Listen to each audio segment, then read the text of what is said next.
through their bigs, Grant. Talk about the value of being able to do that.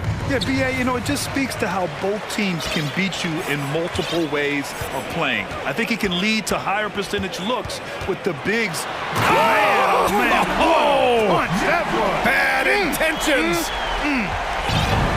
Oh, guys. I mean, this crowd is in all of that Mitchell dunk. Heck, I'm in awe, too. And that one's good from Conley. Now Mitchell. Pass to Osman. Oh, powered down with both hands. Oh, that was nasty. A two-hand mega slam. And I don't think anyone was going to stop him there. Well, guys, I'm glad they didn't try because I don't want anybody to get hurt out there. And about a minute gone in the first quarter. Allen on the wing. Ooh, too long in the paint. And he's hit with a 3-second violation. Noel, he's checked in for the Timberwolves. Well, the Timberwolves struck gold by getting the #1 pick in the 2015 and 2020 NBA drafts. You are so right, B.A. Selecting Karl Anthony Towns and Anthony Edwards, respectively. Two important players that have already had a tremendous impact on this team. Alexander Walker, he's checked in for the Timberwolves. A high flyer with long arms and attitude. Mitchell's so explosive at the rim. Ooh, stolen by Allen. Mobley down low. Pass to Allen. First quarter and about a minute and a half in. Here's Okoro. And that one is hammered home. Woo! Defensively, you can't afford to let him get to the rim that easily. Well, that might be why their deficit is what it is right now. You know, you look at it, the communication is lacking, as is the trust. They can ill afford those types of breakdowns. It won't work. You can't win with those kind of breakdowns. The Timberwolves again can't hit. No excuses, none. I mean, with the defense non-existent, I mean, he has to connect from there. Outside Mitchell. And there's the drive. Mobley outside. Ball stolen. Fast break, Minnesota. Here's Towns. The Timberwolves again can't hit. For Cleveland, they've gone 4 of 4 from the floor. Perfect start. Here's Mitchell. Oh, and Mitchell powers it home. And adding to this lead right now. Riding a wave of momentum. Yeah, you get the sense that they're going to start stretching this lead out a little bit. Out left to the wing. Reed for 3. Ooh, once again, off the mark by Minnesota. And here comes Cleveland. Big run right now for him, 11-2. Pass to Osman. Here's Okoro. From deep, Mobley. Reed with the rebound. It's a 9-point spread. They need something good to happen here. Yeah, they've gone way too long without a score. And Edwards slams it in. Well, I tell you what, once Edwards accelerates, I mean, he looks like he's playing at a different speed than those around him. You know, Naz Reid initially went undrafted in 2019. Hey, B.A., that happens to plenty of talented guys. The NBA is a hard league, and a lot of good players have to sometimes go through things to make it. Luckily, systems like the G League give players like Naz Reid an opportunity to grow and go there. So you keep growing like Reid did, and eventually you might find yourself in the NBA. Pass to Reed. Back to Edwards. Reed against Mobley. Oh, and Mobley with the block. And now the Cavaliers on the break. Here's Osman. McDaniels covering. Outside Mitchell. A chance to push it to double digits, but it's off the mark. Here's Edwards. And Edwards slams it in. Boy, the athleticism of Edwards is something to behold. Love watching him sky up to throw it down. Outside Mitchell. Fires for 3. Hits a three-pointer. Mitchell's got 12 points. So far, they're owning both ends of the floor. We'll see if they can keep this going. And, you know, nothing like getting an opponent on the ropes early. You love that if you're on that side of the scoreboard, and they are landing some haymakers now. And it's powered home by Towns. Well, easy does it, Towns is saying to himself. Forget about the threes right now. I'm going to go with the flush. Oh, and Mitchell powers it home. Really taking charge of the game, largely with a detailed interior attack. And, you know, that involves pounding it inside, getting as many points as you can right at the rim. That demoralizes a team. Oh, yeah, that'll do it. Wow, an emphatic two-handed slam. I tell you what, if he's got a few more of those in him, this lead will really start shrinking. The steal. Here's Towns, and it's powered home by Towns. Capable of finding his open guys, Edwards getting better at improving his overall floor awareness. Nice to see. The scoring is fast and furious as we end the first. The Cavaliers on top, up by 7. Please give a big round of applause for your Cavaliers. If you're just joining us, we played through one quarter in this one. All right, well, a look at how the points have been generated so far. A scoring breakdown for the Cavaliers. Well, we've seen them take advantage of the lanes given to them so far. The defense isn't plugging it up.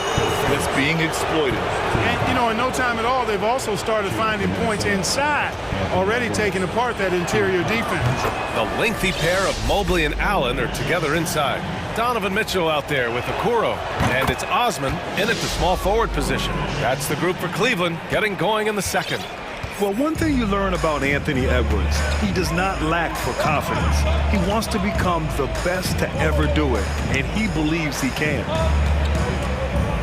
Here's Mitchell, and they're going to count that bucket, and they'll send him to the line. It could be a three-point play. What poise from Mitchell there, taking the hit like a champ and finding a way to convert. Nice. And you see the ambition for greatness in Edwards. But, Grant, is he willing to do the work? Well, B.A., think about this. He's a quick study. He listens to his coaches with curiosity, and he's driven to achieve the goals they set for him. Yeah, I think he can. Gives us a chance to catch up with Allie LaForce. Well, guys, the Cavaliers have surprised many with their ascension. Coach Bickerstaff said they had to be really patient through some difficult times, but his star center, Jared Allen, said, quote, no matter who's in front of us, big or small, we're going to go out there and fight till the end. Brian? Yeah, that's what got him here, Allie. Thank you. Towns on a screen. Here's Edwards. And Edwards slams it in. You know, confidence feeds on itself, and the more experience Edwards gets, I think the more confidence he'll continue to gain, especially operating in these pick-and-roll sets. Mitchell against Edwards. Mitchell, the pass to Mobley. And Mobley throws it down. Oh, nice one-handed jam there, B.A. Hey, little exclamation point. Hey, they've got a nice, comfortable lead here, fellas. Might as well keep it simple. Do it a plain, simple one-hander, just like pound cake. And once more this half, they find a way to get great position inside. Here's Mitchell. Oh, hey, how about Big that? time right there. Big time. Woo. Look at Mitchell's commitment to his shot. Doesn't let the contact slow him down. Mobley grabs the board. He expects to make every one of those, and we expect him to make them too. And after a few seasons of anemic offense, the Cavs have finally started to turn things around. Yes, they have, and they made a big step forward. Now, there's a nice balance to their offense. One of the things you've got to admire and respect about him is his aggressiveness at the offensive end, always in attack mode. And it's time for an injury report. All right, let's get an update on Mike Conley. What do you have there, Allie? Guys, I chatted briefly with the head athletic trainer from Minnesota. The knee did bend backwards, and he confirmed it was hyperextended. Doesn't appear to be any significant ligament damage at this time. Okay, thanks for the update. Good to get that information. Now we know how things are coming along, Grant. That's true. It's the uncertainty factor with injuries that can be so hard to handle. And, you know, for him, just watching his teammates unable to contribute, that's really a helpless feeling. Darius Garland, he's checked in for Mitchell. They've been the more poised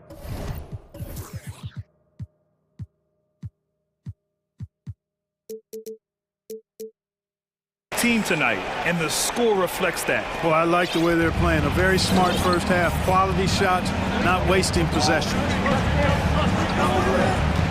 Here's Edwards. Pass to Gobert. Another shot. And he banks in the layup. I love the ferocity from Gobert. Snagging that board and getting the putback, he wasn't going to be denied. 2 minutes. Right side, Garland. 2 minutes.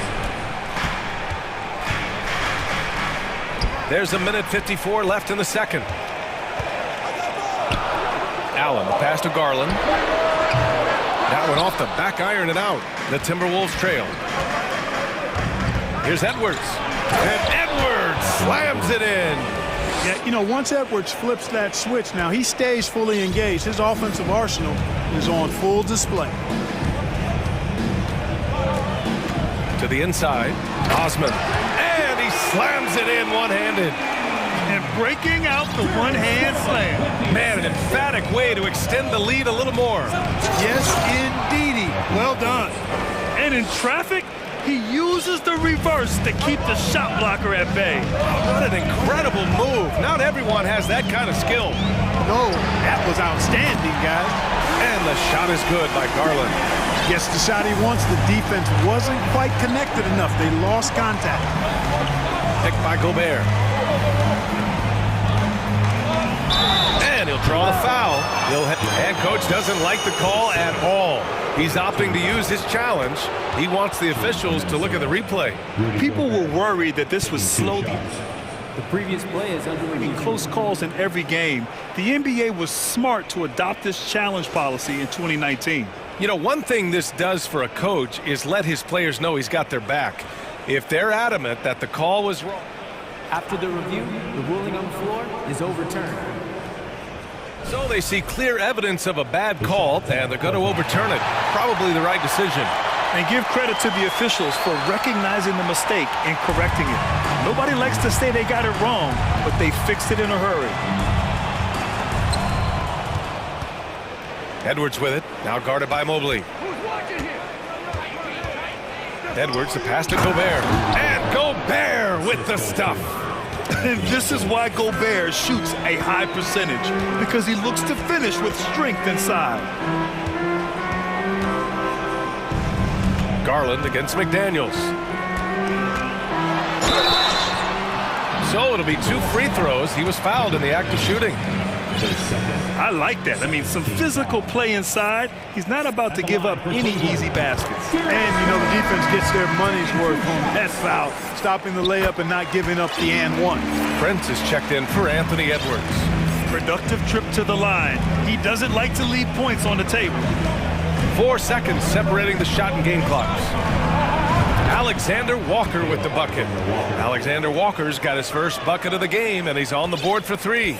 The Cavaliers have gotten 7 of their first 9 shots to drop during the second. McDaniels against Garland. Pass to Mobley. Fires the 3. And he gets it back. And a good offensive board, and he gets the bucket. Mobley's got 6 here in the quarter. Being opportunistic, just taking what the defense allows. You know, more and more big guys in the league have that. And so it's the Cleveland Cavaliers closing out the quarter with a 7-point lead. Their key to consistency has been their dominance in the paint. They've been the more physical team. We'll be...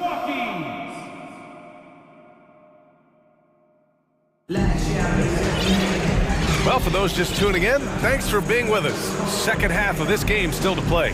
What a game we're seeing from Donovan Mitchell. Yeah, they've done an amazing job of creating room to operate for him. And then, of course, executing. And you know what? It helped that they had a few guys with very hot hands on the perimeter, too. Cleveland calls timeout.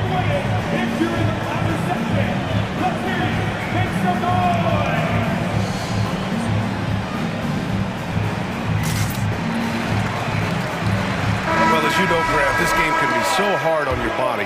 As a player, how do you determine the difference between being hurt versus being injured? That's a great question, B.A. Look, sometimes as players, you need someone to protect them from themselves. Today's game, the team today...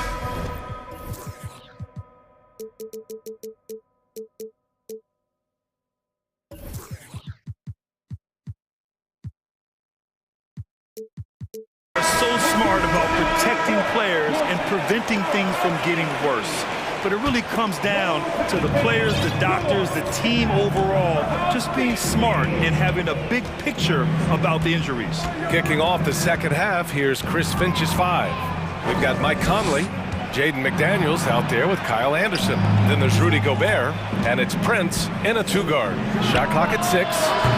No good from outside. Defense dodged the bullet that time. Total breakdown. Down low. Stolen by Anderson. McDaniels with it. Now Levert defending. Over to the wing.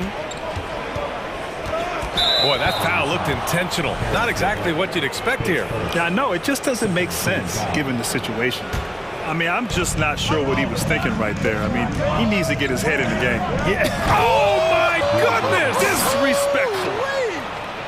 An awesome athlete. It's fun watching Gobert get up and hammer it down with force. You know, last year was all about forward progress for the Timberwolves, recording their second winning season since 2005, getting on track for future success. Garland, the pass to Green. Now here's Mobley. Pulls it in from the elbow. That one a little long. So what do you think the keys are that could help Minnesota continue to grow over last year? Well, you know, there's always room for guys to improve their game, but I think it's really the intangibles, building trust amongst players and becoming a more mature team. A defensive breakdown. Can't afford to leave them open from range. Outside Garland. And there's the screen. Takes a 3. Doesn't go for him. Now Minnesota takes it the other way. 2 minutes into the second half of play now. Oh, and Gobert powers it home. Yeah, we've seen Conley do this forever, running the point with precision. McDaniels against Garland. Levert. And the basket's good. Off the assist from Garland. And the Cavaliers lead by 2.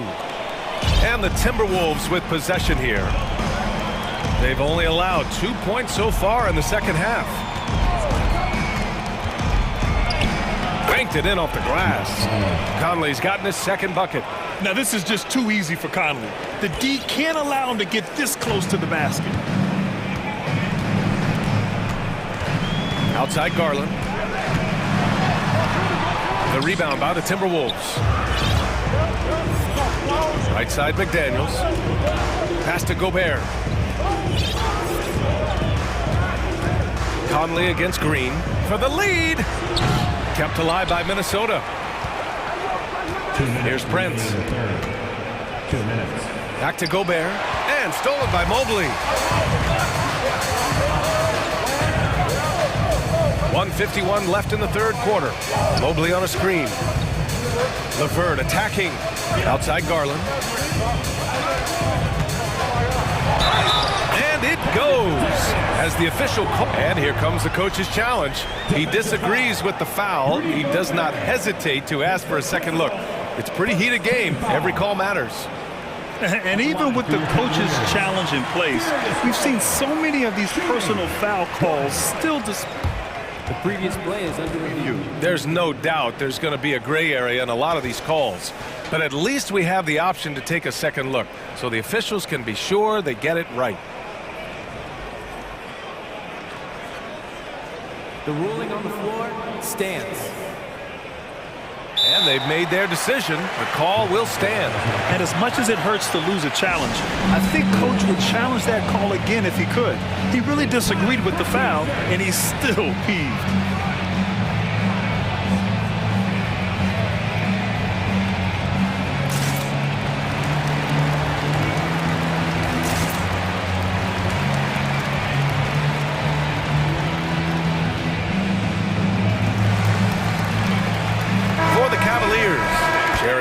He's checked in for Mobley. Osman comes in for Green.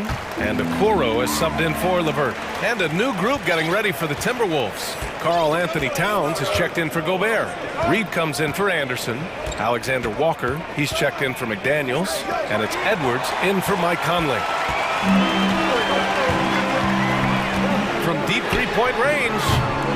Wade misses. Minnesota's gone only 1 of 3 from deep here in the third. And you know, guys, I don't think too many people expected the resurgence we saw from the Cavs last season. It started with their defense. Well, in terms of their D, the Cavs have gone from one of the softer teams in the league to one of the toughest. Well, think about this. I mean, they're a young team. They play with tremendous energy, and we see that in the way they get after it on defense. Donovan Mitchell's checked in for the Cavaliers. And in trading for Rudy Gobert, the Timberwolves taking a Twin Towers approach with 2 7-footers in their front court. Of course, the outstanding shooting of Karl Anthony Towns means that spacing shouldn't be much of a concern. Here's Osman. The three-pointer off the mark. The Timberwolves have gone 4 of 6 from the floor in this third quarter. Outside Edwards. Buries it down low. Edwards has got 19 points. Defense gets burned by Edwards' ball handling ability. I mean, this guy's athletic and can really move. Here's Mitchell. And Mitchell with the slam. Just knifing his way to the rim. He looked practically unstoppable on that play. Strong interior move. Aggressive, assertive, and effective. Ooh, stolen by Allen. Just 1 second separating the shot clock and the game clock. And he gets it to go as they call the foul. He's on his way to the line for one more. Offensive foul. Karl Anthony Towns. And Minnesota calls time here. We've seen Donovan Mitchell really having a great game. Boy, he's been killing them all night, and the defense looks like it's practically packed it in.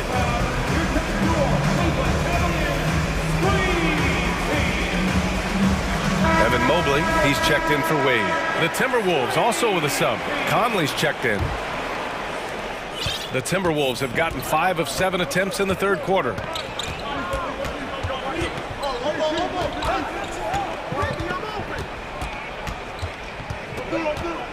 The three is up.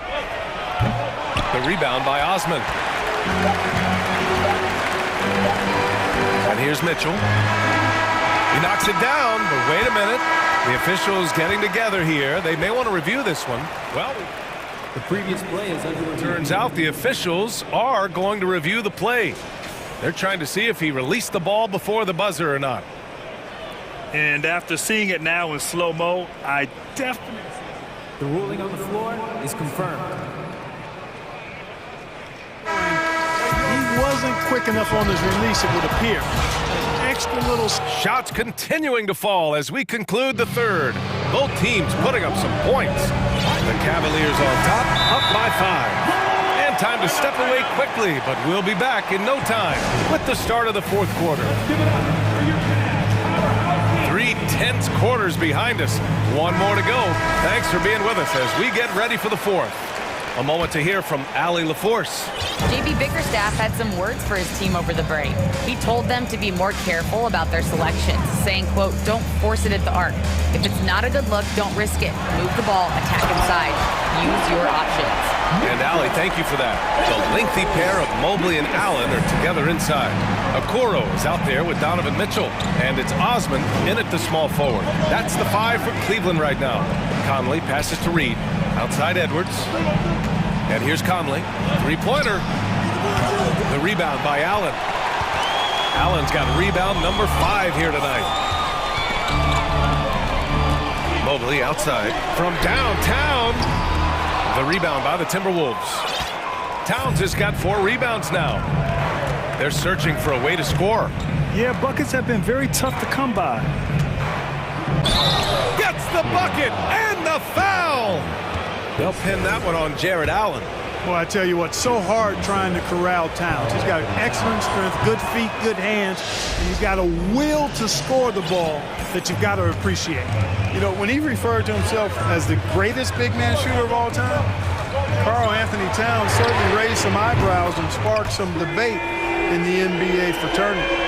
They're going at it on offense. Neither team backing down. Hey, defense is taking a back burner, secondary on the marquee, but who doesn't love a game like this? Let's go. I like offense. Inside. Ooh, stolen by Allen. And now the Cavaliers on the break.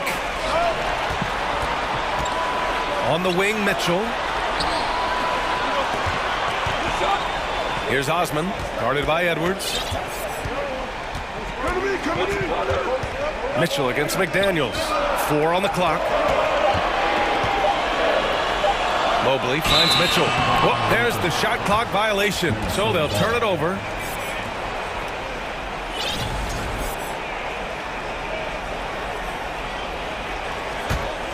The Timberwolves trail. Pass to Reed. A slam dunk by Reed. The big-time throwdown. Check him out. Keeps the grip on that rim after the finish. A little extra emphasis. Maybe that'll help them recapture their edge a little bit, guys. Mobley outside. Here's Osman. He's guarded by Conley. Back to Mobley. And Mobley throws it down. He almost brought the basket down on top of himself. Oh, there's hang time, and then there's a time to hang. Well, you got to make that moment last. Enjoy it for as long as you can. Here's Edwards. Mobley with the block. Fast break Cleveland. Mitchell with the ball. Now guarded by McDaniels. No one covering. And now it's a 10-point Cleveland lead. And a look at how the hustle game has been going for Cleveland. Yeah, they've done a great job of challenging every shot they can. Their totals in the block column are a result of that aggression. Well, let's make sure we don't overlook the steals they've been able to get now. Those forced turnovers have helped them put points on the board and in their pocket. Outside Edwards. Towns for 3. And his 5th basket. Now 5 for 8. Looking comfortable out there. You know, Towns is one of the biggest inside-outside threats in the league and shooting a great percentage from deep. McDaniels against Mitchell. 1:33 left to play in the 4th quarter. Here's Allen, and the layup is good. And the Cavaliers lead by 11. Well, I like seeing Allen get this kind of position because you give him the rock there, and he can take care of the rest. Oh, plenty of contact on that shot. Officials call the foul, and he'll take 2 free throws now. So the first one drops, and that brings him within 10. And, you know, we all know how talented Towns is. Now it's time for him to up the ante and do big things in the playoffs. Cleveland has gone 2 of 3 from beyond the arc here in the 4th. Pass to Osman. Mobley against Reed. Mitchell with the ball.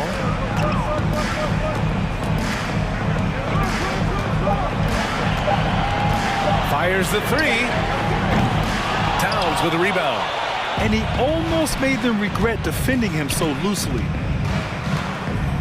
Edwards, a pass to Towns. And it's Towns with the power finish. Doing all he can so far, but they still find themselves trailing. Mitchell against McDaniels. Mobley, a screen on McDaniels. Here's Mitchell. Osman on the wing. And he says right back at you with a big dunk of his own.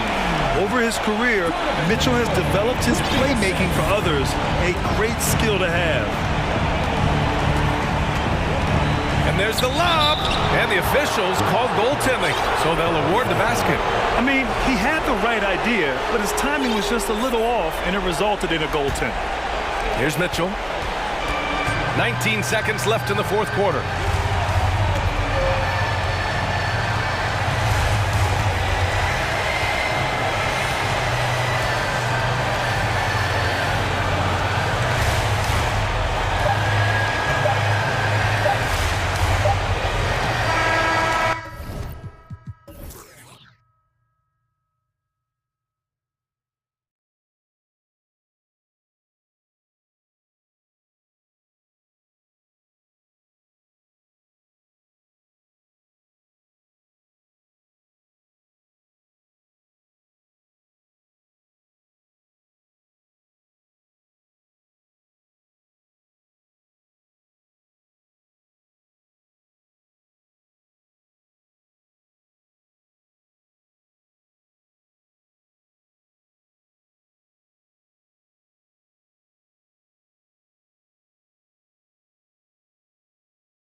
both rely on their bigs, and the winner of the game is probably going to be the team that wins that front court matchup. Now let's take a look at Denver's opening lineup. Murray and Caldwell Pope, the guards. The forward spots will be Porter Jr. and Gordon. And it's Jokic in at the 5, roaming the paint. And so it's the Minnesota Timberwolves getting the first points of the ball game. Murray kicks to Jokic. Back to Murray.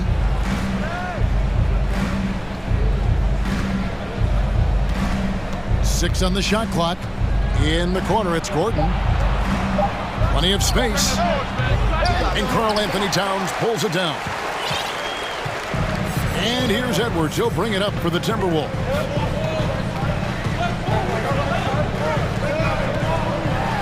And then jammed down as he goes right over Jokic. And what a creative finisher. Edwards is so fast in how he gets up to throw it down. The Timberwolves secured a spot in the playoffs last season, Greg, and we enjoyed it after they got that emotional win in the play-in game in the Twin Cities over the Clippers. What a night.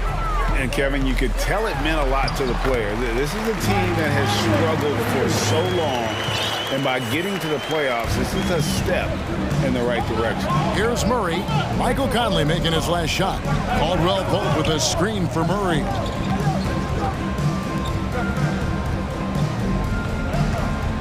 Back to Caldwell Pope. On the wing, Gordon. And it's Gordon with the finish.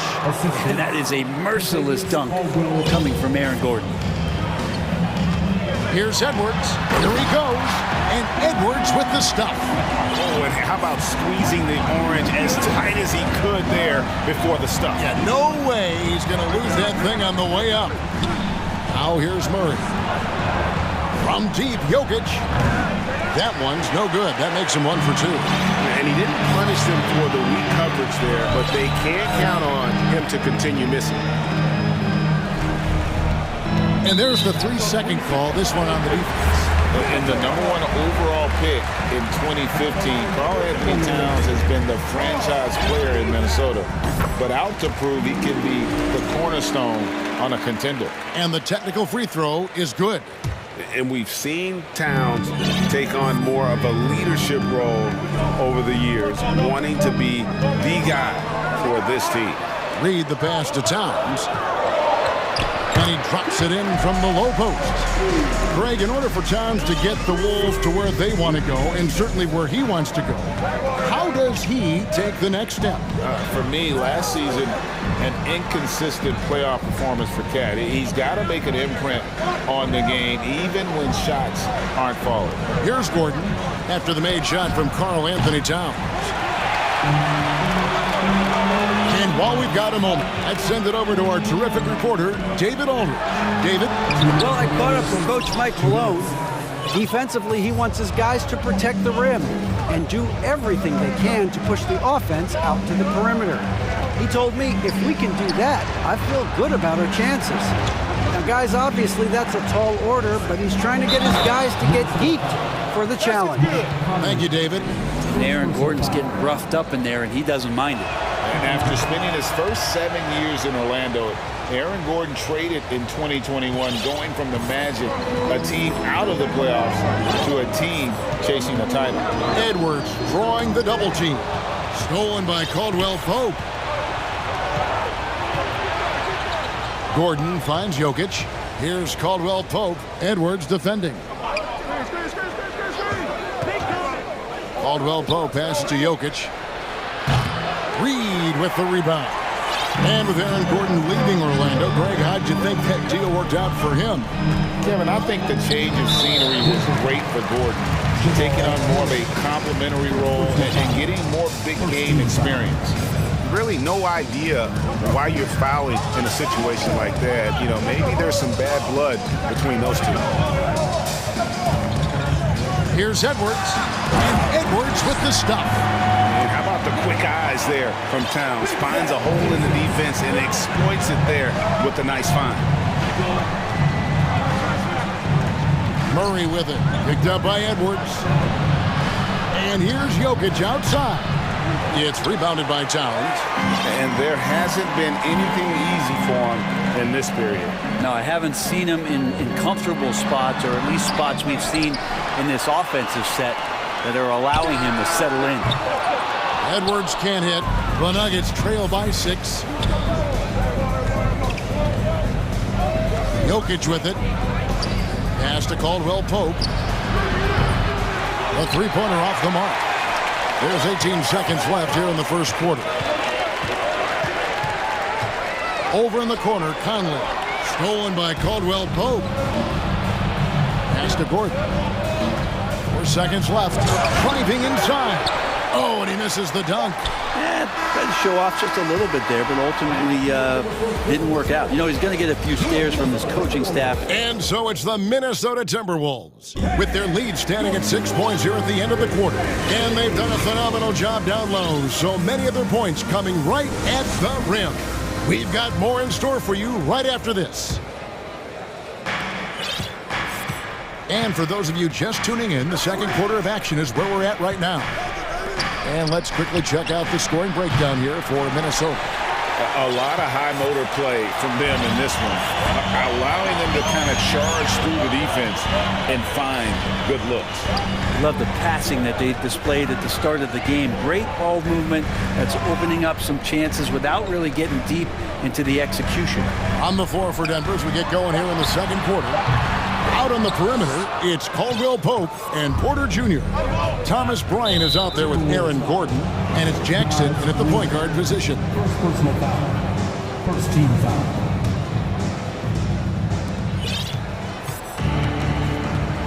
And here's Jackson. Caldwell Pope with the screen on Conley. Outside Jackson. The dish to Gordon. Back to Jackson. Shot clock at 5. Count it. Good. Jackson's got the second quarter going with the first basket of the period for the Nuggets. Good job reading the floor. Aaron Gordon's solid at sensing when someone's open. Conley feeling it out. The pass to Towns. And stolen by Gordon. Caldwell Pope for 3. And the ball travels out of bounds. It was last touched by Caldwell Pope. Just about a minute and a half has gone by here in the second. One thing about Aaron Gordon that stands out is his insane athleticism. He's capable of some incredible dunks. And because he attacks that rim with such ferocity, it makes it special to see him go to the rim. And here's Caldwell Pope. He brings it up for the Denver Nuggets. They haven't allowed any points in the second quarter. Jackson setting the pick here for Caldwell Pope. Now here's Jackson. 4 on the shot clock. Great tee that time from Edwards. We've seen Gordon compete, Brent, in the dunk contest like you. And there are some who would say he should have won. What about you? You can make a strong case that he was robbed, and Aaron actually does. But we see that under the legs, leaping over the mascot dunk on so many highlight reels. Just a special athlete, and what a special contest that was. Timeout is called. First of the game for the Nuggets.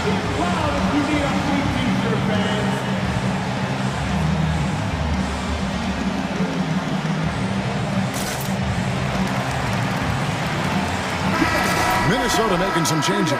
Gobert comes in for Towns, and it's Prince in for Edwards. Big group substitution here for Denver. Jokic has checked in for Bryant. Green comes in for Aaron Gordon.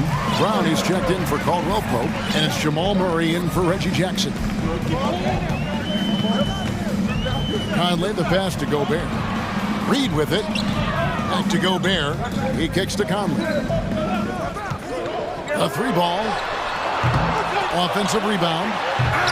Oh, he misses the dunk. And you're just not going to see him do that very often. Usually when he rises up, there's a guarantee it's going down. Count that one. And the Timberwolves lead has been cut to just 5 on the basket for Murray.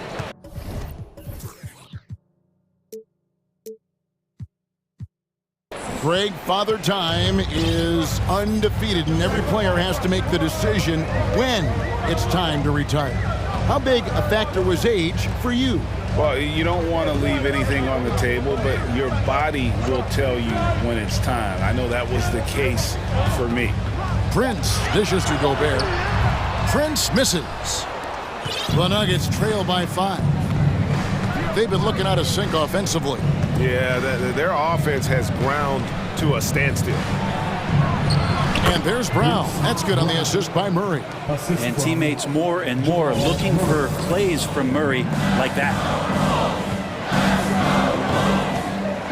Conley against Green.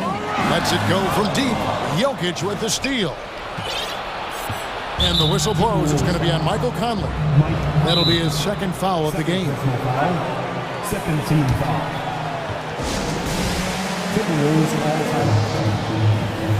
their way onto the court are your Minnesota Timberwolves. Yes, sir.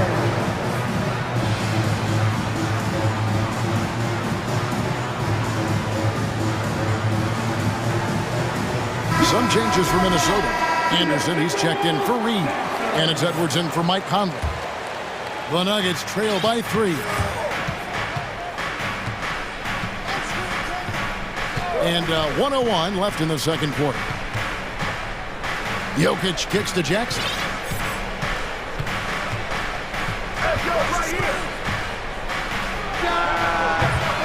The Nuggets with another miss. They have a chance to go 2 for 1 here.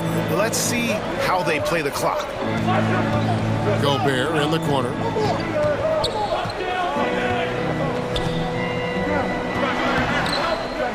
Rebound by the Nuggets.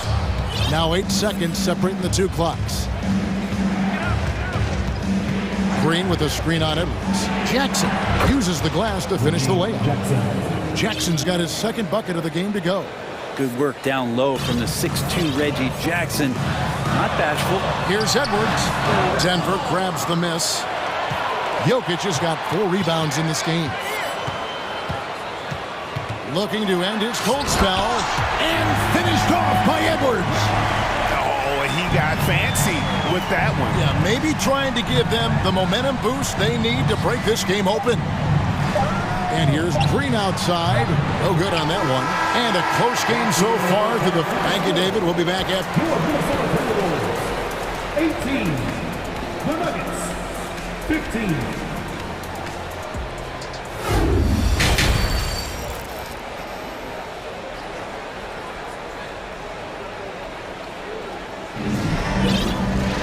And we've got second half action for you. Thus far, a pretty evenly contested game.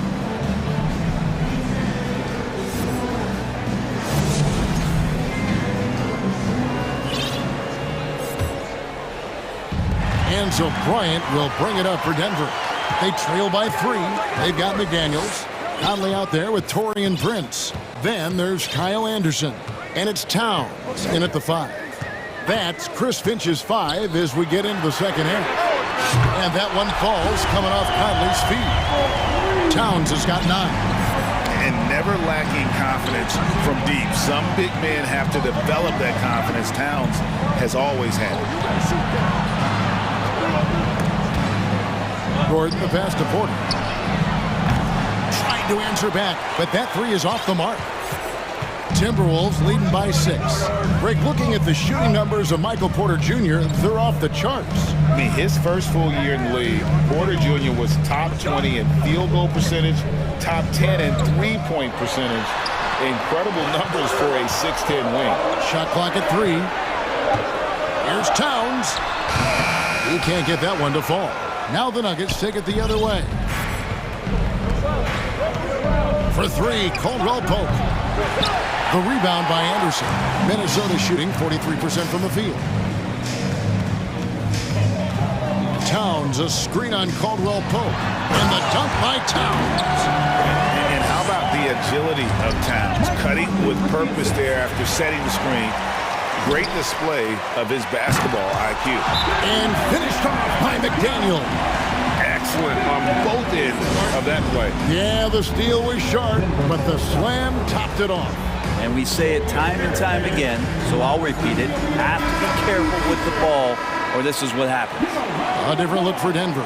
Jokic comes in for Bryant, and Murray subbed in for Jackson. Hey, who's watching them?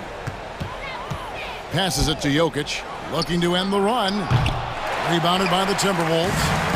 Well, he wants to shoot his way out of this cold spell, but the struggles continue. Yeah, he's got to move on, forget about this sequence here, and try to find a way to get on the board.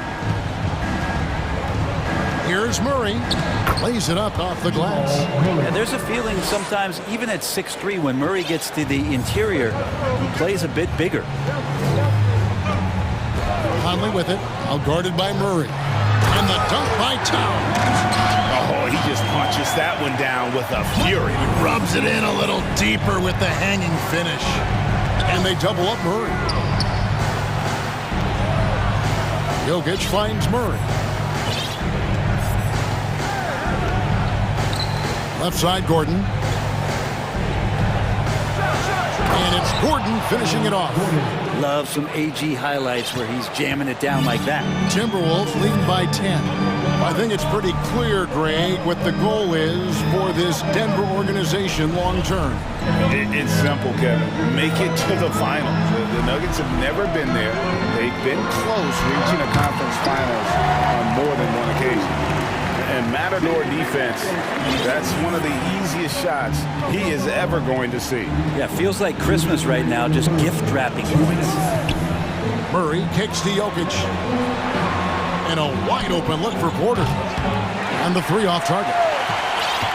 The Timberwolves have gotten 6 of their 7 shots to go down in this quarter. What a fantastic start to the half. Towns with it, now guarded by Porter. The kick out to Towns.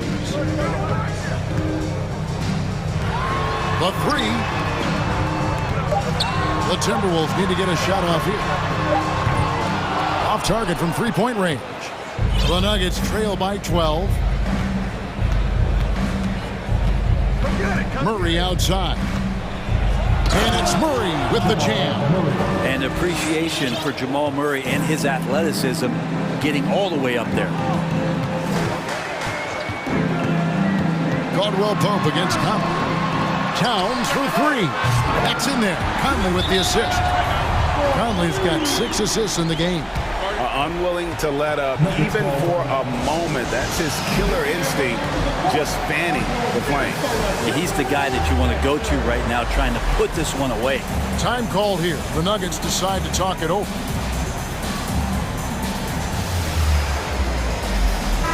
Big group substitution now for Minnesota. Gobert, he's checked in for Karl Anthony Towns. Reed comes in for Kyle Anderson. Alexander Walker, he's checked in for McDaniels. And Anthony Edwards subbed in for Mike Conley. Gobert finds Edwards.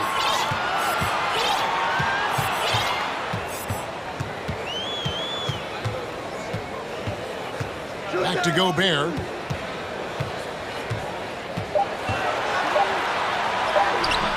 Some solid defense from Bryant.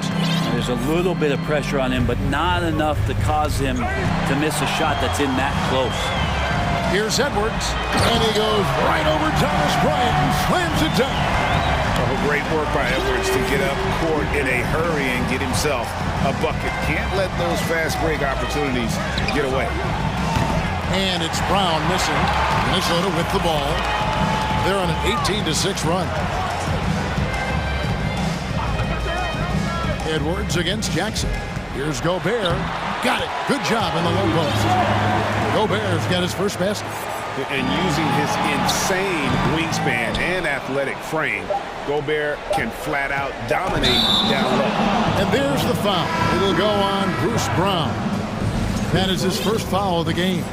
Oh, great defense there. Anticipated the play and got there first. Minnesota calls timeout. And as things present themselves throughout a game, teams have to adapt on the fly. And timeouts are a wonderful opportunity to just settle in and recollect the thoughts of your entire team. Not just the guys playing, but the entire team. Time to see some awesome dance moves, fans. It's time for the first. Oh, and they get in the way of the alley-oop. Not to be. Good play defensively. And as we end the third quarter, a double-digit deficit will make it tough to come back. Your Timberwolves And while we can now, let's take a look at today's State Farm assist of the game. And I'm glad this was the pick because I love this pass. Such a great dish. That's what I call court vision. Well, a great job with the eyes. And what separates great playmakers, as we know, is peripheral vision. And there may not be a lot of drama down the stretch as we head into the fourth quarter, but stranger things have happened. And Denver will start the fourth quarter. The forward spots will be Porter Jr. and Gordon. Murray and Caldwell Pope, the guard. And it's Jokic in at the 5. Hits it from three-point range. Bottom line, you need shooters on your team who can space the floor. Oh, there's no doubt he's a legitimate threat from downtown, and he's demonstrating that in this game. Nice answer back there. Love to see the competitiveness. Yeah, both teams finding...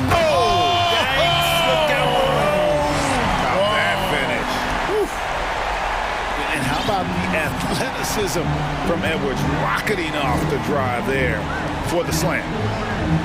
Gordon finds Jokic, shoots it. They get it back. And he can't jam it through. Tried to show off just a little bit there, but ultimately didn't work out. You know, he's going to get a few stares from his coaching staff and probably his teammates in the next huddle. And it's Towns missing. Mid-range is where he makes the money. So when the D's slow to get out on him, always surprising to see him miss from there. And it's Murray with the jam. Gives a team such a great element having a one guard who can get to the 10. Certainly something every team wants to have. Like to see that assertiveness, especially from the guy who's going to orchestrate your offense. Conley gets the bucket. And he's been a terrific point guard in this league for a long time. Mike Conley just knows how to play. Here's Murray, and it's Murray with the jam. I mean, if the defender is going to play off like that, then you know what's going to happen. There are going to be points put on the board. Conley takes it off the glass.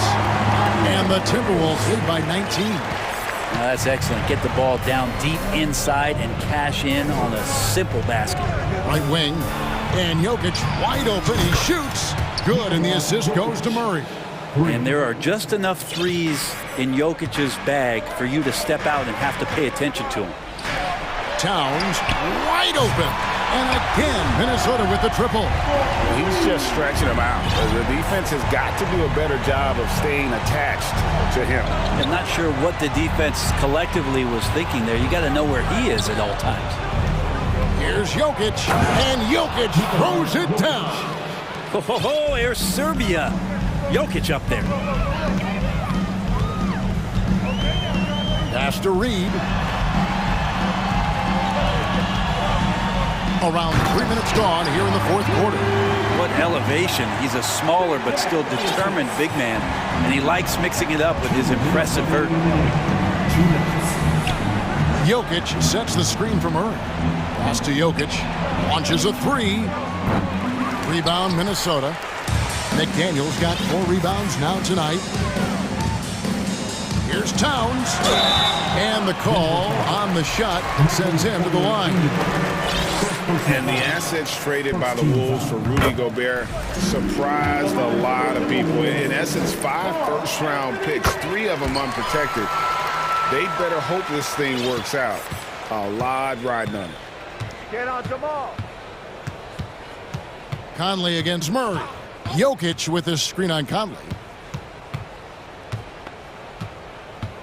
Murray surveying the D. Jokic kicks to Murray. Clock at 6. And it's Murray with the jam.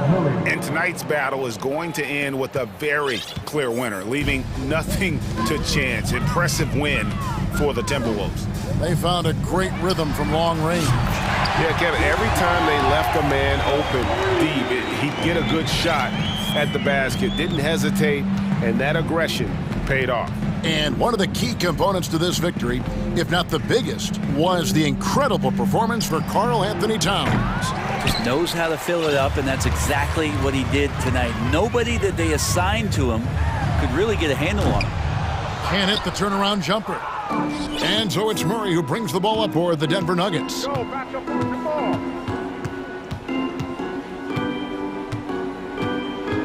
Gordon up on top. And he... Okay. And Gordon just slips through the defense that time. He's such a tough matchup. There's the pass to Towns. Kicks it to McDaniels. Back to Towns. The three. And another three for Minnesota. Impressive job by the players, coaches, and don't discount the impact of these fans. Awesome to see their output tonight, trying to urge their team on, and that can always help. That home advantage of home fans getting you going, fully on display here. Now Edwards.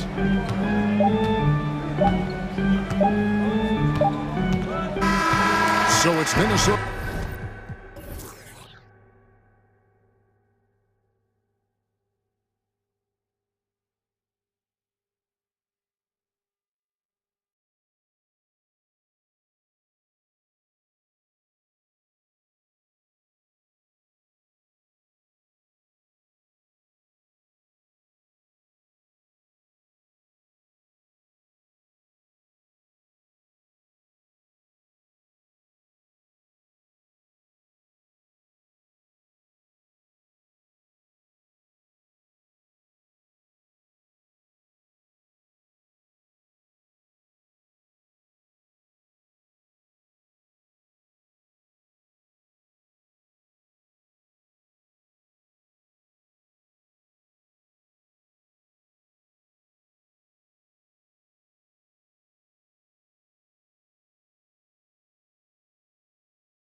Were just a few years back. Yeah, big men, they have really entered into a new phase of dominance. These versatile centers in the league, they can do everything. They can run the floor, they can pass, you can run your offense through them. They can shoot from deep. They do a little bit of everything.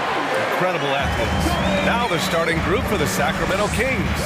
Barnes plays 4. He joins Sabonis at the 5. Fox runs point with Herter by his side. And it's Davis in at the small forward position. There you go. He's a monster at the rim. So athletic. Obviously, he plays on the attack. And here are the Nuggets now. Following the score by Sacramento. Porter finds Jokic. And the dunk by Jokic. Down in the paint, Jokic knows how to take charge, getting past the D and to a look. Pass to Davis. Barnes with it. And here's Fox, defended by Gordon. And he was fouled while in the act of shooting, so he'll take 2 free throws. A tremendous guard to have at your disposal. Fox is a shot creator who continues to get his teammates involved as well. That one falls, so he hits both of them. And Richard De'Aaron Fox continues to impress offensively. He likes to shoot now. Fox not afraid to let it go from behind the arc. Percentage is down a bit last year, but Fox maintains that confidence to keep shooting. The persistence resonates with his teammates. Oh, nice feed. On time and on target. Fox against Gordon. Sabonis can't hit. And you got to give credit to the D for never giving up on the play and doing just enough to bother him at the rim. Outside Murray. Outside for Porter. Beyond the arc. That shot off the mark. So Sacramento will take it the other way. Fox outside. And it's Fox with the jam. Look at Fox get up. Okay, I see you flexing on him. For Denver, they've gone 3 of 5 here in the opening quarter. Adding insult to injury with the dunk off the steal. Nice to see a good play on D. That led to some fireworks. Yeah, once he poked it away, you knew what was on his mind. Outside Murray. Pass to Jokic. Just 5 to shoot. And there's Murray. That one's good. And the assist by Jokic. The unique passing skills of Jokic, just fantastic at realizing when one of his guys has a clean look at the basket. Sabonis finds Fox. Back to Sabonis. And Sabonis slams it in. Nice ball movement there. Delivered the pass right on time. And De'Aaron Fox picks up the foul. That's his first foul of the game. That's his first personal foul. First team foul. Kings on D. Gordon outside. Back to Murray. Oh, there's the alley. And Gordon with the big finish. Oh, this is Gordon at his best. Flying through the air and hammering home alley-oops with a little style. And guys, over the last several years, Denver's been top 10 in offensive rating. Now, they played a slower pace, but made the most of their possessions. Now here's Murray.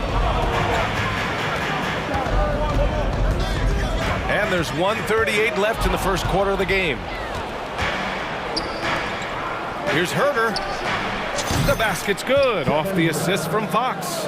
We all know that Fox can score, but there he is reminding you that he can also drop some dimes. Boy, this Denver team, great offensively over the last couple of seasons. How so? Well, BA, they execute in the half courts. That's pretty simple. I mean, so difficult to do against NBA defenses. Now, normally they have multiple ball handlers on the floor, guys who can make quick decisions. The Kings have gone 5 of 6. They're rolling. Here's Fox. Pass to Sabonis. Jackson, he's checked in for Murray. Denver ball. Denver basketball. The Nuggets have got 6 of 8 shots to go. Reggie Jackson. Jackson against Davis. Oh, Sabonis with the steal. It's Herter on the wing. Can't get a second shot to fall. Now 1 of 2. And here are the Nuggets now. Jokic the screen. To the middle. And the dunk by Jokic. He is just an excellent pick-and-roll option. Jokic always uses his high basketball IQ to find and execute the right play. A three from Barnes. It's hauled in by the Nuggets. Jackson outside. Here's Caldwell Pope. From beyond the arc and then some. Caldwell Pope's got 8 points. Defensively, you have to stay connected to him on the perimeter. Out to Sabonis. Just 2 seconds between the shot clock and the game clock. Davis misses. Gordon outside. Driving in. Oh my goodness! Throw it down! Come on! You can really feel the momentum swinging in their direction. Yeah, but they can't relax. They gotta keep building on this lead because it is not safe. It was a strong move. The shot's just a little off. You gotta love how scrappy De'Aaron Fox is. No matter what kind of challenges he faces in a game, he's never giving less than his all. And so it's the Denver Nuggets with a 6-point lead at the close of the quarter.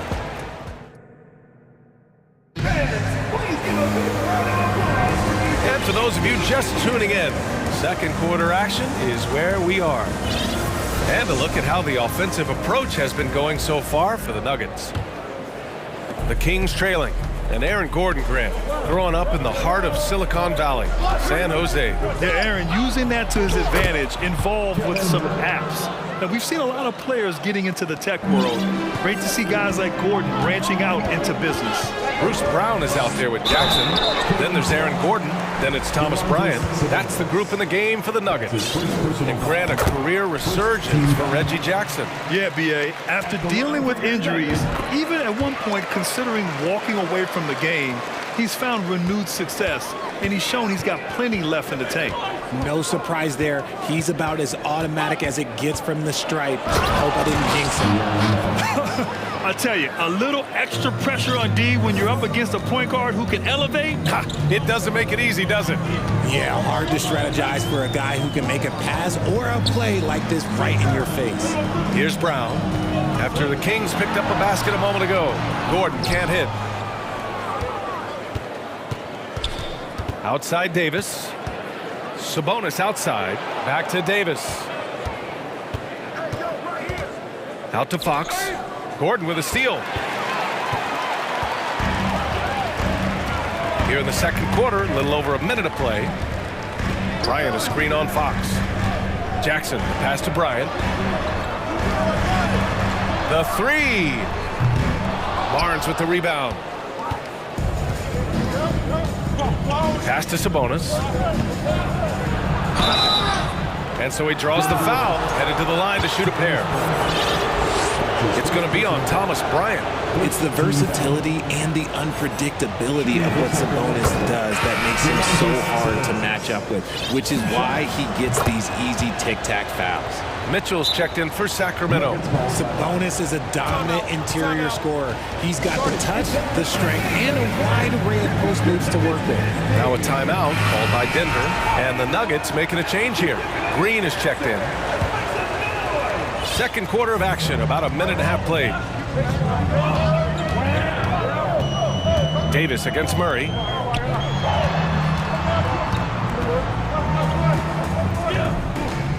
And he was camped in the lane there. He gets a 3-second call.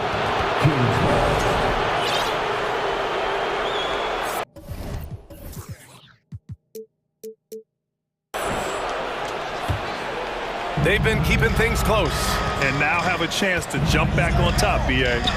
You know, for Sabonis, we've seen more teams try and double him when he gets near the hoop, Richard. Yeah, but the problem with that is that he is an excellent passer and decision maker. He knows how to find the open man and make the defense pay for sending that double. Shot's good by Sabonis. You have to know where Sabonis is, really box him out. He's so good on the offensive glass. Murray with it. He's picked up by Barnes. Back to Murray. Three-pointer.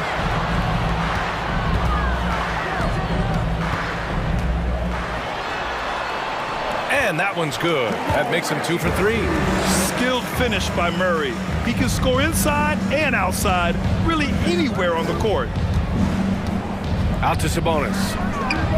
That one falls. Nice setup by Mitchell.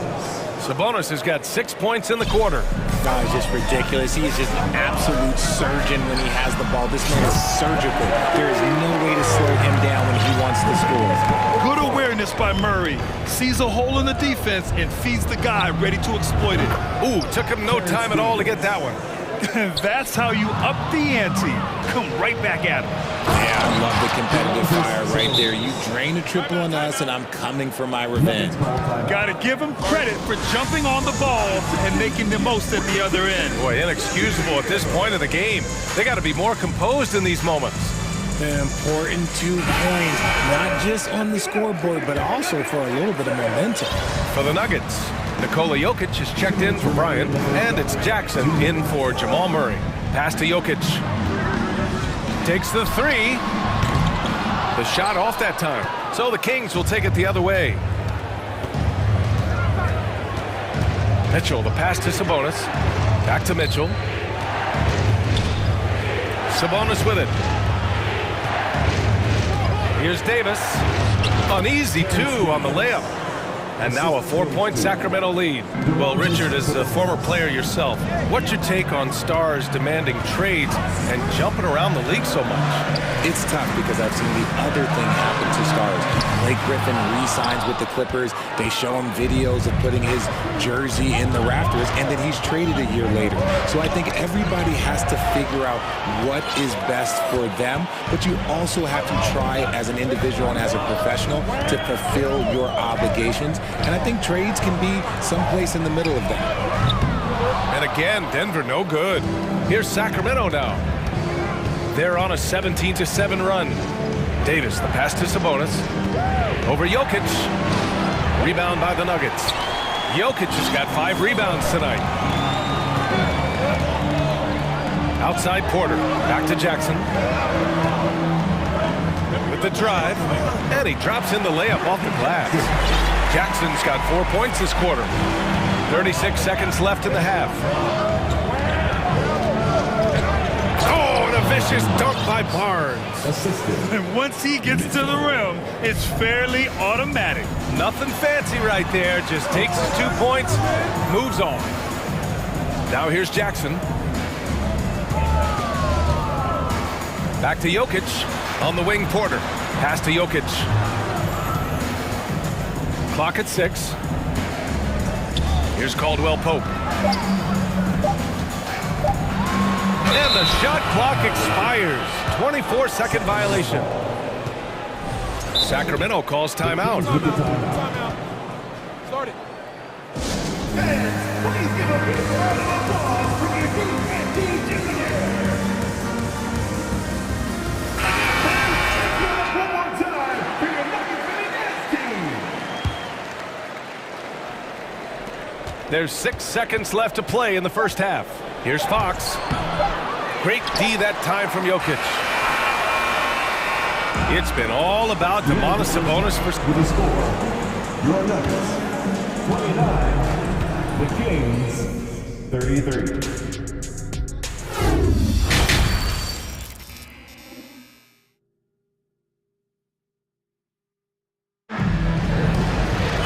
We've got second half action for you, and if the next couple of quarters are similar to the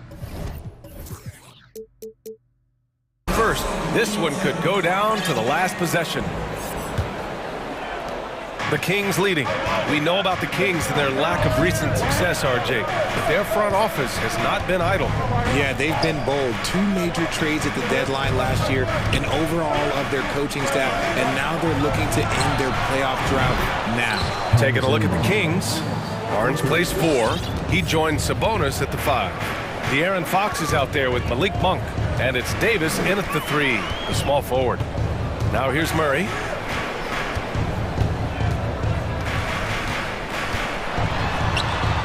Hauled in by the Kings. Fox right side. And it's Fox with the jam. And he just driving the stake in him there. He's a guy who just never lets up. And that finish shows you how dangerous he can be as a passer and a finisher. And it's going to be a 3-second call. Yeah, a communication breakdown. Two guys thinking in opposite directions. The pass winds up in the stands. And for those tuning in, we're about a minute into this second half. And he's going to the line for two. The official saw contact while he was going up. I think the Kings have been struggling with the lack of consistency in their play, their lineups, their front office. Seems like there is constant change. Well, you wonder what change in Sacramento could get the franchise back on track, RJ. Well, roster shakeups could get some quick results, but I do think the future could be bright in Sacramento if they can build around their strengths and be very, very patient. And you know, they've got a passionate fan base, too.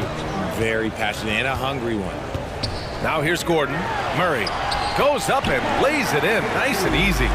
Murray's got 6. It's not easy to work the ball inside in this league, but they've done it all night. Here's Lynn. Yes! And a nice assist from Fox. Fox has got his 5th assist in this one. Here's Murray. He has 6.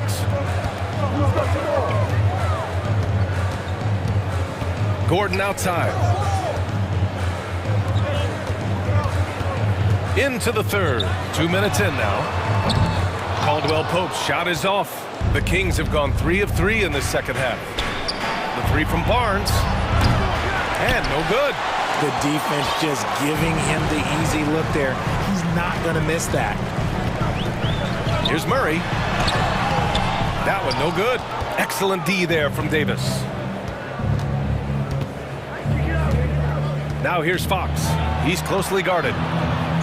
Goes back up. Here's Lynn. And yep, it's good. Lynn's got his 2nd basket.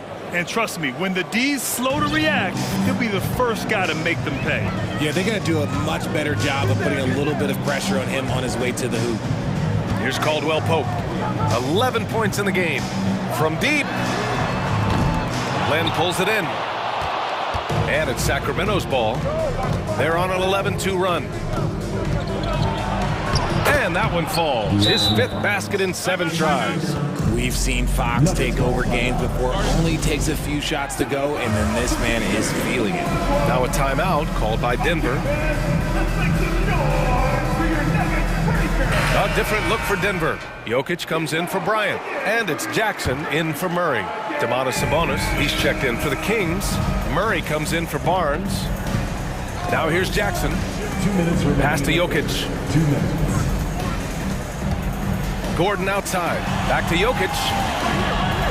And Jokic throws it down. Doesn't get any easier than this. Just give Jokic the ball, and he'll take care of the rest. And out of bounds, the Nuggets will take it. And in 2022, more history made by Nikola Jokic, becoming the first player to amass 2,000 points, 1,000 rebounds, and 500 assists in a single season. Timeout call, Sacramento.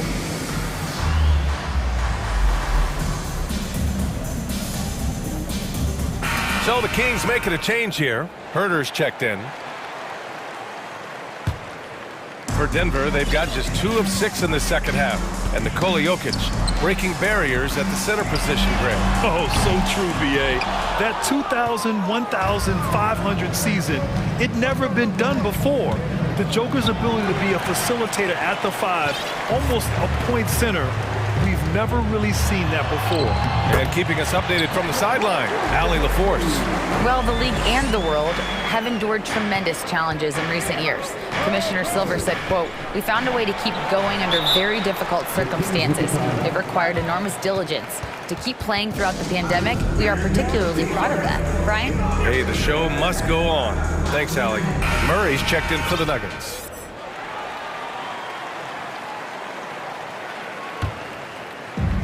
A minute 9 left in the third quarter. Sabonis, the pass to Monk. That one falls. Nice feed from Sabonis. Monk's got his first basket. Gotta love a big who can also move the ball. Nice find by Sabonis. Murray against Davis. And it's Murray finishing it off. Ooh. bouncy. That should give him a nice lift. Good timing. They needed that one. And they need more where that came from. They're not out of this hole yet. Now here's Monk. Outside Herder. The shot. Porter pulls it in. Oh, man, that's tough. That's definitely one he'd like back. Almost too wide open. Pass to Gordon. And for some reason, he decided to foul there. Yeah, BA, that's an odd move. Maybe there's something else behind it. I mean, I'm just not sure what he was thinking right there. I mean, he needs to get his head in the game. Now a timeout called by Sacramento. Some changes for Sacramento. Barnes comes in for Murray, and Fox is subbed in for Monk. 26 seconds left in the third. Screen by Gordon. Pass to Jokic. Down to 5 on the shot clock. This one for 3. Here's Gordon. They kick it out to Murray. Second chance shot. He's off on that one.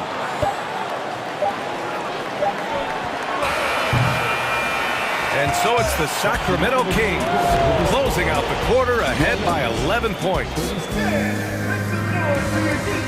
And while we have a chance, let's go to our State Farm assist of the game. This is the definition of team chemistry.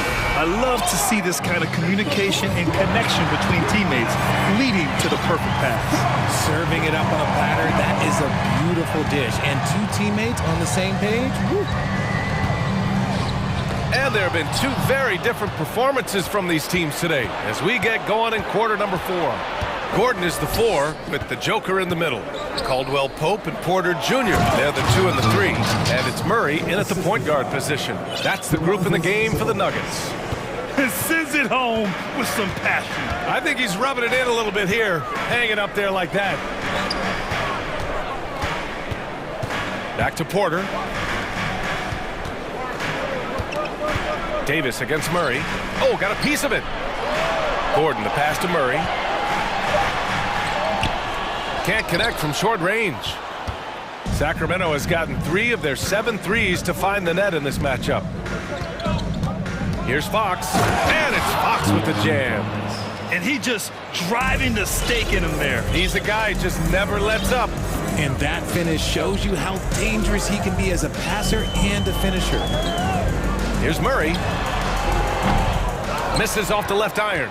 Defense kind of rolled the dice there, and I'm a little surprised that it ended up going their way with the miss. The 3 from Barnes, and it goes out of bounds. Last touch by Barnes.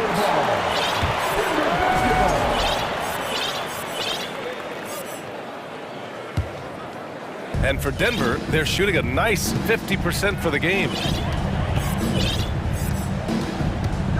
Murray against Davis. To the paint. Here's Jokic. And the dunk by Jokic. Now, BA, you know they would love for him to get more of those opportunities. Well, that would cut into the deficit quickly if he does. Fox, the pass to Barnes. Fox with the ball. Now Porter defending. Here's Barnes. And the officials whistle a foul on the shot. The bucket is good, and he'll go to the line. What a savvy pass by Fox. This is a guy who really sees all angles on the floor. Jackson, he's checked in for Jamal Murray. You know, back in 2010, Harrison Barnes was the top recruit in the country out of high school grade. Yeah, and interestingly, Barnes decided to play 2 seasons at North Carolina. Unheard of these days for someone with Harrison's pedigree. All right, guys, what do you think about the offensive approach we've seen so far for the Kings? And so Jackson nails both of them. Well, when we talk home court advantage, you think the Nuggets have the best in the NBA? I think so, BA, and it has to do with geography. Denver is at altitude, and that's hard on your body, trust me, I know. And they're isolated from the rest of the league, so it always is a long trip out there as well. And the Nuggets making a change here. Murray's checked in. And let's swing it over to the sideline and hear from Allie. During that break, Sacramento's coach had some words for his team. He said to his players, you may want to get comfortable with this lead, but we can't afford that. That's when we get into trouble. Just keep executing the game plan and trust in one another. All right, appreciate it, Allie. Double team on Fox. And here's Sabonis outside. And that one falls. His 5th basket in 7 tries. Have to admire the confidence right there. Sabonis feeling like he can knock down these shots whenever he wants. Murray passes to Porter. Back to Murray.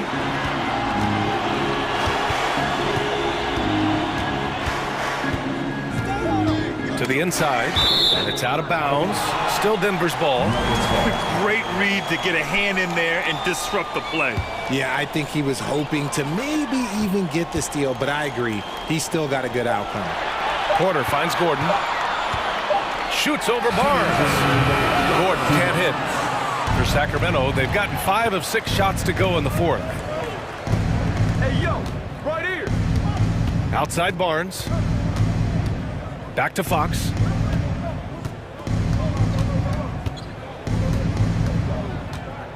There's the drive, and it's Fox with the jam. And they just continue to attack, even late in the game, while they're up big. If you want to be great, you have to have that killer instinct. Little turnaround. Murray, no good. And it's Sacramento's ball. They're on a 14-6 run. It looks like it'll be a big win for them here. Time to just cruise to the end of the game and chalk up the victory for the Kings. It was stop and go for them along the way, but they finally seized full control of this game. BA, the scoreboard definitely doesn't tell the whole story. They were able to pull things together when things got tough, and of course, they closed strong. And one player just stole the show tonight, doing everything for his team. A monster night for De'Aaron Fox. And I love his composure. He didn't try to do too much or force things, but he was ready to take advantage of every opening the defense gave him. From deep, Jokic, it doesn't go for him. So Sacramento will take it the other way. Herter passes to Fox. Over Gordon. They get the rebound. Up top Barnes. Outside Davis. Out to the right wing. Here's Sabonis. Buried from 15 feet out. They really came in with the right mindset today.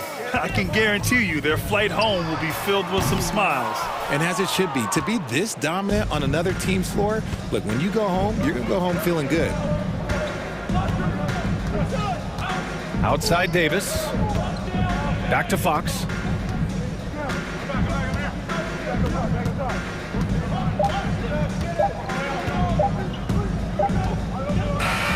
So no problem for Sacramento as they get the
right now. Two teams that desperately need a win.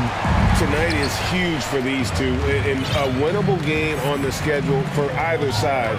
So whoever wins tonight will feel a lot better about themselves. So here's Oklahoma City's starting group. Gilgeous-Alexander out there with Josh Giddey. Then there's Holmgren. Then it's Williams. And it's Dort in at the 3 spot. And he commits the intentional foul. First team foul. And so it's Oklahoma City with it.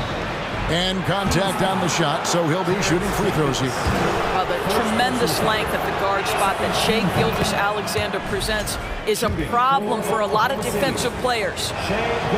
Gilgeous-Alexander hits them both. This is about the last guy you want to send to the stripe right now. They keep fouling him, and he keeps making them. Fox goes in, and it's Fox with the jam. And one of the quickest players in basketball. Love watching Fox use that momentum to his advantage on the drive. Now, here's Gilgeous-Alexander. And he says right back at you with a big dunk of his own. And how about the role reversal there? I mean, slamming it down right in the face of the big fella. Fox finds Sabonis. And slam dunk by Sabonis. Domantas Sabonis has filled out his frame, and if you need some physicality around the rim, this guy is willing to do it. And a wide open look for Gilgeous-Alexander from beyond the arc, and then some. Gilgeous-Alexander's got 7 points in the game. For Sacramento, they've gone 2 of 3 here to start out the game. Here's Fox, and it's Fox with the jam. Yeah, Fox has got great leaping ability, and he likes to get up off the ground there for the flush. David Aldridge had a chance to catch up with head coach Mark Daignault. David, what did you say? Thanks, Kevin. I expect this to be an inside-out kind of game. This team has a lot of shooters who can really get going once they hit a few. We'll see if they can get on a roll from out there. Kevin? Thanks, David. Always want to get those threes falling consistently. Boy, that's one he wishes he could have back, especially against soft defense. Pass to Giddey. The shot's good. Gilgeous-Alexander making the play. Josh Giddey has the size to absorb contact, doesn't let it phase him, just powers through the shot. Fox passes to Barnes. Off to a good start as he hits his first shot attempt. Just setting the tone with an aggressive move to the rack. And where's the help defensively? To me, that's a complete lack of communication on that side of the ball. These guys need to be talking to each other. That's a finish he'll be bragging about for a while. As he should. Very impressive. How about that from your point guard, gentlemen? Playing big at the rim, okay? Davis finds Herter. And down it goes, jamming that one home. And watch out, you don't bring the whole basket down on top of you, young fella. I don't think he ever wanted to let go of the rim. Here's Gilgeous-Alexander. And foul on the shot, so he'll get a chance at the line. What a promising future for Shai Gilgeous-Alexander. He's long, he's athletic, he can play the 1 and the 2, and perhaps the most important thing is everyone raves about his character and his coachability. Now, here's Fox. It's not going to go for him. Good D by Gilgeous-Alexander. Drives to the hoop. Great D that time from Davis. Got to credit the defense. They found a way to stop him, and that's never an easy task.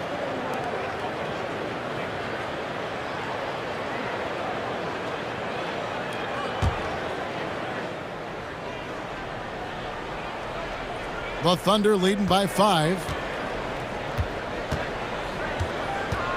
Outside, Gilgeous-Alexander. Giddey kicks to Gilgeous-Alexander. Giddey with the screen on Davis. He rifled that one in from distance. Gilgeous-Alexander's got 16 points. Boy, this guy's confidence from the outside is growing and growing. Gilgeous-Alexander with the three-point shot. Maybe he rushes that just a little bit, who knows, but he couldn't have gotten a better look than that. Here's Dort, and a great assist by Gilgeous-Alexander as that one goes in. Building up a big early lead, they have taken charge of this game. And they've been doing it largely at the offensive end. If the defense does not adjust, this could be a blowout. And how about the payback there, guys? You do you, I do me. Oh, you love to see the competitive fire, a little bit of pride at stake. Now, here's Gilgeous-Alexander. He's got 16. Yeah, they have gone full throttle from the opening tip, showing no signs of letting up. Well, you set the tempo early, and when you get command and control of a game, it's perfect. And here's Fox. He'll bring it up for Sacramento. Trailing by 10. It's tipped. Here's Giddey. And the Thunder, another three. Crushing it right now. They've done an excellent job of spacing the floor. And what surprises me is the defense hasn't done anything to take away that three-point shot. That has been their preferred weapon tonight. Boy, doesn't get any easier than that. What a size advantage, it just goes to work. And the dunk by Holmgren. What a pretty pass from Shai Gilgeous-Alexander. He's capable as a scorer, but finds his teammate there. And that one drops for him. 9 points in the game so far. And they keep hammering away at him inside, forcing the ball into the paint. Davis against Gilgeous-Alexander. On deep. The shot will not fall. Timeout called by the Kings. And team strategies closely guarded. One aspect of the game the fans aren't always privy to. It's tough to hide your communications. Teams go to great lengths to try to do it, but sometimes to no avail. Knocked loose, and that's out of bounds. Sacramento will retain possession. Gets a finger on it, but just can't quite come up with the steal. But a really good read on his part, being disruptive at the defensive end right now. And an overpowering first quarter effort. Already a double-digit advantage. Oklahoma City out in front. They lead by 11. And we'll be back with you for the start of the second.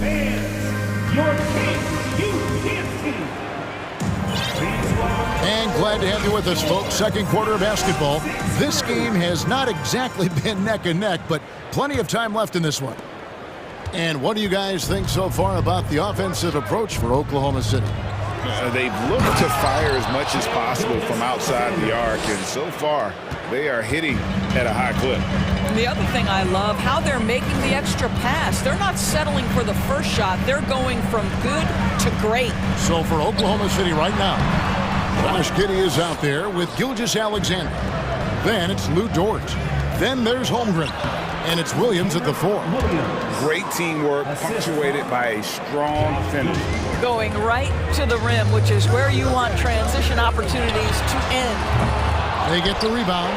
Sabonis, and he could not get that one to go. A lot of contact, and he'll go to the line for 2. Well, to me, the size of Sabonis creates problems for the defense. You cannot be careless in how you guard this guy. First trip to the free throw line for him in this one. Evaluating recent attempts, Doris, to create super teams. They haven't quite worked out as planned, have they? What we understand now is the game isn't played on paper. So many things go into winning. Chemistry, health, and if you risk your future trying to put together a super team with no consideration for what comes next, that can be problematic. Shot clock at 2 from the arc. Kept alive. Outside, Gilgeous-Alexander.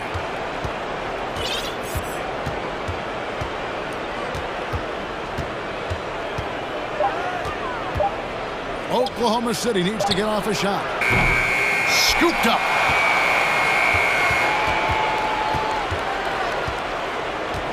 And another shot. Passes it to Giddey. And he's good on the 3-ball. Giddey's got 8 points. Now, this is going to help Josh Giddey's game. Boy, the confidence will rise if he can make these catch-and-shoot opportunities. And 2 shots coming up at the line as he gets fouled on the shot. And I like the fact that the defense is looking to protect the rim at all costs. The Kings shooting their 3rd and 4th free throw attempts of the game. And Mitchell drops them both. And so it's Oklahoma City with it. And here is Gilgeous-Alexander. 20 points for him. Takes it inside. Such a smoothness and ease as to the way Shai Gilgeous-Alexander plays. What a pretty drive. Makes it look easy. Bucket is good. I'm not sure who was supposed to be on him that possession. I mean, apparently neither did the defenders. Gilgeous-Alexander kicks to Giddey. Davis against Gilgeous-Alexander. There's the lob to Dort. And now the fast break. Mitchell with the ball. And 2 free throws coming up. Unable to get that one to go with all the contact. That one on Dort. Sacramento shooting their 5th and 6 free throws of the game. And Mitchell drops them both. And here in the second quarter of action with a hair under 2.5 minutes played so far. Now here's Gilgeous-Alexander. 22 points for him. The pass to Holmgren. Now here's Giddey. He's defended by Herter. Well, you can see the long, lanky frame of Josh Giddey on display. Barnes screen on Giddey. Herter passes to Sabonis. Hits Davis on the wing. Sabonis inside. It's deflected. 1:49 left in the first half. From deep, Gilgeous-Alexander. And they'll get another chance. Now Giddey. He's got 10. Outside, Gilgeous-Alexander. From outside, off the mark. Now a timeout called by Sacramento.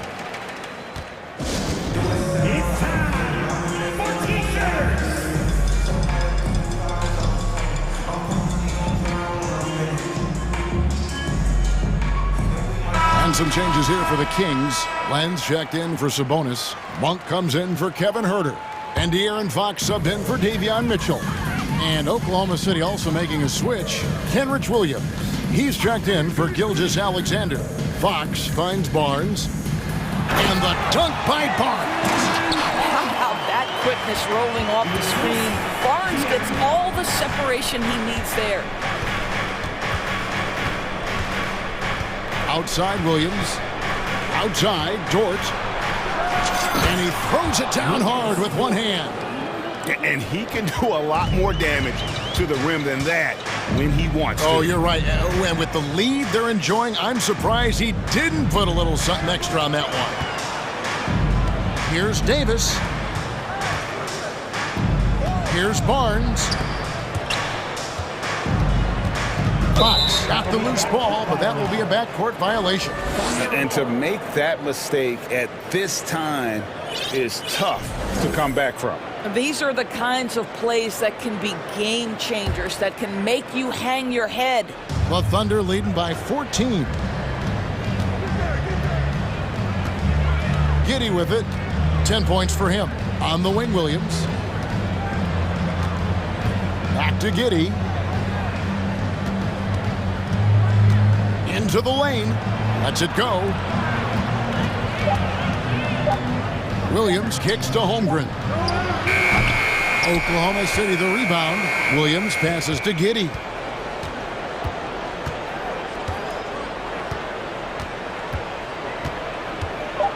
Outside, Dort. Takes a 3.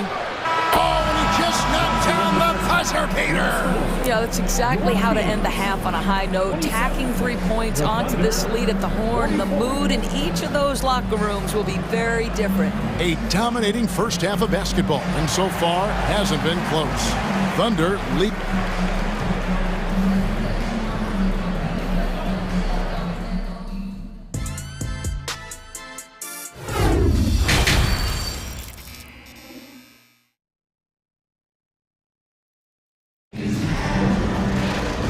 Wasn't too much drama in the first half, but maybe things will tighten up here in the second. You know, Shai Gilgeous-Alexander has been exceptional here tonight, guys. And the way that he has helped out with the ball movement has been a difference maker early on. I don't know that you necessarily think of him as someone who's going to create for others, but boy, all night he's been willing to make the extra pass. They've got Harrison Barnes. Fox is out there with Monk. Then there's Terrence Davis. And it's Len in at the center, filling out the middle. So that's the 5 in the game for Sacramento. And it's Williams with the ball for Oklahoma City. 17-point lead, their biggest. Now, here's Dort. Monk defending. Dort passes to Holmgren. And the dunk by Holmgren. Well, great decision from Dort. If your teammate is open, get him the basketball. Nicely done. They need a bucket in a big way here to regain some confidence. And they're moving it up. Here's Giddey. The big dunk at the end of the break.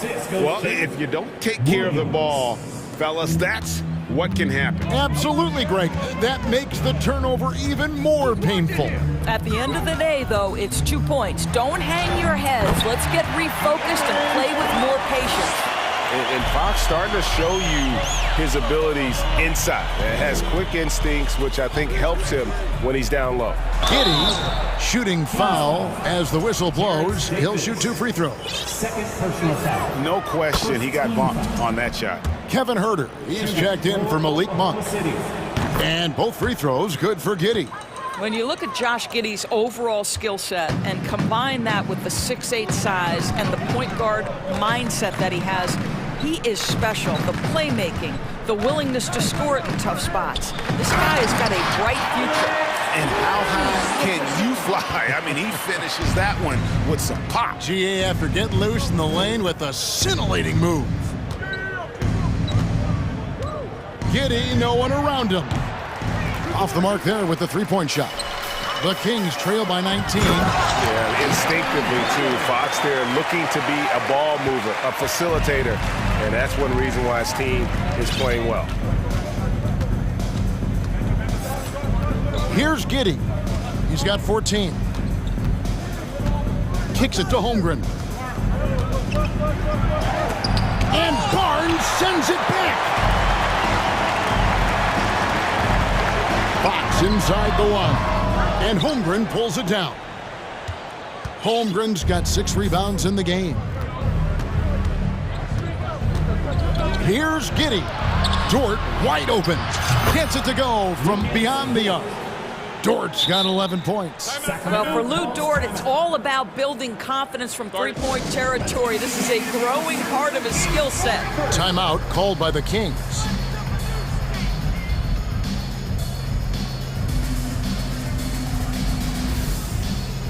And some changes here for the Kings. Sabonis comes in for Alex Len, and Murray subbed in for Harrison Barnes. The Thunder also changing it up. Joe's checked in, and Gilgeous-Alexander is subbed in for Josh Giddey. And it's time for an injury report. Now for an update on Malik Monk's injury, let's go to David Aldridge. Hey guys, the head athletic trainer of the Kings was able to update me on the situation. It's an issue with his hand. It doesn't look very serious right now, but there is some nagging soreness there. Thanks for the status report there, David. At least we now know, Greg, how he's doing. Yeah, when you talk injury, the unknown factor is always a difficult thing to deal with. There's no question, because even if you know what's wrong, individuals have different healing times. The time frames can be totally different for similar injuries. And those are the kinds of plays that are just killing them right now. Fox with it. Williams picks him up. Murray for 3. Thunder with the rebound. Williams has got 4 rebounds now tonight. To the middle. Whoops, they pick off the pass. To the inside, and it's Fox with the jam. I think it's fair to say that Fox is in the zone right now, an exciting player to watch. I just love seeing how he can take over a game with his aggressiveness. Holmgren can't hit. The Kings trail by 14. And here's Herter. A shot by Sabonis, nobody around. Drills the three-pointer. He's got 9. Don't sleep on the big man now. Domantas Sabonis can be effective in catch and shoot. Gilgeous-Alexander surveying the D. Williams sets a screen for Gilgeous-Alexander.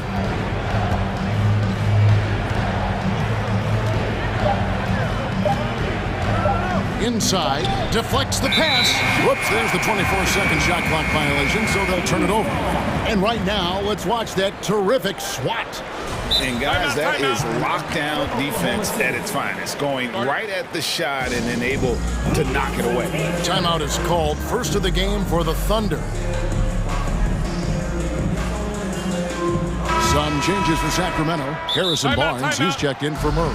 And Monks subbed in for Terrence Davis.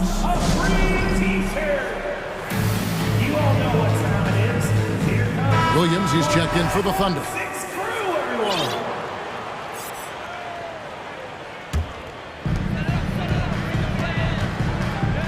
Up top, Fox. Gilgeous-Alexander covering.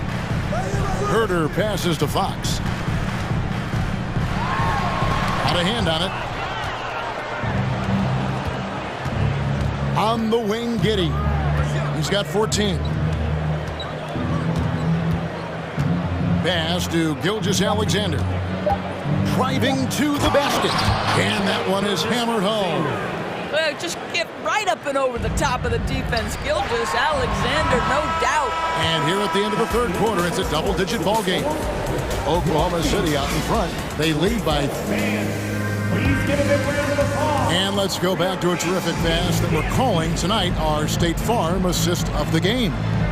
Yeah, an easy choice tonight. Look at the precision on this pass. Put it on a platter for him. And when you're the beneficiary of a pass that good, you better deliver, and he did just that. And 1 quarter to go in a game that to this point has not been an evenly fought contest. And Oklahoma City looking who they've got to start the fourth quarter. Williams is out there with Holmgren. Then it's Josh Giddey. Then there's Shea Gilgeous-Alexander. And it's Dort in at the 3, the small forward. Because Shea Gilgeous-Alexander has an array of moves, this guy can get going offensively, and he's starting to cook a little bit. And now a moment to present the New Balance player of the game, Shea Gilgeous-Alexander. And guys, no doubt who our pick was going to be. He's made everyone else on the court look like they're playing at half speed. It's been total domination, and you can't help but just sit back and admire that performance. And as the star of this team, he knows he's going to be the object of the crowd's anger. Getting the latest now from our sideline reporter, David Aldridge. David, it's all yours. Take it away. During that break, Sacramento's coach had some words for the team, and he was emphatic. He said, we are not going to win this game playing this way, fellas. You've got to step it up. You've got to get aggressive, and you've got to battle to get back in this thing. See if that pep talk got him going, guys. Okay, David, much appreciated. Dort against Fox. Sabonis with the steal. Puts the move on, and that one good. We are talking about 6'11", 240 pounds of nothing but big-time athlete. Domantas Sabonis doing work. First minute and a half of basketball played here in the fourth quarter. Gilgeous-Alexander kicks to Holmgren. Back to Gilgeous-Alexander. Out to the right wing. And the dunk by Holmgren. That's what we call a power finish. There's no such thing as gentle for the big man. Now, here's Fox. Takes the 3. They grab their own miss. Outside for Davis.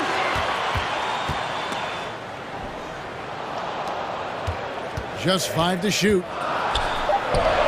Good, and it's Sabonis with the assist that time. Yeah, just a tremendous find by Domantas Sabonis. This guy plays the game the right way. Outside, Gilgeous-Alexander. The rim-rattling two-handed jam. Some power coming from the PG. Ah, that's right, GA. Seeing more and more of that these days. Backcourt guys who can elevate. We know versatility is huge in this game. Just a tremendous job finishing that play. Wow. Barnes can't get it to go. If they want to, they can milk the clock just a little bit here. Yeah, that's the best option. Dort passes to Gilgeous-Alexander. Now Williams. From past the arc. And it's Sacramento with the rebound. On the wing, Barnes. Defended by Gort. Fox. Sabonis trying to get open. And a lot of contact on that one, so he'll shoot 2 here. And we talk about Fox's speed, but he also has length, and he's a factor there in the paint. And that's good as he hits both of his shots. 1:51 left here in the fourth quarter. Gilgeous-Alexander against Davis. And the whistle blows. It's going to be on Davis. And that'll be his 3rd foul so far. First team foul.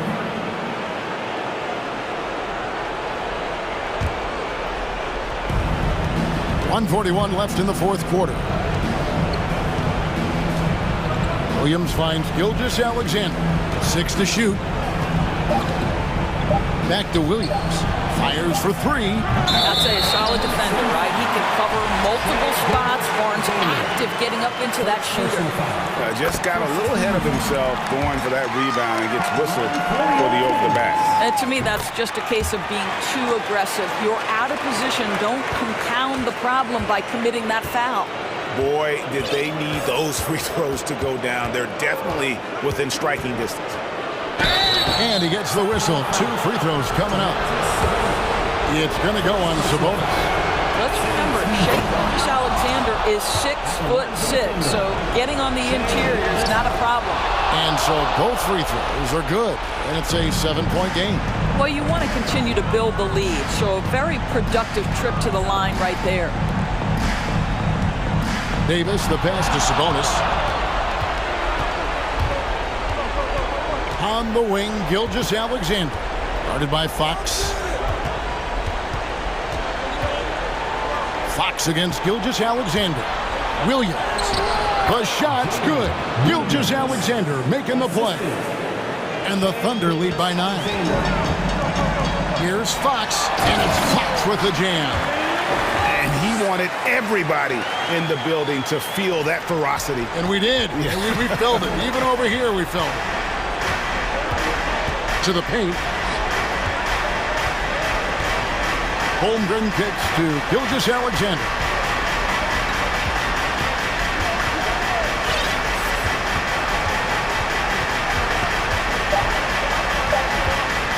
Releases. Sabonis grabs the ball. And it's Sabonis with the ball for the Kings. 7-point differential. The kick out to Fox. It's rebounded by Oklahoma City. Their biggest lead of the game was 21. Now, Gilgeous-Alexander.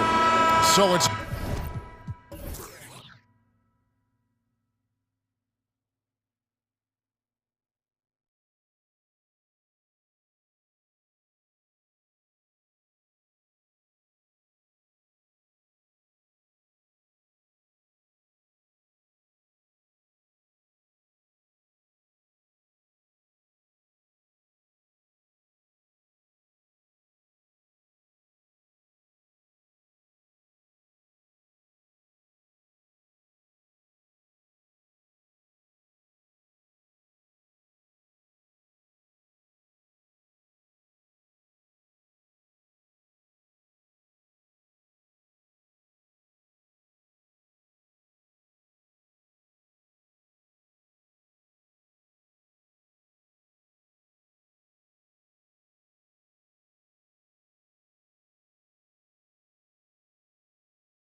To show any mercy tonight.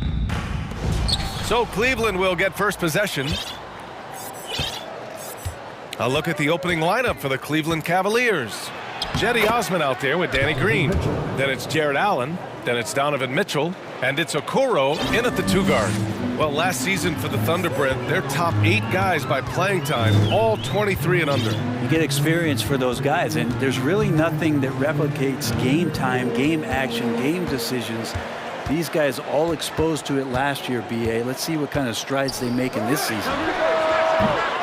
And Gilgeous-Alexander missing. I know it's about defending the post and the three-point line these days, but still got to be active in the mid-range area, and the defense gets away with one there. They'll have a hard time shaking that one off. Perfect position, plenty of space, just clanked it. Green against Giddey. Down low. Here's Dort. And a foul called on the way up. So he'll take 2 from the free throw line. And Dort just keeps getting better. This is a guy who comes at you with some tenacity. So you talk about Lou Dort. What has he done to become more comfortable with? Well, I think the challenge was there in front of him, BA. He had that playoff appearance where he was unguarded, and he's proving, not to other people, but to himself, that he's capable of knocking down shots from that kind of range. Williams is checked in for Williams. Now here's Green. Mitchell, the pass to Allen. Here's Okoro, 6 on the shot clock. Allen with a screen on Giddey. Here's Mitchell, takes it inside. It's tipped. And they're running. And here they go. Oh, now that's how you finish a break. Throw it down with force. Next step kind of action there from Shea as he's able to find the open teammate. Here's Mitchell. Oh, and Mitchell powers it home. Oh, guys, I mean, this crowd is in awe of that Mitchell dunk. Heck, I'm in awe, too. Here's Gilgeous-Alexander, and slam dunk by Gilgeous-Alexander. Wow. I'll tell you, such an advantage having a playmaker who can get up to the rim and finish.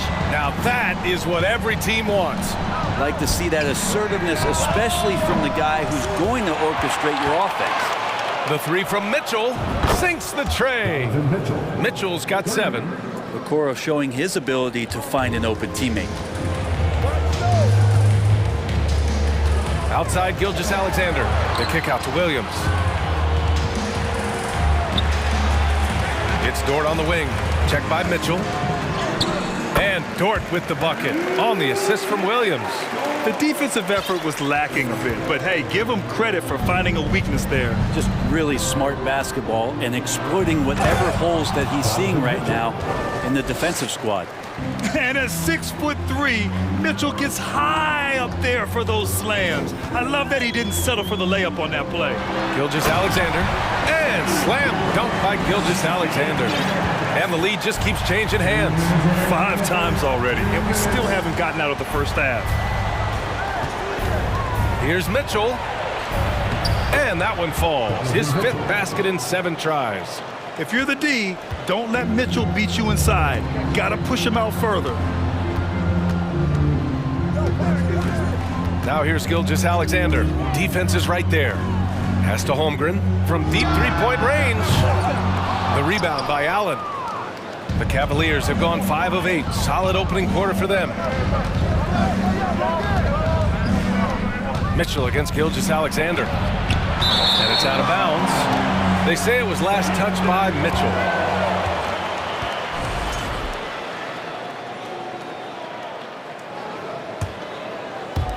And we're just over 3.5 minutes into this first quarter. Outside Gilgeous-Alexander. Outside Giddey.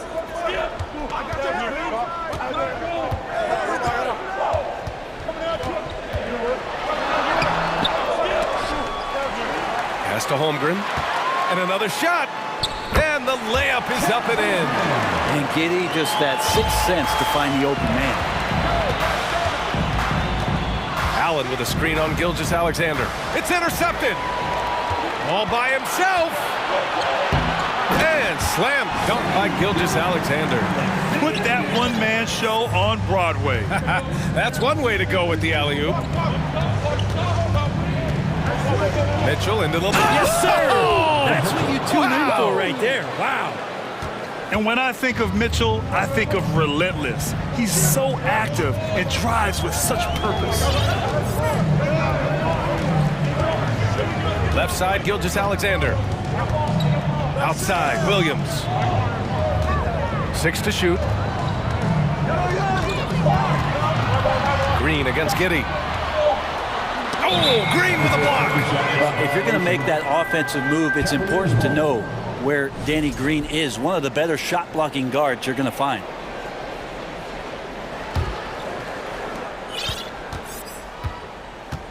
Gilgeous-Alexander against Mitchell. From deep. The shot comes out. 1 quarter in the books, and it's been a close one. Thunder out in front, leading.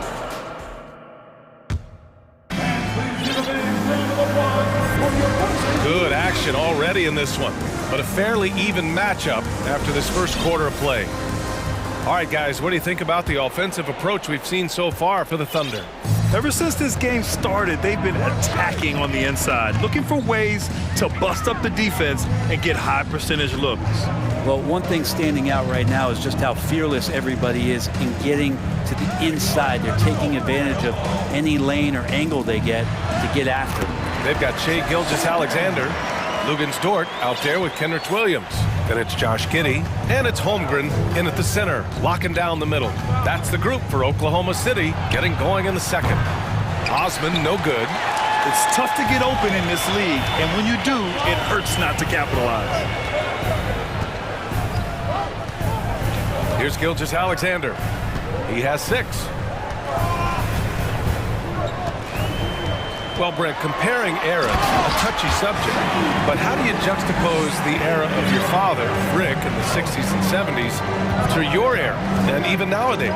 Well, I think between the rule changes, the adoption of the three-point line, and the skill and growth and all the technology and science behind players, that it's really, really difficult to look back 25 years ago and compare the game. Just the game itself, B.A., let alone talking about players and their skills. Here's Gilgeous-Alexander.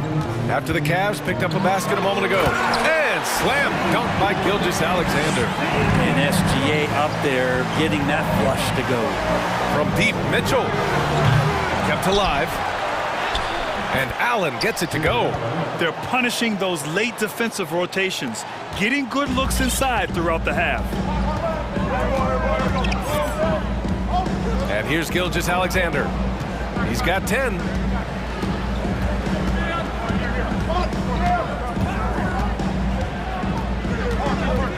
Six on the shot clock. Time called here. The Thunder decide to talk it over.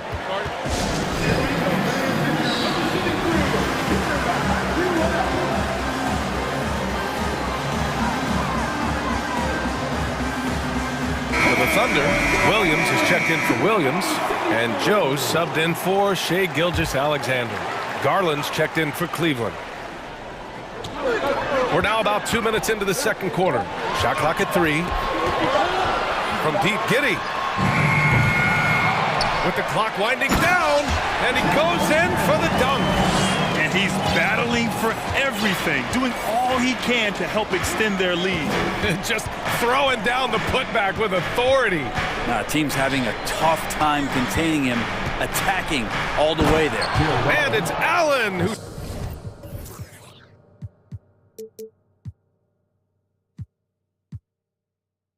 slams it home. And this is the threat that Allen gives you on the interior, gets great position, and then just jams it through. It's Giddey on the wing. And the dunk to finish it off. A beauty. Can't talk enough about the subtleties in that setup right there. The assist, really the key to that entire sequence. He made the most of that opening, teaching the defense a lesson. Outside Giddey. Launches it. Nails it from beyond the arc. Giddey's got 5. And a nice stroke. That's coming along for Josh Giddey. Garland for 3. And it's Holmgren with a rebound. Oklahoma City has gone 1 of 2 from deep in the second quarter. Here's Dort. Pass to Joe.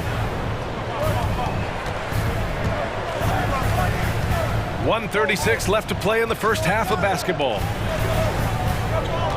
Here's Giddey. Dort with it. Giddey finds Dort. Out of bounds. It'll be Cleveland ball. And when Dort's out there, Grant, he really gives this team a physical presence. Oh, I like this guy, B.A. I mean, very strong, very aggressive at both ends. He makes a lot of hustle plays. Seems like every successful team has 1 or 2 of those guys like him. Now here's Garland. Boy, he's been patient so far. Nothing yet on the scoreboard. Pretty effective off the bounce there. Garland quick, and that got him to the rack.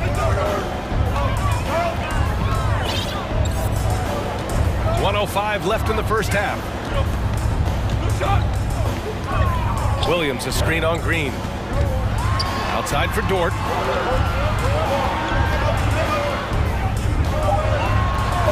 For 3. No good. And it's Cleveland the other way. Now Garland.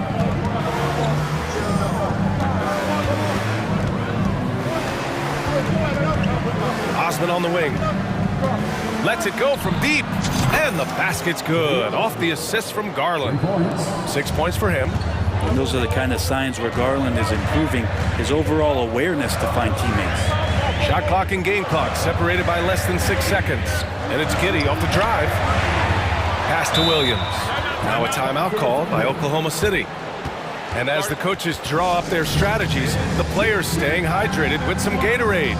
That's key to keeping them at their best all the way up to the buzzer. It really is. And every one of those players knows it. They're all making sure to stay hydrated. It's impossible to play your A game if you're not getting enough to drink, especially towards the end of games when the physical toll of a long contest really starts to add up. Outside Gilgeous-Alexander. Oklahoma City's got to hurry. They got to get up a shot. And it's Holmgren missing. The 3 from Okoro.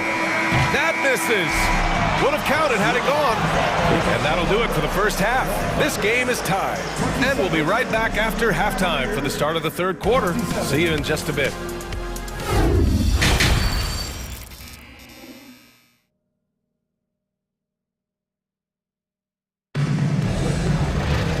And we've got second half action for you. Thus far, a pretty evenly contested game. We've seen Donovan Mitchell really having a great game. He's been on the attack, playing hard and going right to the rim. Yeah, nice job of carving his way to the inside with some ease.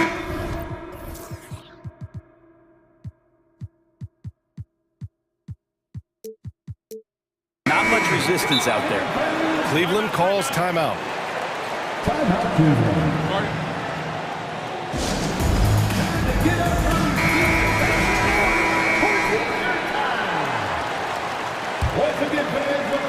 And the Thunder shooting has been tremendous. 63% for the game and scoring with confidence.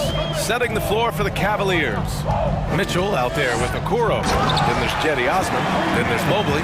And it's Wade in at the 4 spot. This game has been like a seesaw. Both teams going back and forth at one another. Yeah, everybody trying to get away from one another, and the threads are keeping them close. This has been highly competitive. That puts them in the lead. And the Cavaliers lead by 1. That's great court awareness. Mitchell's just reliable at noticing when his guys are uncovered. Now here's Gilgeous-Alexander. He's guarded closely from deep. Holmgren. The Cavaliers pull it in. Now here's Mitchell. 13 points in the game. And you can count it. He'll go to the line with a chance at a 3-point play. And Grant, Donovan Mitchell wears the number 45. Not one we see a lot of in the NBA. That's true, B.A. But Donovan's got a good reason to wear it, paying homage to Michael Jordan. Mitchell said growing up, everyone always took 23, so he went to MJ's return number, 45. These are the type of games for Gilgeous-Alexander where the promise of his future looks incredibly bright. Mitchell against Gilgeous-Alexander. Oh, it's It's blocked by Gilgeous-Alexander, and he recovers it. Back to Osman, pass to Mitchell. Fires from deep, and there's the shot clock violation. Couldn't get the shot off in time. Yikes, that one stings there. Hurts so much more to turn the ball over, especially with how tight the game is. Outside Gilgeous-Alexander.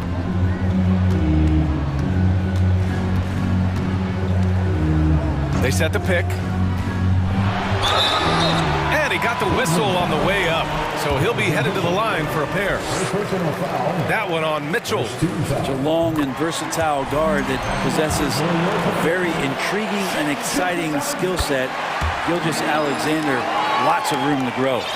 And I think Shea Gilgeous-Alexander, just another one in that long line of Kentucky Wildcats coming into the NBA that has carved out a pretty nice career so far in the league. Oklahoma City has gone 1 of 2 shooting from the perimeter since halftime. Dort a screen on Mitchell. Dort outside. There's the triple. That one's good. And so Gilgeous-Alexander with the assist. Gilgeous-Alexander's got 4 assists in the game. It has been fantastic watching Gilgeous-Alexander continue to improve. And I love B.A. also, along with his improvement, what we've seen in terms of his leadership and responsibility to this team. He shows a very strong work ethic, and this is why a lot of people are still excited about his growth and progress. And one of the big names on the move this past summer was Donovan Mitchell. Now, you figured his time in Utah was up as the team decided to change their core up. Could be a game changer, though, with this roster, even with all they gave up to get him. Now here's Gilgeous-Alexander. He's got 15. The rebound by Osman. The Cavs trailing. Here's the 3. Hits the trifecta. Osman's got 9 points. These teams just keep trading the lead. Yeah, you wonder what it's going to take for someone to pull away. Here's Gilgeous-Alexander, and slam dunk by Gilgeous-Alexander. Get up there, young fella. Sometimes as a point guard, you got to take it yourself. Well, it's okay to be selfish when you can flush it like that.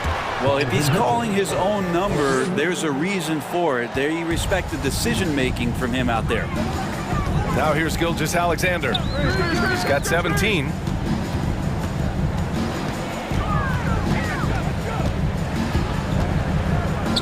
Pass to Holmgren.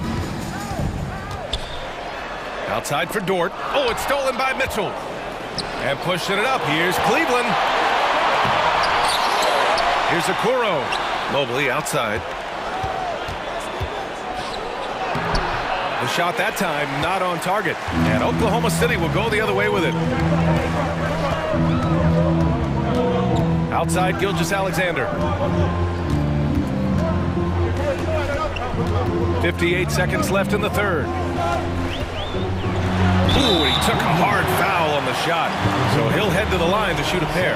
Gilgeous-Alexander does a good job of just staying aggressive, and that just forces the defense to do something. And a closer look here at the scoring breakdown for the Cavaliers. What a performance for Beyond the Arc in this game. They stuck to their guns, and it's paid off all game. Well, we've also seen them being very aggressive down in the paint. All game long, they've been hunting down those inside points. Cleveland calls timeout.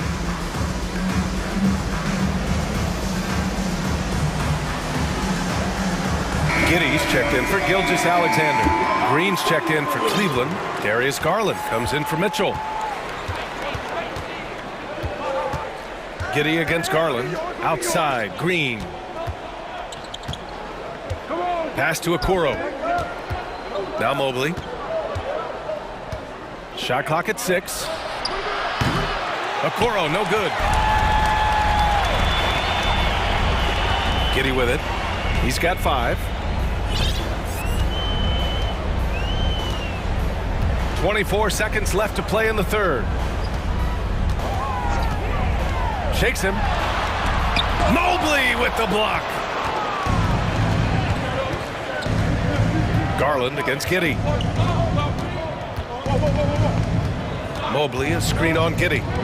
Okoro on the wing. Oh, deflected. It's a tie game in Oklahoma City. And we'll have the start of the fourth quarter for you. And let's take this opportunity to show you our State Farm assist of the game. Just a selfless decision from your two-guard, showing his ability to get his teammates good looks. What an advantage if your off-guard can make plays so valuable. Man, I know I speak for all of us when I say I can't wait to see what kind of finish.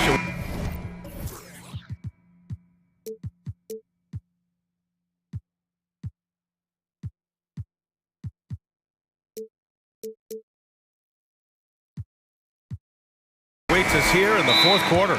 Let's check in with our reporter, Allie LaForce. Hey team, I was able to catch the message that JB Bickerstaff was giving to his team. He loves what he's seeing from their perimeter offense. He told the team, quote, keep shooting. It's working for us. Let's bring this home. Back to you. Thank you for that, Allie. Josh Giddey out there with Shai Gilgeous-Alexander. Then there's Holmgren, then there's Lou Dort, and it's Williams in at the 4. That's the lineup out there for the Thunder. Cutting into this lead. They're well within striking distance. Yeah, just much sharper out there. You can see guys getting in tune. It's not about playing harder. Sometimes it's just about playing smarter. Giddey against Green. Giddey passes to Williams. And the rebound goes to the Cavaliers. Here's Mitchell.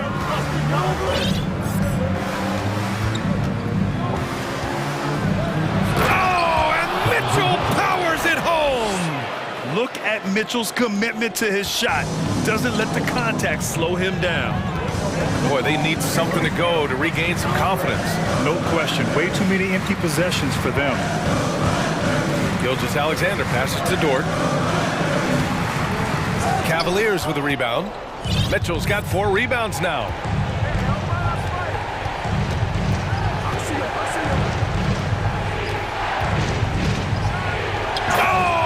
Mitchell powers it home. We love to see Mitchell explode like this on offense. A guy who has so much potential as an elite scorer. Now a timeout call by Oklahoma City.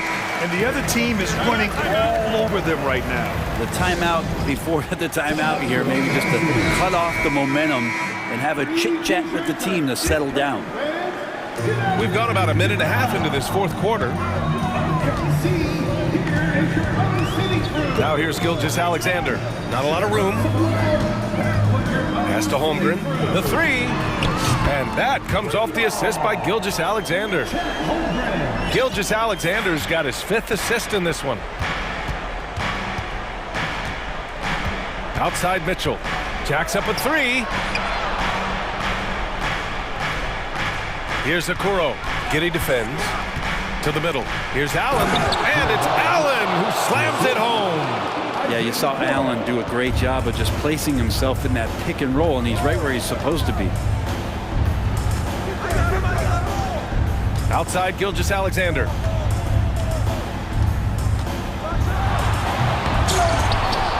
Here's Holmgren, and it's flushed down. A nice jam. He does that so well. At his size, he's always a threat to throw it down.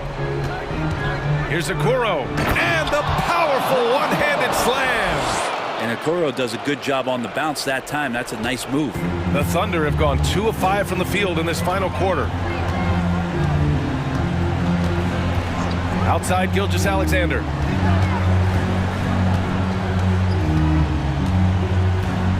There's a screen. It's Giddey on the wing. 5 on the clock. The shot, no good. So Cleveland will take it the other way. Outside Mitchell. Pass to Allen. Hey, expanding his range. Williams grabs the board. Oklahoma City trailing. And there's a minute 45 left in the fourth.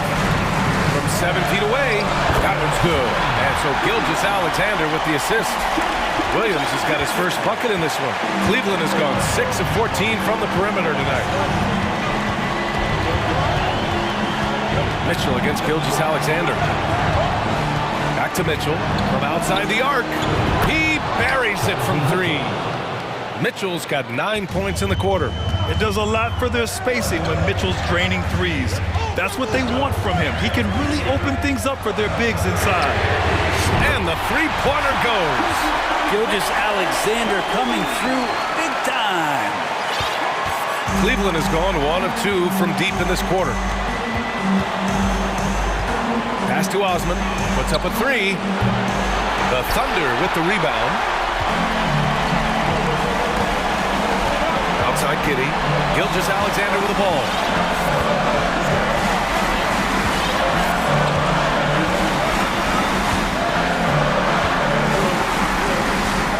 Now a timeout call by Oklahoma City. They're behind by 3. There's 48 seconds left in the fourth quarter.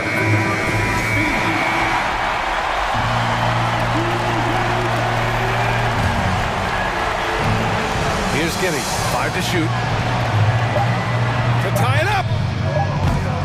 The rebound by Allen. And it's another just bad decision on a night full of those. The shot selection tonight has been questionable at best. Fades and shoots. Doesn't go that time, and it's Oklahoma City the other way. 2 seconds separating the shot clock and the game clock. Outside, Green. Pass to Mitchell. Green with a screen on Gilgeous-Alexander. Ooh, it's stolen by Gilgeous-Alexander. Now a timeout call by Oklahoma City.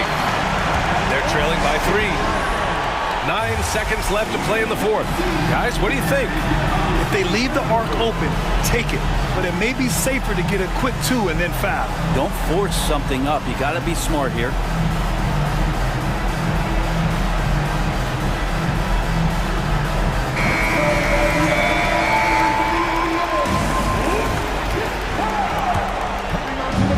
To even the score with a huge 3. You can bet that's what they're looking for this late in the game. They need that 3. This is the tray.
the game and the task ahead.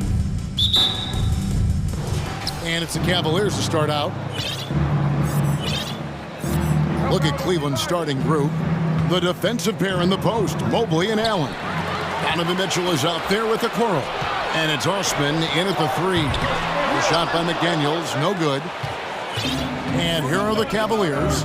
You know, when it comes to the Minnesota Timberwolves, for so long, they've struggled to be competitive. But recently, I think they've started to turn things around. I mean, they've got a nice core. They got a taste of the playoffs recently, and now look to build on that. And Hall of Famer David Aldridge spoke with Chris Finch. David? Well, Kevin, he said he wants to see good decision-making out there on offense. He said we can't allow this defense to dig in against us. We have to challenge them with different sets, different looks, and get them moving.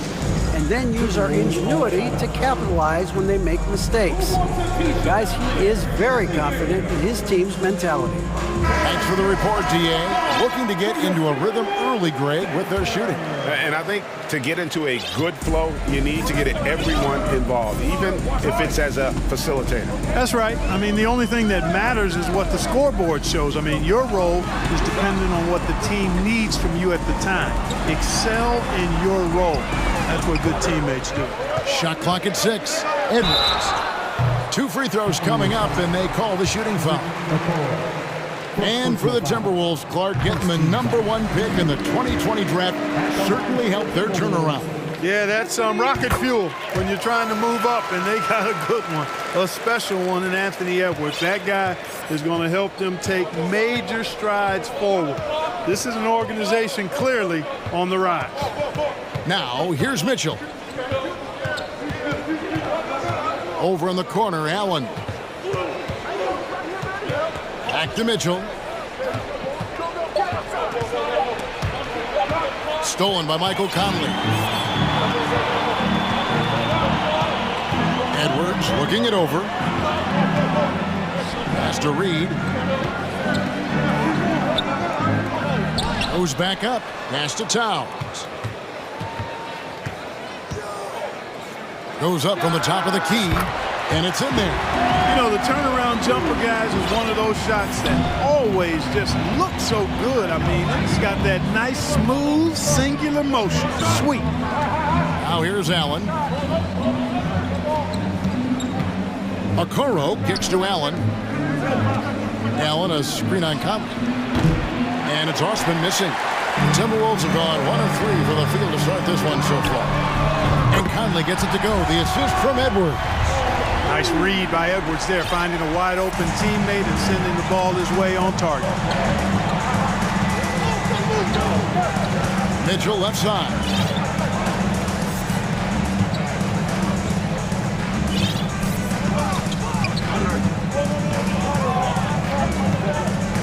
Mobley outside. And denied. He sends it right off the glass. And now let's take a look again at that incredible rejection. And right out of the gate, trying to set the tone defensively, you gotta love that energy. And so Conley will bring the ball up for the Timberwolves. And one thing that is special about Evan Mobley, made an immediate defensive impact as a rookie. Something few big men are able to do. Now, here's Mitchell. Anthony Edwards unable to get his last shot to go in. What an incredible elevator. Don't tell Mitchell he's 6 feet. Donovan plays way bigger. To the wing right side. McDaniels passes to Towns. And another 3 for Minnesota. As you said, very few rookie big men, Greg, can shape a defense like Mobley did. Kind of reminds you of the impact Tim Duncan had with his defense. But Mobley can protect the rim and stay in front of guards on the perimeter. Boy, sky is the limit for him defensively. And a nice job here early of establishing an inside presence. And the pass to Towns. And foul on the shot. He'll shoot 2 at the free throw line. That one on Mobley. And, you know, we all know how talented Towns is. Now it's time for him to up the ante and do big things in the playoffs. And Towns drops them both. Hey, guys, how about the dominant young career Karl Anthony Towns is having? Very few can dominate like he can, Kevin. Towns is a monster. I mean, averaging a double-double every year of his career so far. So valuable in what he brings to the table. And here is Conley after Jared Allen made that last three-pointer. And he gets the bucket. Conley's got 5. And he's been a terrific point guard in this league for a long time. Mike Conley just knows how to play. Mitchell feeling it out a bit. Passes it to Osman. Kicks it out to Mitchell. Another 3 for Cleveland. And when he's hitting from deep, Mitchell's practically unguardable. Can't crowd him out there. He'll just drive right around you. Edwards, a screen on Mitchell. For 3. Edwards can't hit. Now 8 seconds separating the 2 clocks. The tray. Another 3 for Cleveland. And you pass it to him, Spider Mitchell is always ready to let it fly. An impact player the moment he stepped into the league.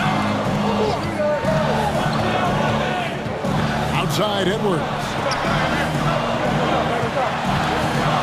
Here's Towns. Allen with the rebound. You almost have to assume he's going to knock those down when he is that open. For 3, Mitchell. And he got that one up in time, but doesn't go in. Donovan Mitchell firing on all cylinders for the Cavaliers. He comes away.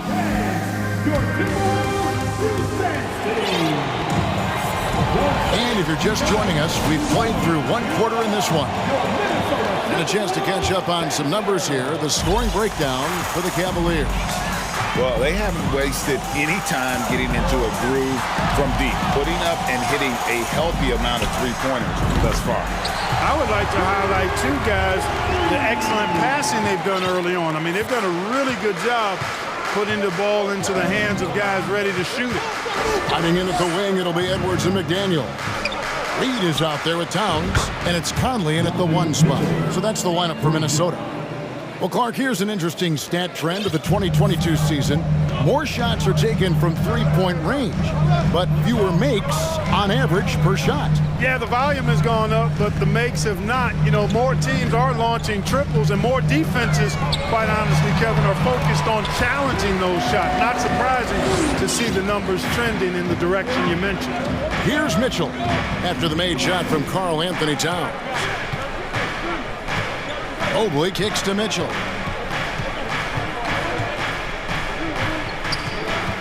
With the drive, it's hauled in by Edwards. Minnesota's gone 3 of 5 from beyond the arc so far tonight. There's the 3, and another 3 for Minnesota. Whatever the defense gives, that's what he takes. A sign of a skilled offensive player. Here's Mitchell. Oh, and the dunk by Mitchell. A dynamic leaper with an impressive wingspan. Mitchell usually has some flashy dunks up his sleeve. GA, it wasn't long ago that the Cavs were an afterthought in the NBA. Well, not anymore. I mean, Cleveland has a tremendous young roster. They play some of the toughest D in the NBA, and they're only going to get better in the years to come. Oh, here's Edwards. 3 on the clock. Here's the 3 from outside the arc. Oh, drew the foul and almost hit the three-point bucket. But he'll go to the line to shoot 3. First team foul. That one on Mobley. And this is his second trip to the line tonight. The first one falls.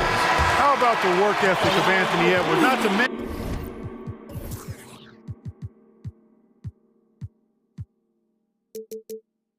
that linebacker build and the sweet shooting stroke, but what he wants most is to see his team succeed.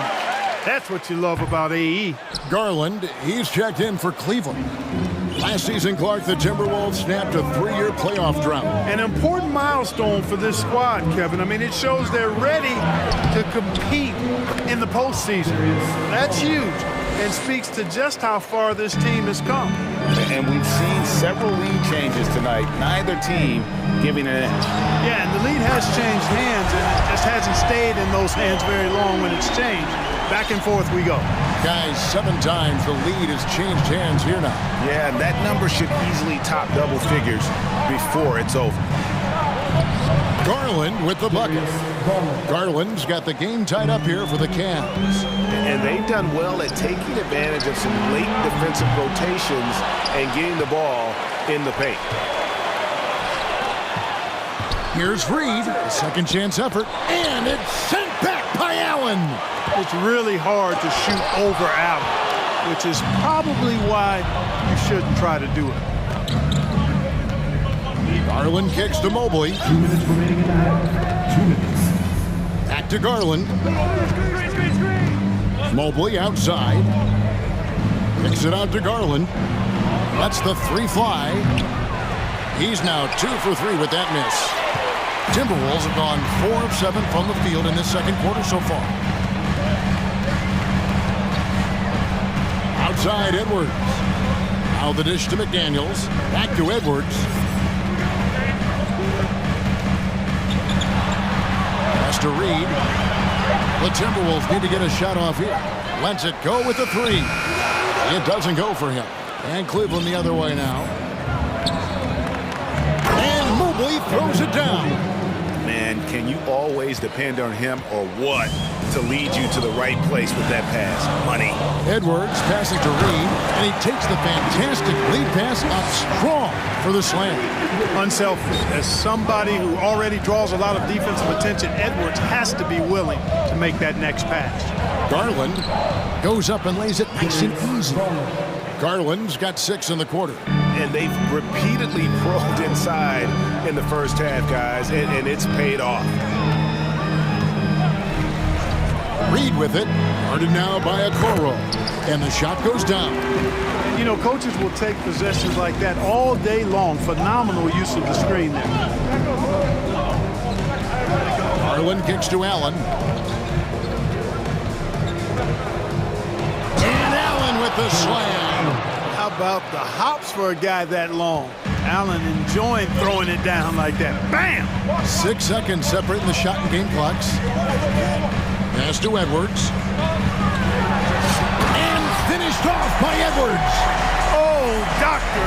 Oh, my goodness. Anthony Edwards throwing it down with force. Get this guy in the dunk contest. Kicks it out to Allen. Over to the left wing. Outside Garland. Fires the 3. Got it up. And he was able to put it up in time, but doesn't fall. Thank you, David. And we'll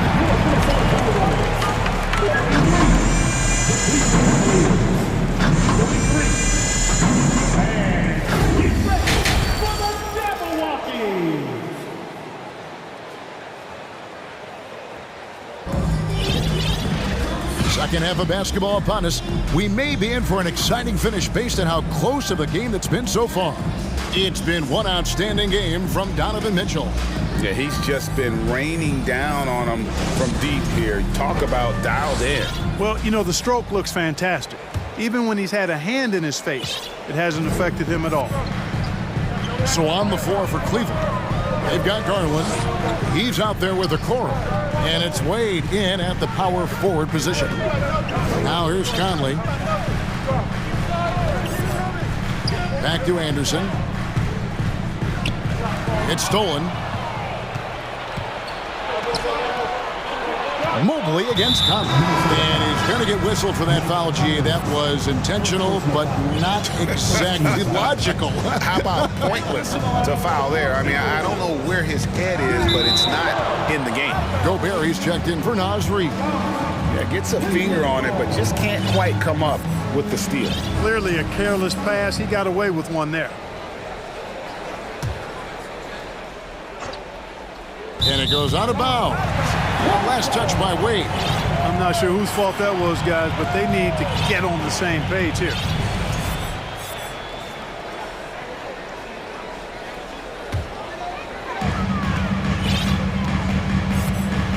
Here's Conley. Gobert with a screen for Conley. Good on the triple. Conley's got 8. What a smart player Conley is. Able to analyze defenses in pick and rolls and make the right read. Garland with it. Guarded now by Prince. Garland with the bucket. It's a great move, and he catches the defense completely off guard.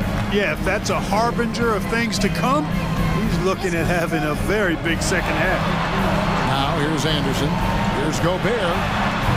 Mobley with the rebound. That's not the type of opportunity he fails to convert very often. Okoro wide open. He fires. Misses the three. Here's Alexander Walker, guarded by Garland. Gobert with a screen on Garland. And slam dunk by Gobert. And all of that size rolling there after that screen. Gobert moves now with such confidence when in the pick and roll. Here's Alexander Walker. He's been quiet so far. Still no points in the game. Gobert double-teamed from 13. And a rebound goes to the Cavaliers. Boy, that's as good a look as he's going to get, in my opinion.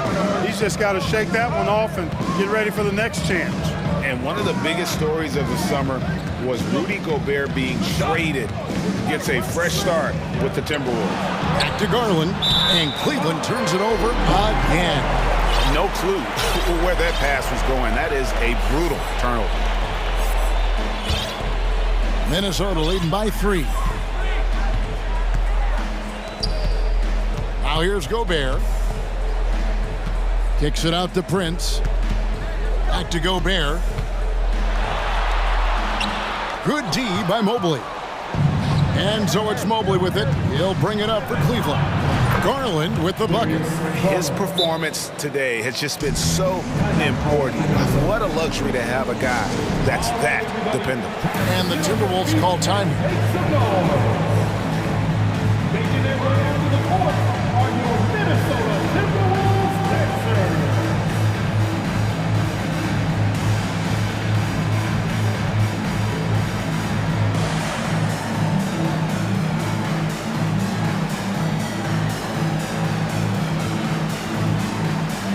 Daniel.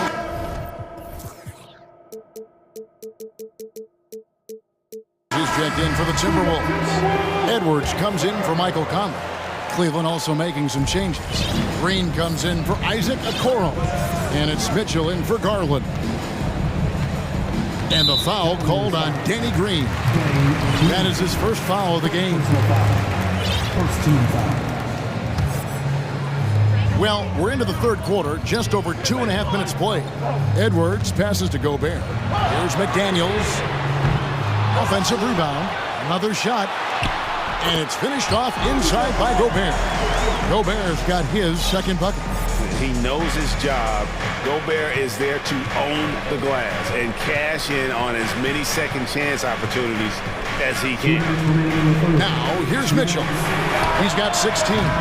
And it's Osman missing. Edwards with it. Wade picks him up.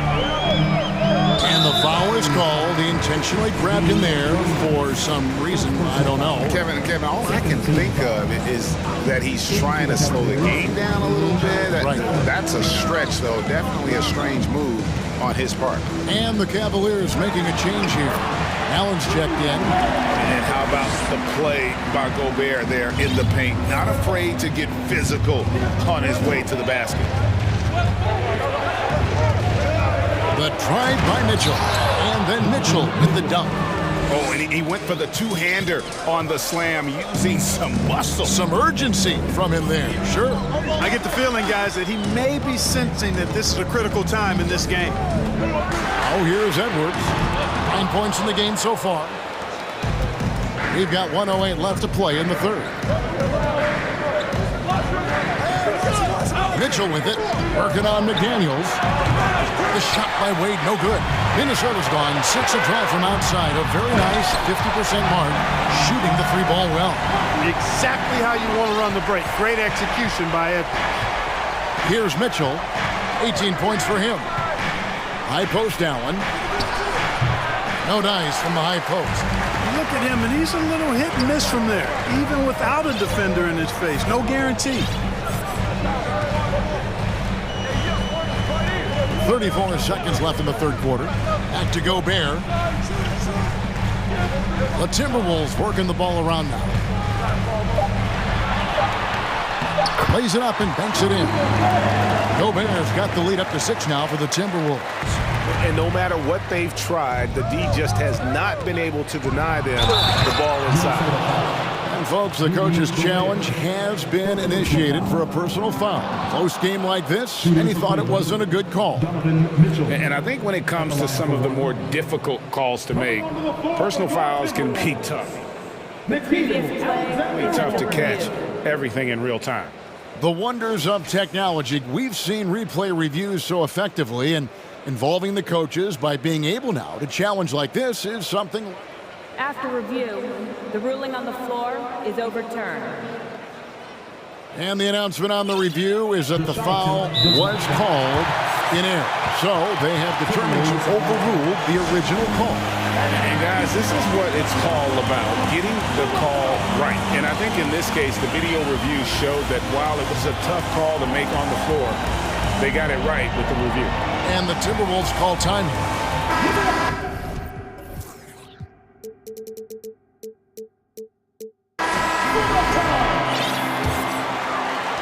There's 18 seconds left here in the third quarter. Conley scanning the floor, and Reed has it in the corner. The Timberwolves again can't hit. Here's Mitchell, and no luck with that time on the buzzer beater. And as we end the third quarter, a great game. Both teams playing well. How about a look at today's State Farm assist of the game? And the definition of teamwork right there, guys. I mean, what great communication between them, and what a beautiful feed. For me, next to the big-time alley-oops and monster throwdowns, passes like that are probably the next best thing when it comes to sweet-looking NBA highlights. And with 3 quarters behind us, we start the fourth quarter in what is still anybody's ballgame. And now the latest from our reporter, David Aldridge. Well, during the break, I listened in on J.B. Bickerstaff's huddle. He said, I love how we're shooting the basketball.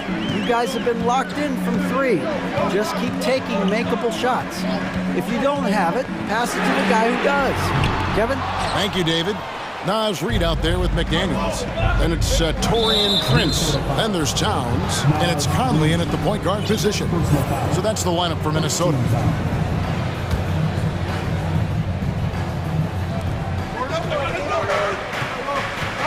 Mitchell outside.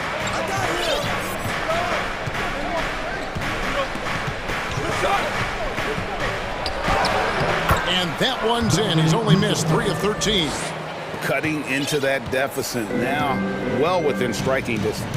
Boy, time to tighten it up on defense. A stop here would be huge. And he missed that one, but I've seen him drill shots from that distance in warm-up. Well, that looked to me, guys, like a heat check. And was maybe a step out of his range. Mitchell is double. Down low, Towns with the steal. To the inside, McDaniels. Man, he's a pure point guard with terrific vision.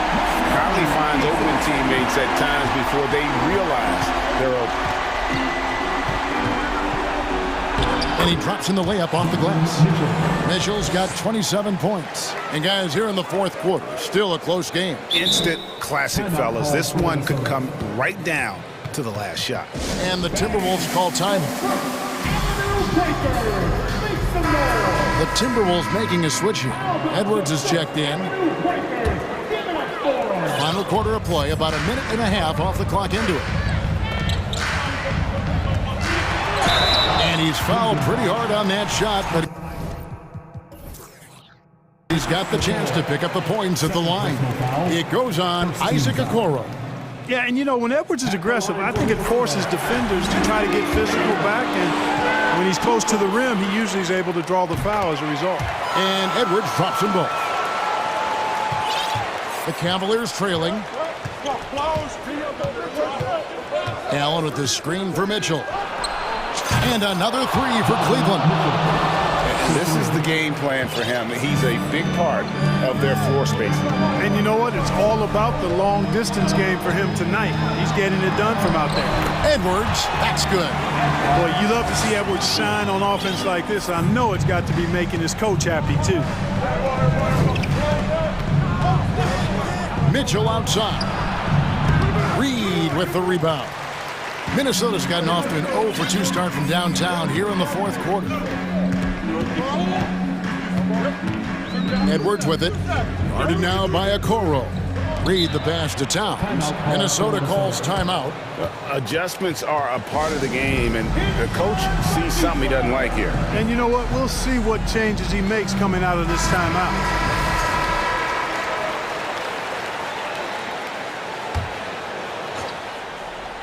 Fourth quarter of play, and we're about 2.5 minutes through it right now. Inside, here's Reed. And that'll be 2. And here we go with the coach's challenge. Not surprised in a competitive game like this. And he's disputing the personal foul call. And this is the time now where the constituted the original personal foul. Getting a different angle can sometimes make it a lot easier to determine. Indeed, and the one thing with replay review is that when you... After review, the ruling on the floor is overturned.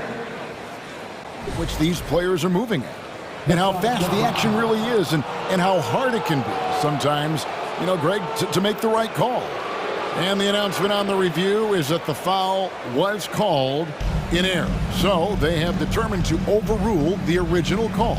And guys, this is what it's all about, getting the call right. And I think in this case, the video review showed that while it was a tough call to make on the floor, they got it right with the review. The try by Mitchell. Now the pass to Okoro. Mitchell outside.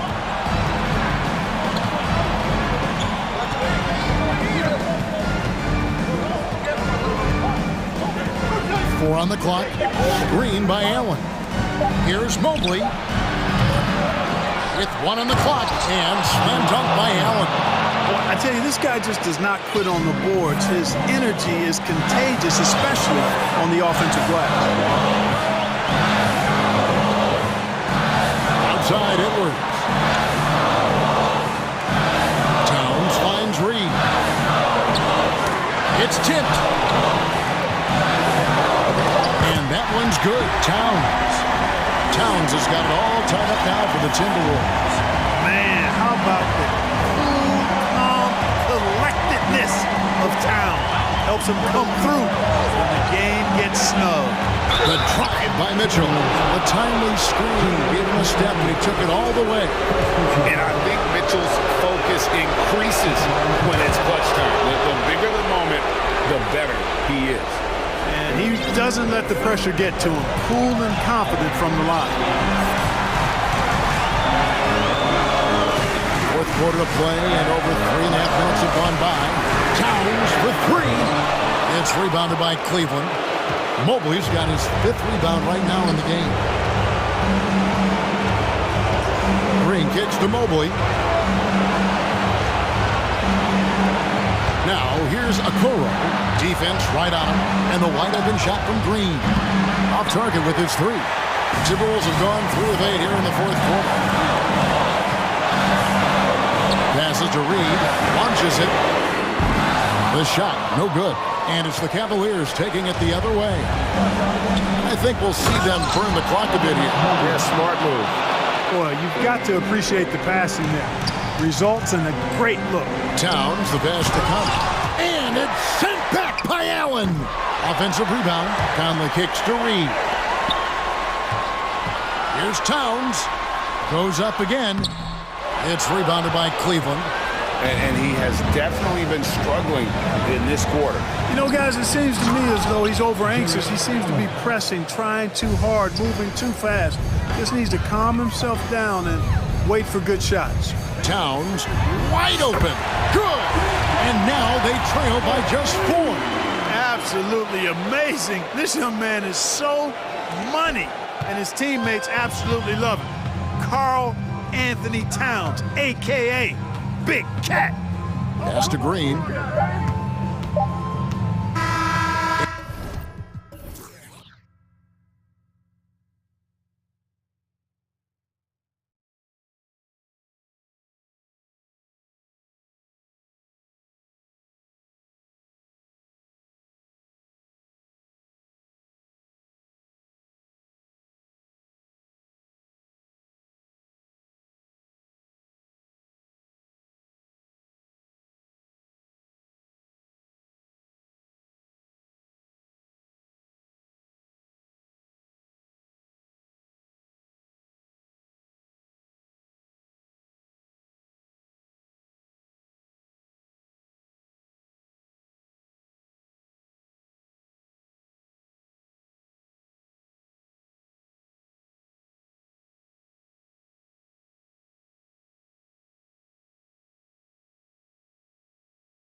Teams here that know a thing or two about ball movement, Grant. Yeah, they really do. I mean, there's a great feel that these teams play with. Two of the smartest teams in the league. They focus on sharing the basketball and keeping everyone involved. This is a matchup for the purist. Looking at the starting five for the Minnesota Timberwolves. Filling in the wings, Edwards and McDaniels. Naz Reid out there with Karl Anthony Towns. And it's Conley in at the one. Boy, he won't miss many from that spot. The defense gets lucky there. And here's Edwards outside, on target from range. Well, don't think twice. Ball touches your hands, you let it go, Anthony Edwards. And there's a whistle. He'll head to the line to shoot two. It's going to be on Naz Reid. What I like about the Minnesota Timberwolves, to me, they took a step forward last season. Finishing their highest conference finish since 2004, made it all the way up to the 7th spot in a very competitive West. And looking at the progress Minnesota has made, many think the best is yet to come, Doris. Well, they've made smart draft acquisitions, beginning with young Mr. Anthony Edwards, a big-time talent. And obviously, you've got to grow that young talent. That's exactly how you build a bright future for your team. And the ball goes out of bounds. Last touch by Towns.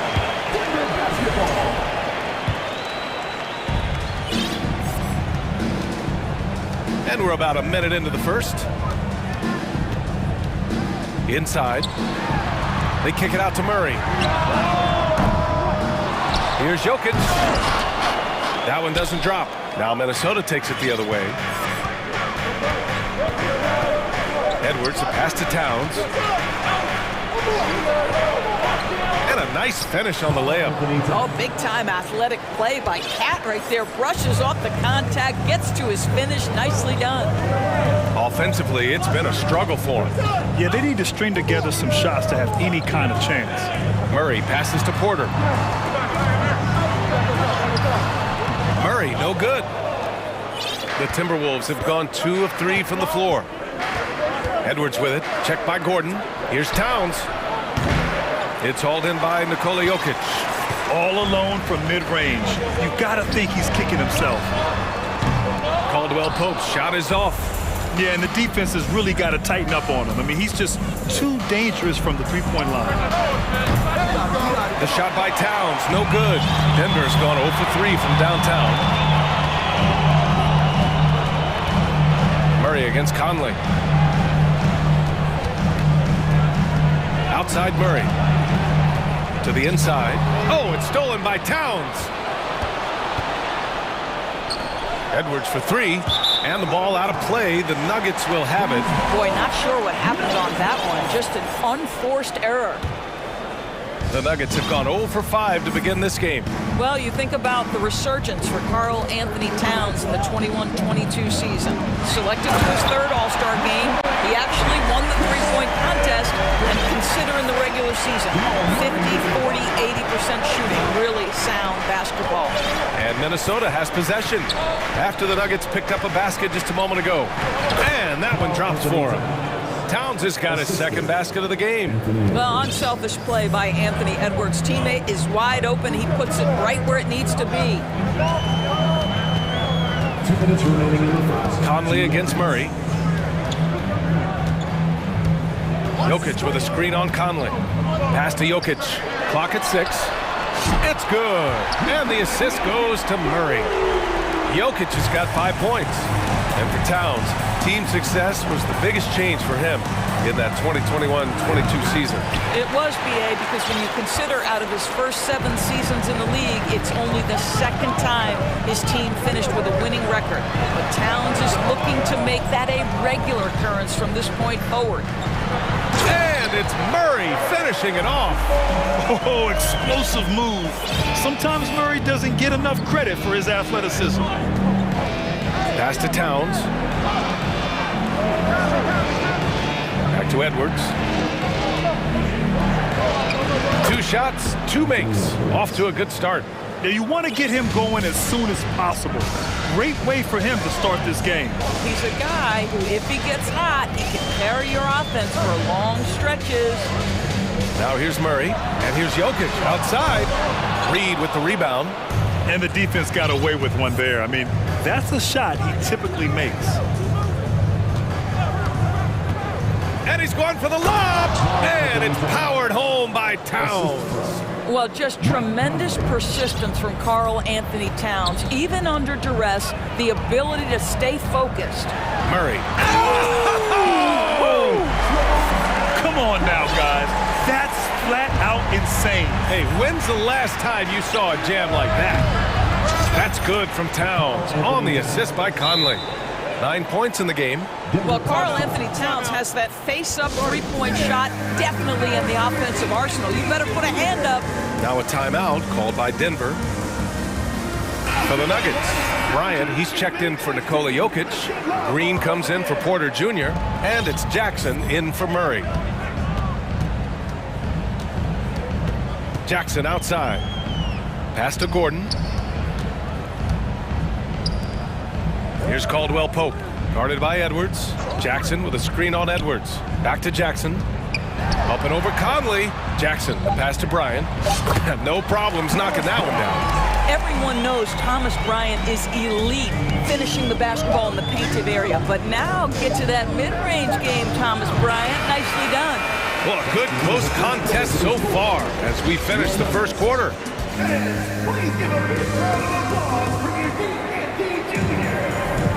And it's been a pretty even game here after one quarter of play. All right, let's quickly break down the game. What we've seen so far from the Timberwolves, guys. Well, they clearly came into this game focused on sharing the ball. When you keep everyone involved at the offensive end, it keeps everyone engaged in other areas as well. We've got Jeff Green, Kentavious Caldwell-Pope out there with Jackson. Then it's Thomas Bryant, and it's Gordon in at the 4. That's the group for Denver getting going in the second. And Gordon with the big finish. Well, easy to see why Aaron Gordon has been in multiple dunk contests. The arsenal, the creativity, limitless. Pass to Towns. Gordon with a steal. Jackson with it. Picked up by Reed. Back to Caldwell-Pope. Rebounded by the Timberwolves.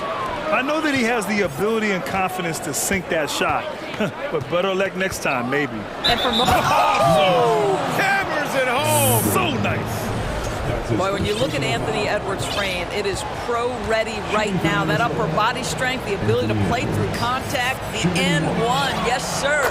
What we know about Anthony Edwards, he had a terrific rookie campaign, but he got better in his second season, both as an individual and as a teammate, guys. Jackson, the pass to Gordon. Here's Caldwell-Pope. Sinks it from distance. Caldwell-Pope's got his first 3 points of the game. Put your head down and go to work. That's what they need to do. Boy, the tide is running one way, and then... Oh, big finish! Oh, did you see that? Oh, give me a little sauce, Anthony Edwards. Rise high and finish over the defender. Pass to Caldwell-Pope. Back to Gordon.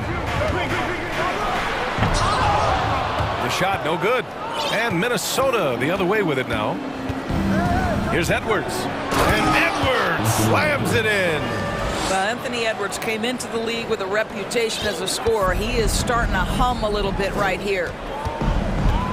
Jackson with it. Picked up by Reed. Fast break, Minnesota. Stolen by Bryant.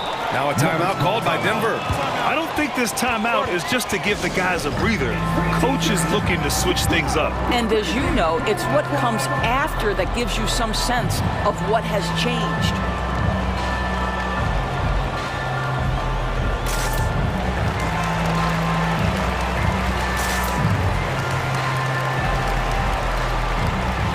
And a new group getting ready for the Nuggets. Jokic is checked in for Bryant. Porter Jr. comes in for Gordon. Brown, he's checked in for Caldwell-Pope. And Murray subbed in for Jackson. Murray is doubled. On the wing, Green. Back to Murray. Porter with a screen on McDaniels. Murray passes to Porter. Back to Murray.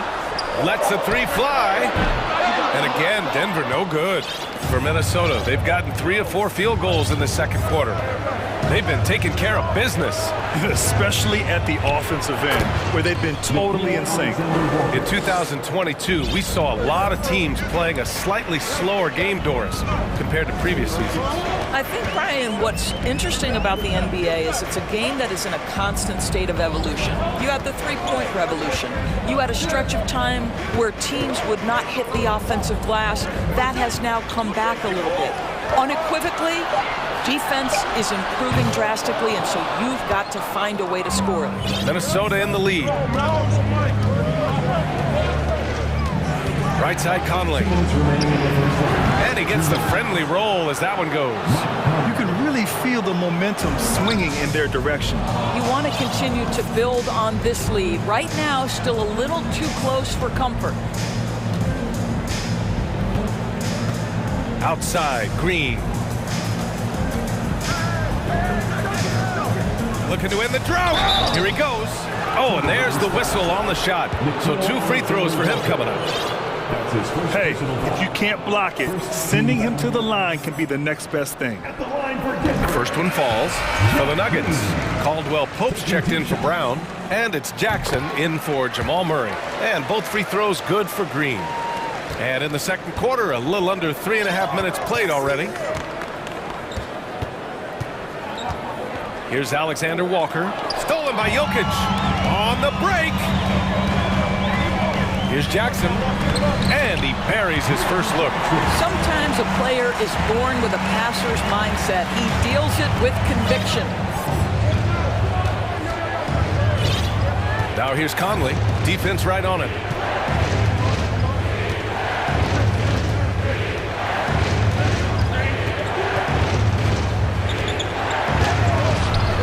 Tries again. Here's Gobert. Well, if you're on the defensive end, you can't fall for Rudy Gobert's tricks. This guy is very crafty at using that up fake. And some stats here, guys. The scoring breakdown for Minnesota. They've been really going at the defense in the painted area, and so far, the opposition really hasn't had an answer for them. And their assist total, also impressive early, creating with the pass and playing for teammates. Anderson against Green. Deflected! And it's out of bounds to Minnesota. Timberwolves ball.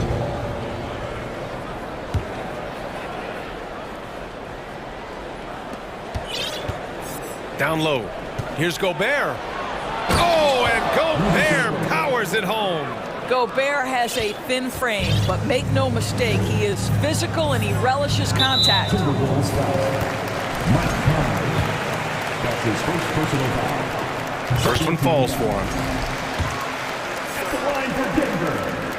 And so Jackson nails both of them. You want to contest this guy's shot, but you absolutely don't want to send him to the line. He will make you pay. Right side Conley. Gobert. Yes, great play by Conley to set it up. Conley's got 5 assists in the game. Stolen by Anderson. And he's in the books. Now 1 for 2. Credit their discipline. They've been working for high percentage shots. And they can run out the clock here. No need to rush it. Well, it's trying to close the quarter strong, and by that, take a great shot without giving them an opportunity for another one down the other end. Back to Caldwell Pope. The top of the key jumper is on the mark. Caldwell Pope's got 5 points now this quarter. How about that pass from Reggie Jackson? Right on the money, folks.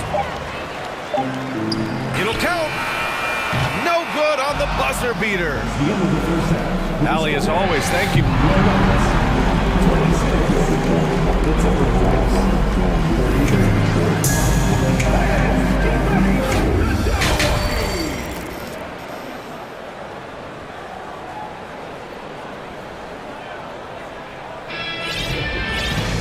And we hope you've enjoyed the broadcast thus far. We're halfway through the game. And you know, Anthony Edwards has been really making it happen, guys. Yeah, tonight, he's done a great job of slashing through the lane and finishing. And part of that has to do with his mindset. He has been looking to push the action at every opportunity, and he has been in attack mode all night. Minnesota calls timeout.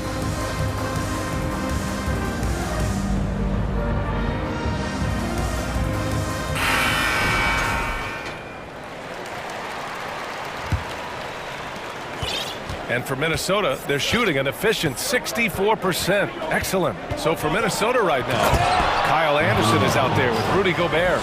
Then there's Taurean Prince. Then there's Edwards. And it's McDaniels in at the 3, the small forward.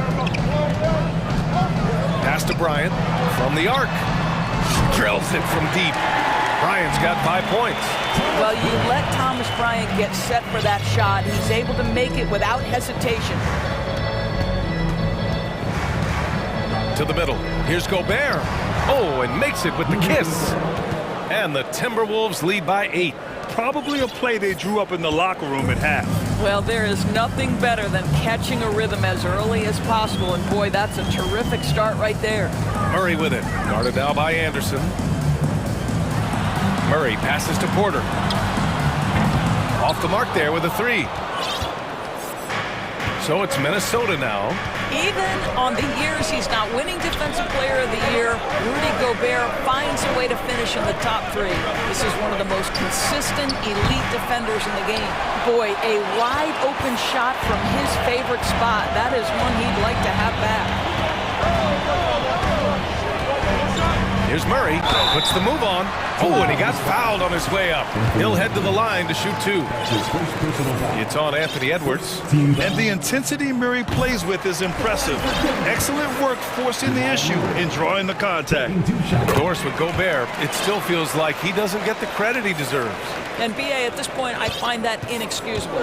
You just watch the game and understand the metrics to see the massive impact that Rudy Gobert has on winning. It is not only on the defensive end either. Edwards is doubled. Pass to Gobert. Shot clock at 6. It's hauled in by Nikola Jokic. Denver has gone 1 of 2 shooting from the perimeter since halftime. And now we have an intentional foul. I'm not sure why. Yeah, bizarre play, BA. Not sure what got into him. And the Timberwolves call time here. Fans, get crazy. It's T-shirt time.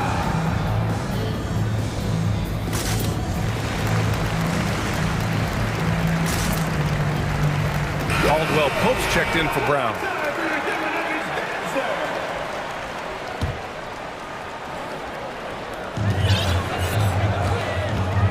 Right side Murray.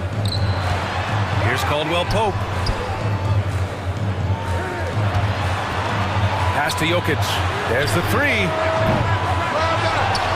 Tries yet again. Caldwell Pope's shot is off. Boy, he did everything right till he got to the rim. He needs to finish that. And they double up Edwards. Jokic grabs the board. Jokic has got his 4th rebound in this one. Stolen by Reed. Second half of play here with just under 2.5 minutes passed. A slam dunk by Reed.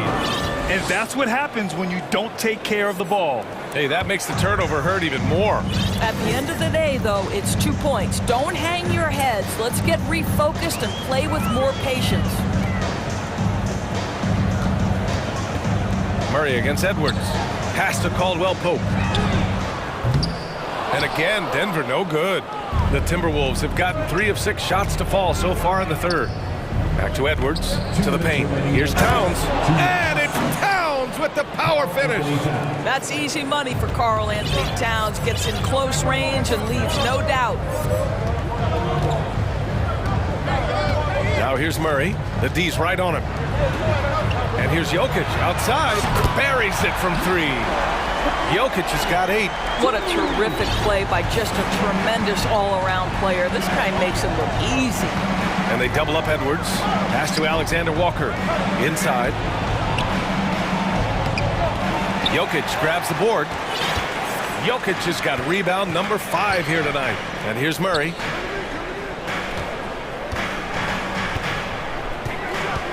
Here's Jokic. Back to Murray. 6 on the shot clock. Gordon finds Jokic. Blocked! Taurean Prince has the kind of length and speed to close the gap and send it back. What a block. And the Nuggets making a change here. And Minnesota calls time here. What time is it? It's time for DJ. All right, fans, let's get up and get loud and welcome the show-stopping, move-dropping, nugget-breaker. And some changes here for the Timberwolves. McDaniels is checked in for Prince, and Conley subbed in for Edwards. Now here's Conley. Pass to Towns. Shoots from 14. Yes, great play by Conley to set it up. Conley's got 6 assists now in the game. Jackson, the pass to Jokic. Fires, top of the key.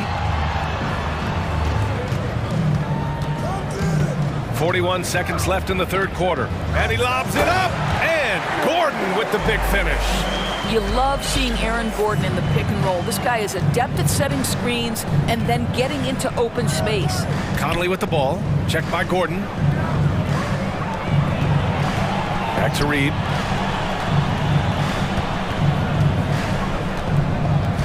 Just 5 on the clock. Good work defensively by Gordon. Everything right except the finish. Have to keep focused all the way through the play. Here's Jokic. Played it in with a nice touch off the window. Now just a 5-point Timberwolves lead. Just about 285 pounds. Jokic is a mountain, so you better really bump into him to disrupt his shot. The third quarter comes to a close. The T-Wolves on top. And with 3 quarters behind us, we'll start the fourth in what is still anybody's ball game. And Minnesota calls time here.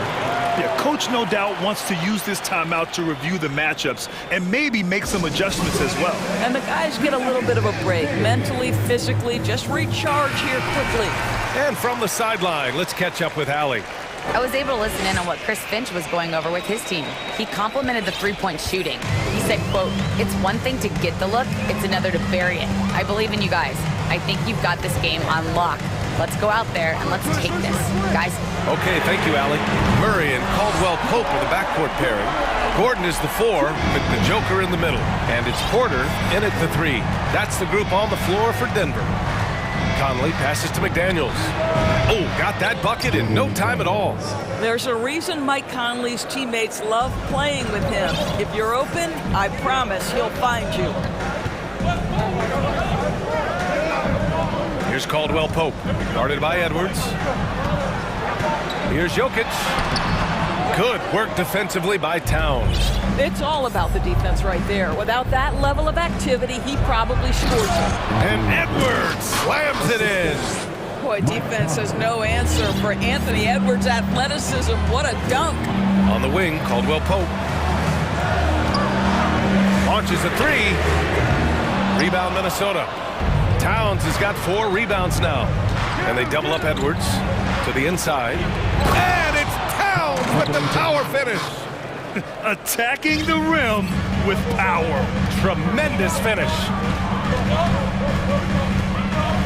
And he lobs it up to the rim. And Gordon with the big finish.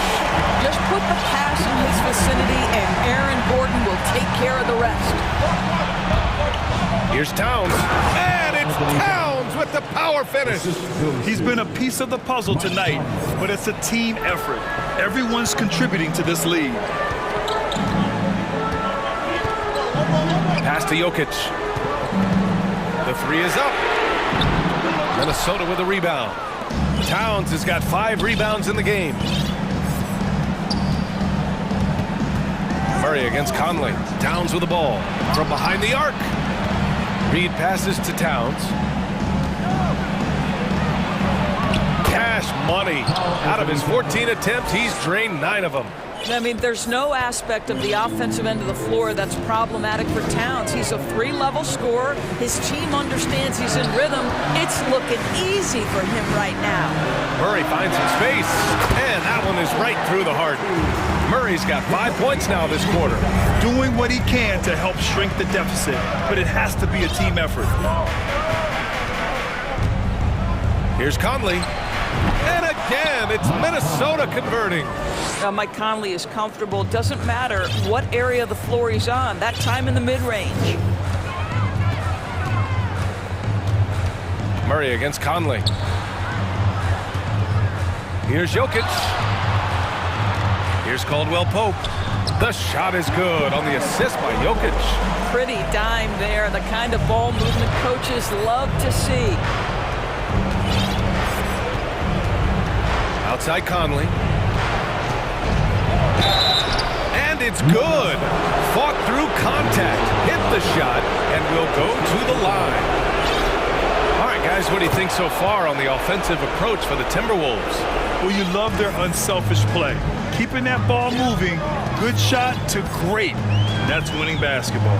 I also like how they've played in the painted area. They've made an effort to work on the inside and convert those chances. Here's Murray. Count that one. We've seen Murray raise his game. Part of it is an increase in toughness, the ability to score when it's not simple. Here's Conley. And the layup is good off the glass. And staring at a sizable deficit, the defense has to tighten up. Conley against Murray. Murray is doubled. Gordon finds Murray. Back to Gordon. And Gordon with the big finish. The combo guard, Murray, capable of hurting you with his scoring as well as with his passing. Here's Edwards, driving to the basket. Well, now it's just a matter of watching the sand fall through the hourglass. This game is wrapped up in a strong showing for the Timberwolves. And of course, they really dominated in the paint tonight. They obviously came in looking to impose their will, attack the heart and soul of that defense, and it led to a lot of good looks. And what a huge performance it was for Karl Anthony Towns. Efficient productivity. You love what this guy has given to you on the offensive end. Now Conley.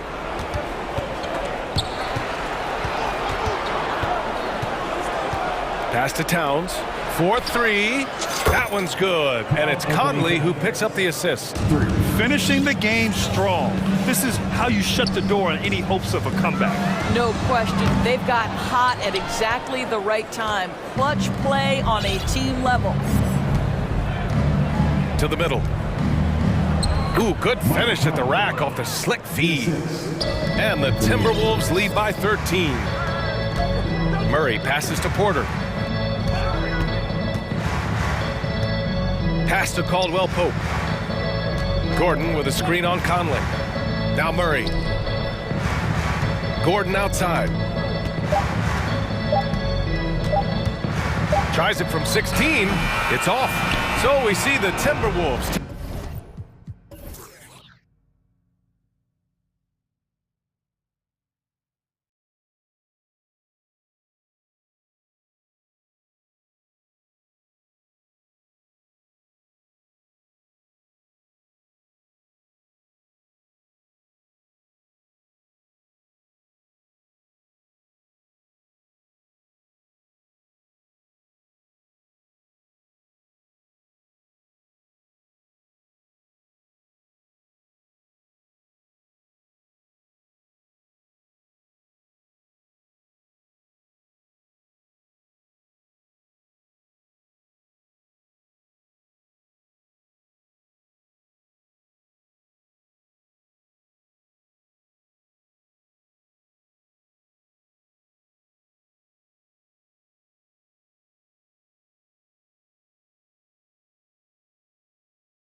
One's going head-to-head. And we've been really spoiled with all of these guards that we get to watch. The league today has as much talent at the 1 and 2 as it ever has. Now the starting group for the Denver Nuggets. The forward spots will be Porter Jr. and Gordon. Murray and Caldwell Pope, the guards. And it's Jokic in at the center position. Oh, yes! And we've seen Gordon in the dunk contest before. He enjoys showing off when given the chance. Fox passes to Herter. Here's Sabonis. And here is Fox. That falls. Nice feed that time from Sabonis. This is the thing about Fox. He has the length to do damage on the inside. Wide open look here for Murray. Denver with a new 14. Jokic passes to Gordon. And then Gordon with the dunk. Now flying high and throwing it down with the one-hander. One of his favorite moves right there, guys. Fox kicks to Sabonis. No good with the triple. For Denver, they've gone 2 of 3 here to start out the game. And back in 2021, Nikola Jokic became the lowest drafted player to ever win the MVP. The 41st pick of the draft, the first second-round pick to win the award. It's time now to hear from our Hall of Fame reporter, David Aldridge. What's the latest, David? Well, I had a chance to catch up with head coach Mike Malone. One point he made to his players was, they're going to try to attack us where we live. Right at home, in the paint, at the rim. We have to be ready to contest shots, play physical, and match their intensity. Guys, we will all find out together how this plays out. All right, thank you, David. Sometimes he seems to be indestructible with the finishes he can make. Jokic is a force down low. Out of bounds, Denver takes possession. And from second rounder to MVP, Greg, Nikola Jokic. What a story. Amazing, Kevin. And, you know, one thing the Joker did to transform his game, dedicate himself to his conditioning. Jokic is in much better shape now than when he first entered the league. Nothing soft about the putback there. And why chance it, right? Take the dunk if you've got it. And that's his MO. Be physical, get in position for the putback, and throw it down. The defense got to know that's what he's looking to do. Richard, teams love to have a big man like Sabonis who they can run their offense through, don't they? Yeah, he's got triple-double potential every time he steps on the floor. Look, he gets on the glass, his passing is so perfect, and then he's a great presence down low. And such a young, exciting core for the Nuggets. The MVP, Jokic, Michael Porter Jr., and Jamal Murray. This group has a chance to be a contender for years to come. A 3 from Barnes.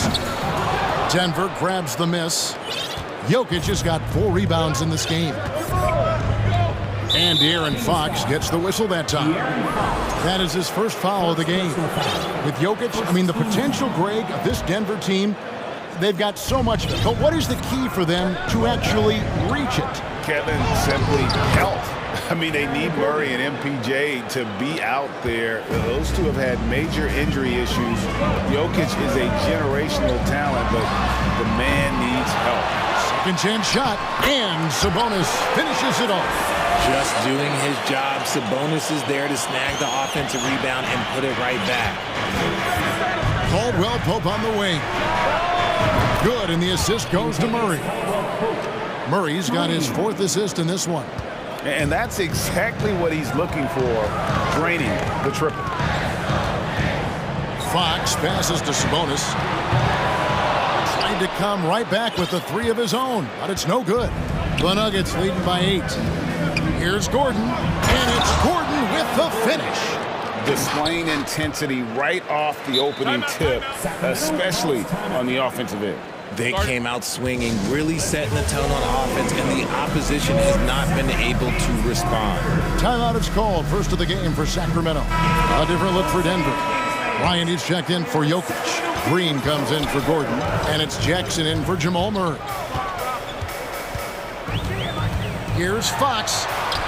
Goes to the reverse layup and claps it in. Fox has got 6. Man, he's got such a great touch and feel around the basket. He made that reverse look easy. Jackson finds Caldwell Pope. That one doesn't drop. And Sacramento will go the other way with it.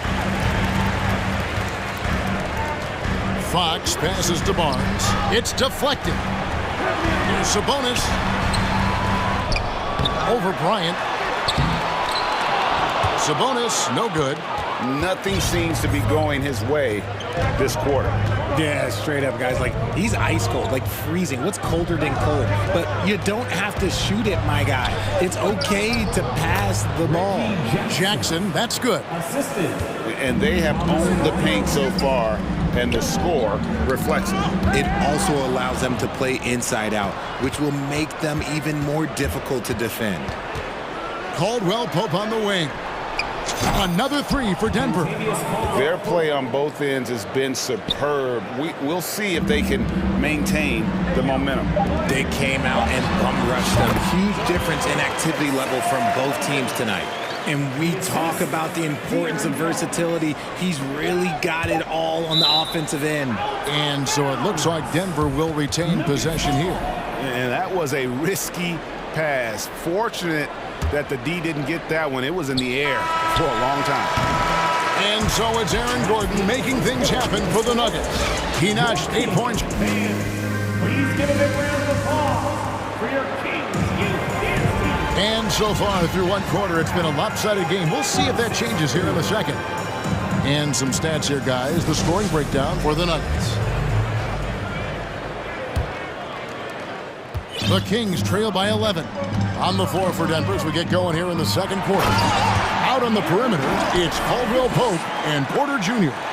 Bryant is out there with Green, and it's Jackson in at the point. You know, Richard, this is hard to believe, but the Kings haven't made the playoffs since 2006, which is the longest streak right now in the NBA. And I remember them being one game away from playing us in the NBA Finals. So this has been surprising for everyone. Look, Sacramento, they have to prioritize winning because it just has not been working out. And their fans are amazing. They love some playoff basketball. Get those guys some playoff basketball. Barnes and the dunk by Barnes. And wait to finish and cut into that lead a little bit. Yeah, but look at the basket, guys, still shaking. Caldwell Pope kicks to Jackson. Back to Caldwell Pope from downtown. Rebound by the Kings. We play just over a minute of basketball here in the second quarter. Herder passes to Davis. Good ball movement here by the Kings. It's up a 3. Gets the three-pointer to fall. And you're asking for more trouble than you can handle if you're going to let him just roam free from beyond the arc. And Denver decides to take their first time out here.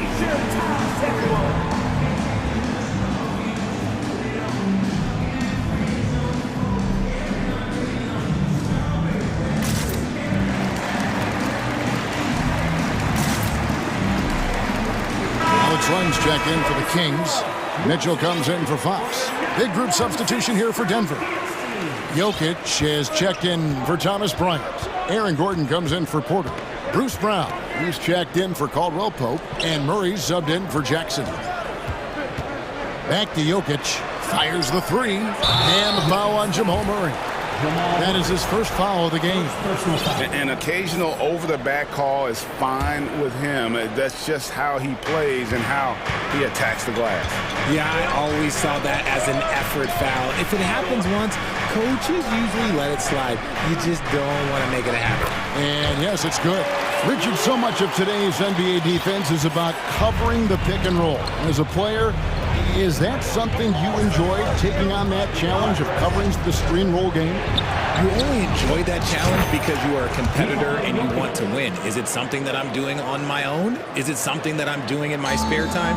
Probably not. I can think of more fun things to do. Exactly. It is not, and there are so many variations, right, of the screen roll that you can defend it as many ways as you can run it. And these players are so talented that they can stop and pop from 3. You have to guard them at the half-court line before. You could guard them at the three-point line. Now you got to meet them at half-court, and their screens all over the place. It's miserable. It's his first trip to the line. And Bruce Brown can play multiple positions and that flexibility is so valuable today. It allows you to switch on defense. Brown played everything from the one to being a stretch four. That's helped Bruce, a second-round pick, stick in this league. Top of the key.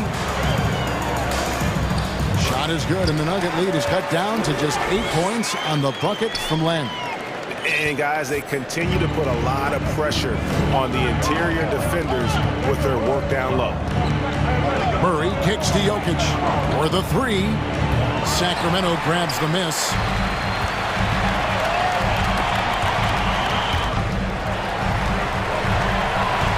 Here's Herter. Another three for Sacramento. When he gets a quality look like this at the perimeter, he can almost be automatic. Davis against Murray. And Jokic wide open. He shoots. That's in there. Murray with the assist. Jokic has got 6 points in the quarter. How about dueling from long range, just going at each other? Take that, he says. I see your three, and I'll raise you another three. Murray outside. There's 1:26 left in the first half. The pass to Jokic, 6 on the shot clock, and the three ball is good. And now an 11-point Nugget lead. And this is the game plan for him. He's a big part of their floor spacing. Yeah, and you got to know where he is at all times, especially when he's roaming around the perimeter ready to fire. Timeout called by the Kings. Some changes for Sacramento. Sabonis, he's checked in for Len. Monk comes in for Kevin Herter. And De'Aaron Fox subbed in for Mitchell. Denver also making some changes. Michael Porter, he's checked in for Green. Contavious Caldwell-Pope comes in for Bruce Brown. And it's Jackson in for Jamal Murray.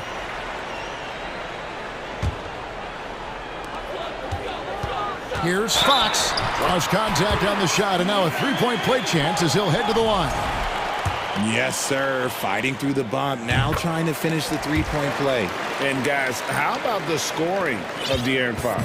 The scoring ability of Fox is off the charts, continuing to perfect his craft while also seeing his rebound numbers go up. That's how you become a reliable, complete guard in this league. Caldwell-Pope outside. They get it back. Pass to Jokic. From deep. Barnes grabs the miss. And the great shooters know when they've got enough opening to go for the three. I didn't think it was a bad choice on that possession. Three-pointer. Here's Sabonis. Second shot opportunity, and it's good on the way in. Sabonis has got 8 points. I like how aggressive Sabonis is inside. He just has a feel for how to score down there. Being left-handed also helps. Jackson misses. And so it's Sabonis who brings up the ball for the Kings. 6-point game. Out to the right wing. This one for three. And it's Jokic with the rebound. Jokic has got his 7th rebound of the game with that last one. And De'Aaron Fox gets the whistle that time. That'll be his 2nd foul of the game. I mean, I like the call. I thought the defense was just there a little late. Just 4 seconds left in the first half of basketball.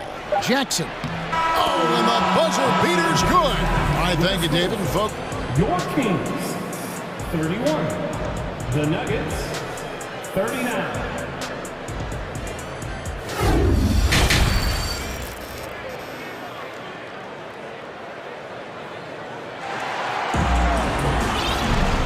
We've got third quarter of basketball for you. 2 quarters in the books. You look at Jokic in this game, he has been everywhere. And if he can keep shooting from deep like he did in the first half, he's going to be more than a handful. And let's see if the D adjusts, make life a little more difficult on him. Harris and Sabonis hold down the post positions for him. The backcourt pair will be Fox with Herter. And it's Davis in at the small forward position.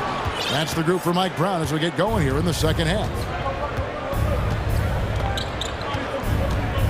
Murray right side. And he finishes nicely on the layup. Murray's got the first points of the second half here for the Nuggets. And inside Murray's attacking mentality pays off. He just works hard to find his own shot. And count it, the shot is good. He'll go to the free throw line. It's a great move, and he catches the defense completely off guard. Yeah, taking it right to the rim. One imagines that might be discussed at halftime. That's going to be on the film. Murray for three. Unable to get that one. Now Sacramento takes it the other way. Here's Herter. Good, and a nice assist from Fox. Fox has got 3 assists now in this one. Pretty slick by Fox right there, giving it away to the guy who is ready to attack. And the Kings look a whole lot different now than they did for most of the 21-22 season. And they were changes that had to be made. And an eye for an eye. Both teams working to stretch the floor. This is today's NBA. Hey, we see this kind of exchange more often than not. Murray with him. Third quarter of basketball, about a minute and a half in. Nice move. And Caldwell Pope finishes inside. Caldwell Pope's got 14. Now when a team suffers a playoff drought like the Kings have, Greg, you can expect some major moves. And you just hope they can find some stability, Kevin, moving forward. This is a team that's gone through 12 head coaches since the last time they made the playoffs. Another three for Denver. And the three-pointer, a big part of KCP's game. About half his shots come from out there. Now a timeout called by Sacramento.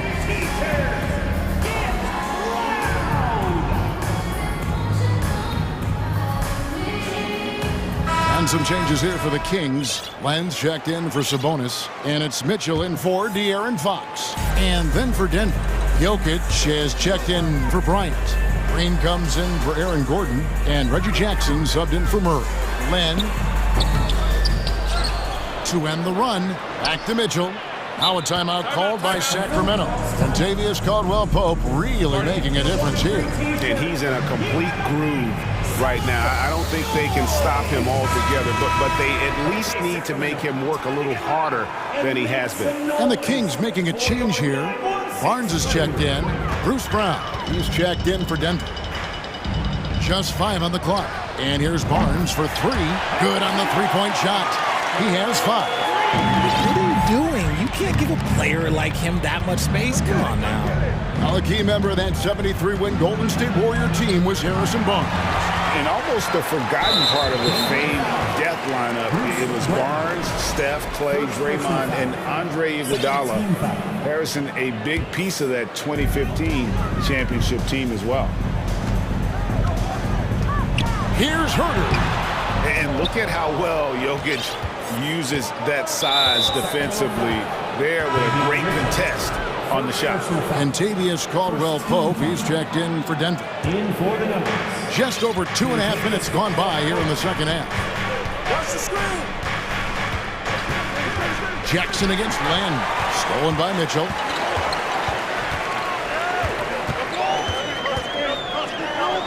The kick out to Barnes. 2 minutes remaining in the third. 2 minutes. And the dunk by Barnes. Nice there, getting the reverse. Love that. And the fans got a little bit of a show there. Guys, that one definitely had a little something extra on it. Got that one up quick. And that's 18 points for Jokic. That's the efficiency you want to see from Jackson, using his poise and vision to make a play. Here's Davis, and it's Davis finishing it off. Oh, there is nothing more fun than putting a big guy on a poster. That is the definition of an aggressive play. Jackson passes to Caldwell-Pope. Back to Jokic. It's stolen by Davis. And the Kings pushing it up now. Here's Herter. Good, and it's Mitchell picking up the assist. And now just a 5-point Nugget lead. I tell you what, they won't be down for long if they can get some more early offense like that. Caldwell-Pope outside. Jokic sets the screen for Caldwell-Pope. Three-pointer. Jokic, no good. And so it's Mitchell who brings up the ball for the Kings. Pass to Davis. Back to Mitchell. Unloads from 13. Kings Kings moving the ball around. The kick out to Barnes. Jacks up a three. The offensive rebound. Glenn and Michael Porter is going to pick up the foul. That's foul number 2 for him. And some changes here for the Kings. Sabonis comes in for Alex Len, and it's Fox in for Davion Mitchell. And Herter gets it to go. They didn't have much of a problem getting the ball into the post that time. Caldwell Pope for 3. It's hauled in by the Kings. Sabonis has got 6 rebounds now in the game. Here's Fox. 2 free throws coming up, and they call the shooting foul. Jeff Green picks one up. Draws tons of attention with the ball in his hands. Fox, he'll get you some bonus shots. That free throw, no good. 2 shots. Good on the second free throw. 9 seconds left to play in the third. And it's Bryant in the corner. And no good. The dry spell continuing for him. And as we finish the third quarter, it's still close. Both teams trading baskets. And let's take now this moment to bring up our State Farm assist of the game. It's just true artistry right there. I mean, great decision on where to go with the ball, and how about the perfect delivery. A lot of times a spectacular pass is more impressive than a spectacular shot. This is one of those times. We've reached the fourth quarter, and what has been a very competitive game should be an exciting finish. And Denver will start the fourth quarter with Murray and Caldwell Pope, the guards. The forward spots will be Porter Jr. and Gordon. And it's Bryant in at the 5, roaming the paint. Oh, an aggressive move and fantastic finish. Trying to send a message with that slam, I think. Look at the big fella working on that possession. He knows how to fend guys off and get those rebounds. And it's Fox with the jam. So impressive with the fortitude, the will to battle back, but it did take a lot of energy to get here. And as tired as they might be after fighting to tie it up, they have all the momentum now to finish this comeback. And it's Murray with the jam. Oh, a fantastic passer at his position. Gordon stays alert and ready to pass to an open teammate. Davis is checked in for Murray. And Denver also making a switch. Jokic has checked in for Bryant. And let's head over to the sideline and catch up with David Aldridge.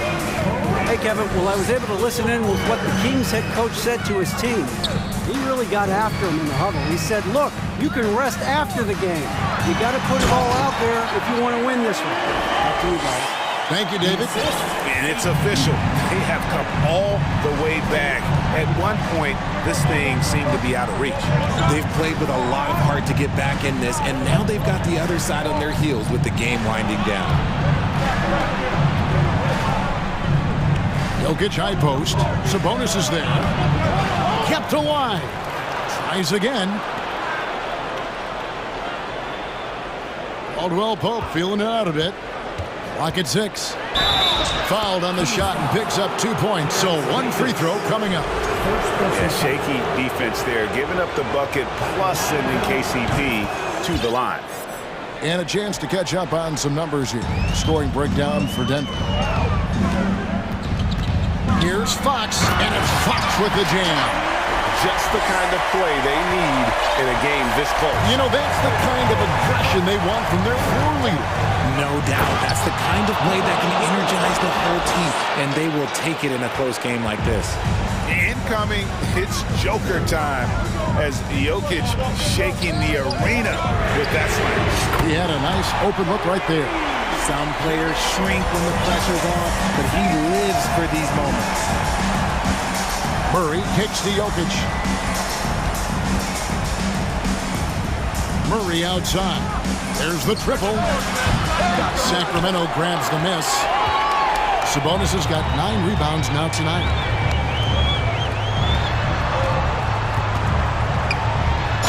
Count it, and the foul. And one on Caldwell Pope. Answering the bell, Sabonis. Big time, guys.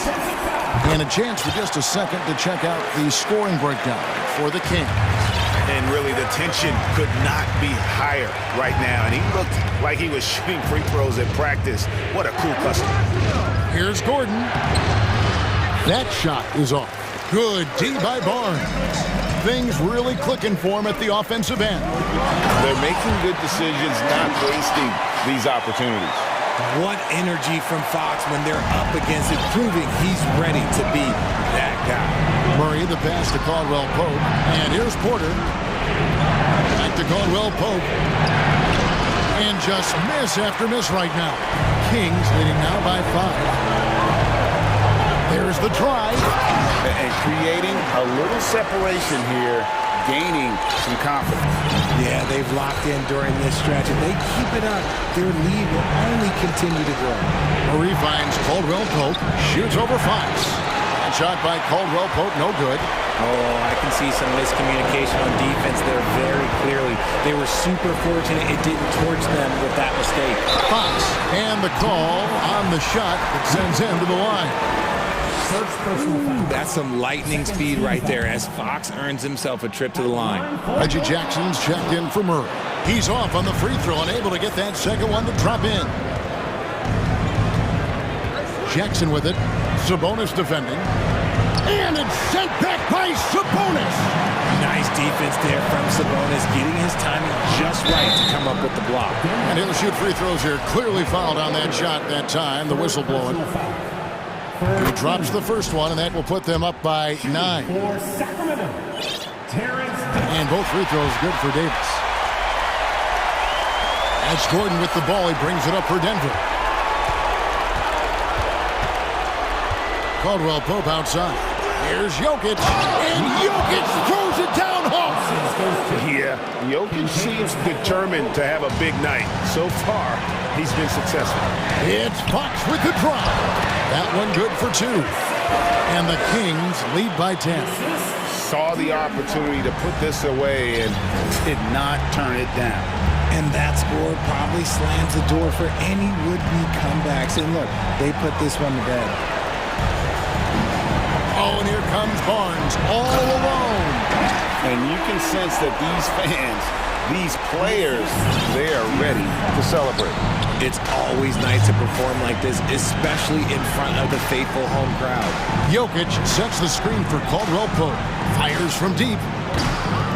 Rebound by the Kings. Well, this one is winding down now. Sacramento can run out the clock. Caldwell Pope against Fox.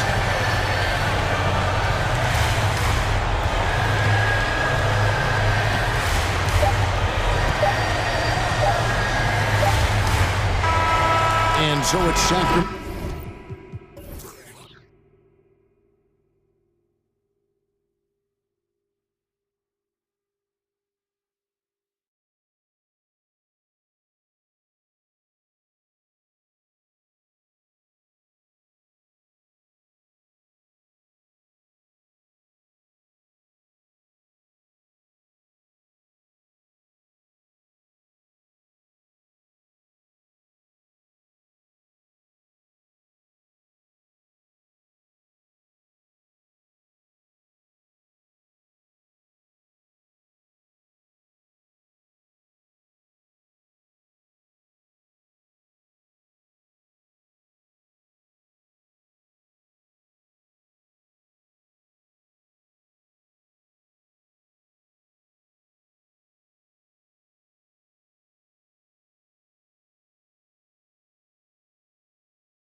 So Sacramento will get the first possession here. Now the starting group for the Sacramento Kings. Barnes plays 4. He joins Sabonis at the 5. Fox runs point with Herter by his side. And it's Davis in at the 3. Barnes, it's good. And this matchup, a little bit of a rarity now, Grant. Neither team in a hurry to get in transition. Yeah, B.A., these teams have almost a throwback style to how they play. They don't want to get up and down and play fast. They want to go slow. And that takes players who have patience and discipline. Tonight will be a tactical battle. Davis with it. Now Gilgeous-Alexander defending. Fox the pass to Sabonis. Nails the baby hook. Well, the more Fox does that, the more he's going to be looked at like a leader. Outside Gilgeous-Alexander.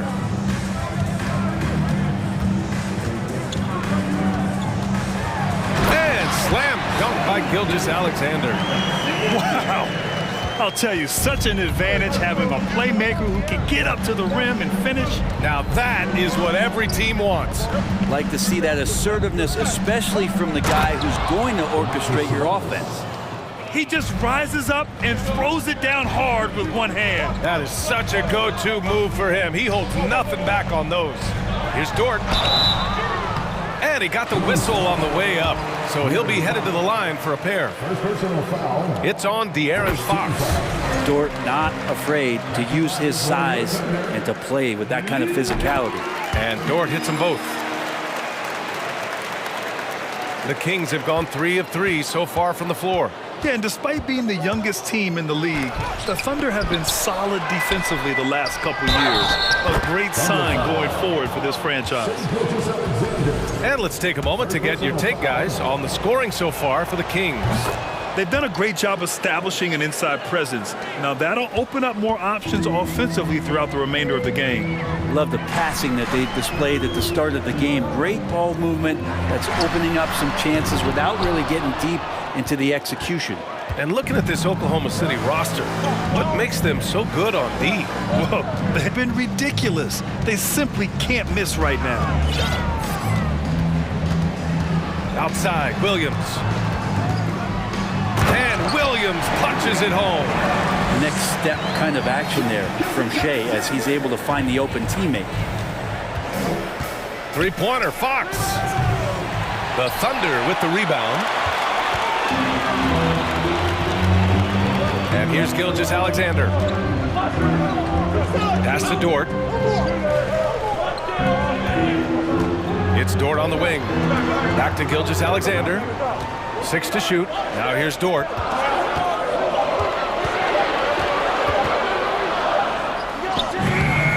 Ooh, excellent D there from Barnes.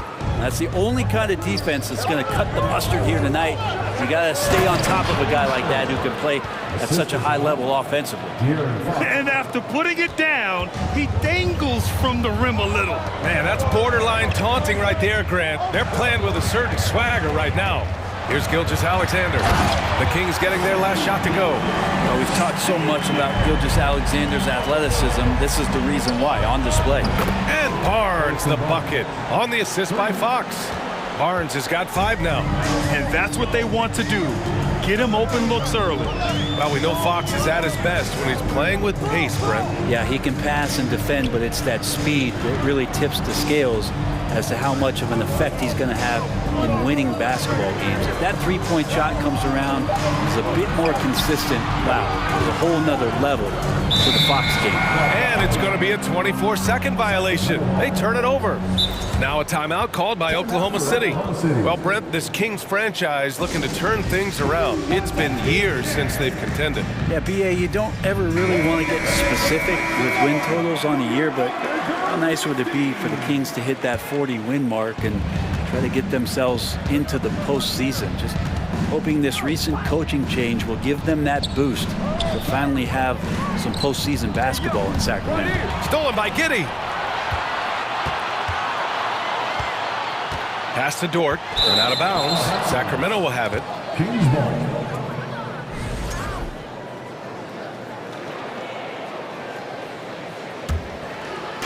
Sacramento has gone 2 for 3 from outside the arc. It's Barnes on the wing. Oh, Vicious dunk by Barnes. They've shown so much energy right from the start, particularly on the offensive end. Yeah, if you walked in at any point during this game to watch 5 minutes of play, one team played harder. We know who that was.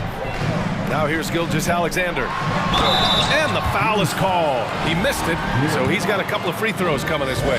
In that 2018 draft, you think about those names: Doncic, Young, Ayton, Jaren Jackson Jr., and Shai Gilgeous-Alexander. Boy, that's a lot to begin with. And he's good on the second. The Kings have gone 8 of 10 shooting. Fox right side. And it's Fox with the jam. Really taking charge of the game, largely with a detailed interior attack. Well, how good have they been on the inside tonight, just getting down into the painted area, just dominating, controlling that spot. And Gilgeous-Alexander missing. And there's a whistle. That's going to go on Lou Dort. That's his first foul. First personal foul. Second team foul. Goes up off the inbound. Then it's laid in by Davis. Building a big advantage early with a terrific all-around performance. Well, if I was baking up a lead, I'd add 2 ingredients. One would be playing smart. The other one, playing selfless. They've done that tonight. Serve it up. And so it's Sacramento, a sizable...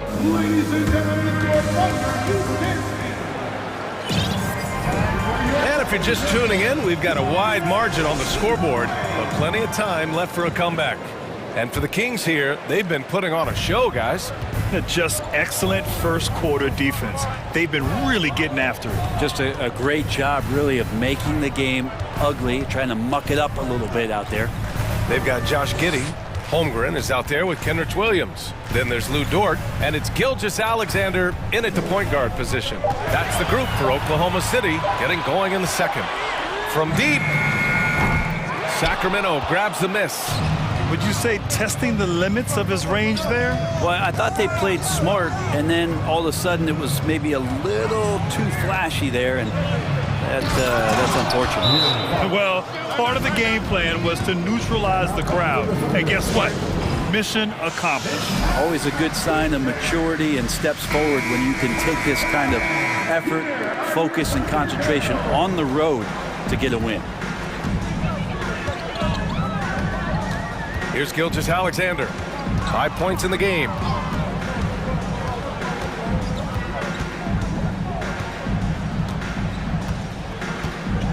Shot clock at 5. From deep three-point range. Davis with a rebound. And you just can't afford to give up that kind of look very often. Here's Gilgeous-Alexander. Add that to his line. Now 3 for 6. Well, you ask any team executive, they're all looking for the next Giannis. The problem is there aren't many like Giannis. That is so true, B.A. Good luck with that, team executives. The reality, look, with the way the NBA game has evolved, positionless basketball is what it's all about. You combine that with size, skill, and talent, that's a dangerous combination, and that's what every team needs. It's Giddey on the wing. Let's go with a 3. And it's out of bounds. Last touch by Holmgren. Now, I'm all for the crowd interacting with the players, but not so much the players interacting with the crowd. That one, errant pass. And let's send it over to Allie LaForce. Well, guys, with the yearly roster moves, it might be hard for the casual fan to keep track. But Commissioner Silver said it's a necessary side effect. He said, quote, "We tried to tie performance to pay in a closer way, and I think that's what you see with shorter contracts." Brian, more player movement has been the result. Yeah, good point, Allie. Thanks. Here's Giddey. And a foul called on the way up. So he'll take 2 from the free throw line. Man, it did not take long for Josh Giddey to find a place in this league as a taller point guard with incredible vision. This guy does a little bit of everything on the floor. Both free throws good from Giddey. As for Giddey's quick start at the NBA, he recorded his first triple-double at age 19, Brent. Yeah, pretty remarkable, B.A. The youngest player ever to get a triple-double in this league. This is the kind of guy who just makes passes that other players don't even see or even think about. So his instincts, they're off the chart. Now a timeout called by Oklahoma City. Williams is checked in for Oklahoma City. The Thunder have gotten only 1 of 4 shots to go in. Outside Giddey. Second quarter play, almost 3 minutes gone here. Out to the right wing. Outside, Williams. Oklahoma City's got to hurry. They got to get up a shot. Dort for 3. Hauled in by the Kings. Davis has got 4 rebounds now. And Fox, here we go. And Fox powers it home. They've been very well-rounded and extremely focused. Coaching staff probably most proud of the effort of this team on both ends of the floor here tonight. Outside Giddey, pass to Williams. Giddey against Herder. And it's Sacramento with the rebound. Sabonis has got 4 rebounds in the game. He takes it in, and Fox powers it home. So slick with the ball. Fox getting in there and busting out a few moves. You know, it's really hard going through a rebuilding phase, but the Thunder have been at it for a while, and they're trying to find the right collection of talent to finally plant a flag in the ground and move forward. Giddey with it. He's picked up by Barnes. Back to Giddey. Shot to stop the run. No good off the back of the rim. Probably not the shot that was drawn up for that possession, but you can't pass it up and you can't knock it down. Davis from long range. Not going to go that time. So Oklahoma City will take it the other way. Here's Williams. Uses the glass on the layup. And you like the balance here. Not just falling in love with the 3-ball. It's Barnes on the wing. The 3-ball. No luck on that one. Oklahoma City has gone 0 for 4 from beyond the arc here in the second quarter. Fox against Williams. Here's Holmgren. Pass to Williams. Stolen by Davis. Down low. Here's Herder over Giddey. So it'll be 2 free throws. He was fouled in the act of shooting. That one on Giddey. Herder showed some great progress in his first year and now showing how much more comfortable he is. And that's good as he hits both shots. Here's Giddey. You got him.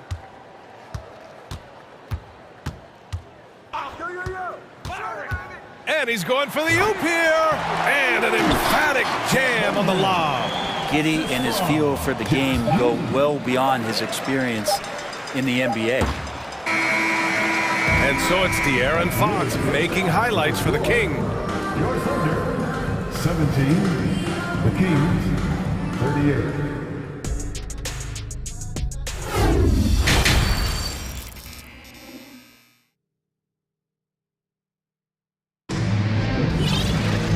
And with the second half upon us, we'll find out if this game becomes the rout that it's threatening to be.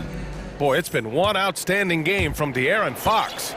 Hey, we didn't expect this. Not normally a big-time assist maker, he's done a great job moving the ball around. You can get into a passing rhythm, and so far all of his have been on point. On the court for Sacramento, Fox runs point with Herder by his side. Barnes is the 4 with Holmes in the middle. And it's Davis in at the 3. Oh, and a vicious dunk by Barnes. And how about Harrison Barnes playing with a little bit of flair out there? You know, guys, they say speed kills. And in this case, it kills defense. Fox just so quick with the ball. Here's Holmgren. Get there, get there. Pass to Dort, just 4 to shoot. And the baseline jumper, no good. And with that quickness, Fox is so difficult for defenses to contain, Brent. Yeah, the one thing, BA, that I love is when De'Aaron picks a tough angle to match up against, because guys tracking him, they're going to lose a little bit of steam. And when he gets ahead, great decisions are made. Here's Giddey. And so he draws the foul, headed to the line to shoot a pair. Giddey at his size can get to the inside and make some things happen, that time drawing a foul. First free throw is good. Mitchell's checked in for De'Aaron Fox. Both free throws good from Giddey. And if you're just joining us, we've played just over a minute here in the third. Herder passes to Holmes. Oh, it's Holmes with the big jam. You got to keep the ball moving, and that time Herder's pass leads to an open look. And for the Thunder, they're shooting a very low 27% so far in this one. Giddey against Herder. The shot's good. Giddey's got 6. Such a critical part of how their offense is going to flow. Things are only working when he seems to be on the floor. Oh, and there's the whistle on the shot. So 2 free throws for him coming up. That free throw is good from Mitchell. A different look for Oklahoma City.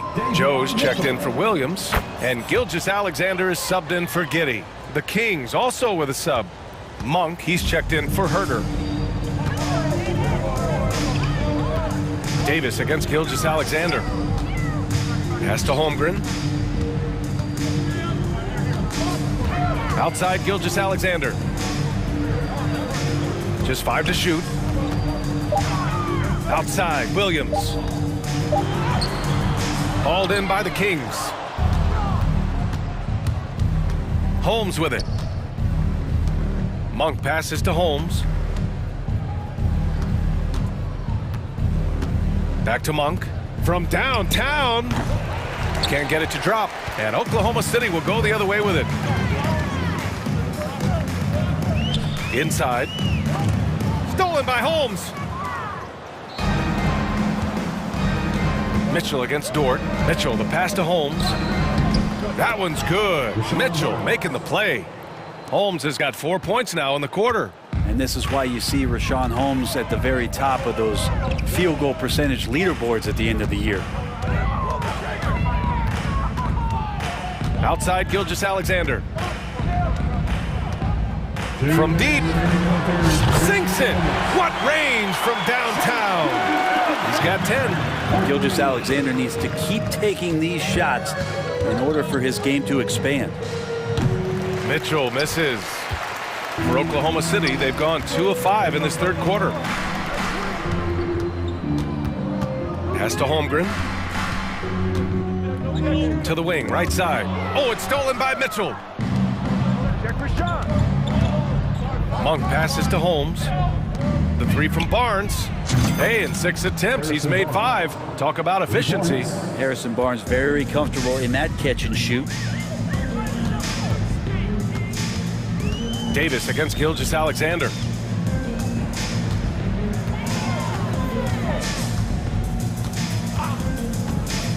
Into the lane. And slam dunk by Gilgeous-Alexander. Just great offense. The screen freeing him up for the slam.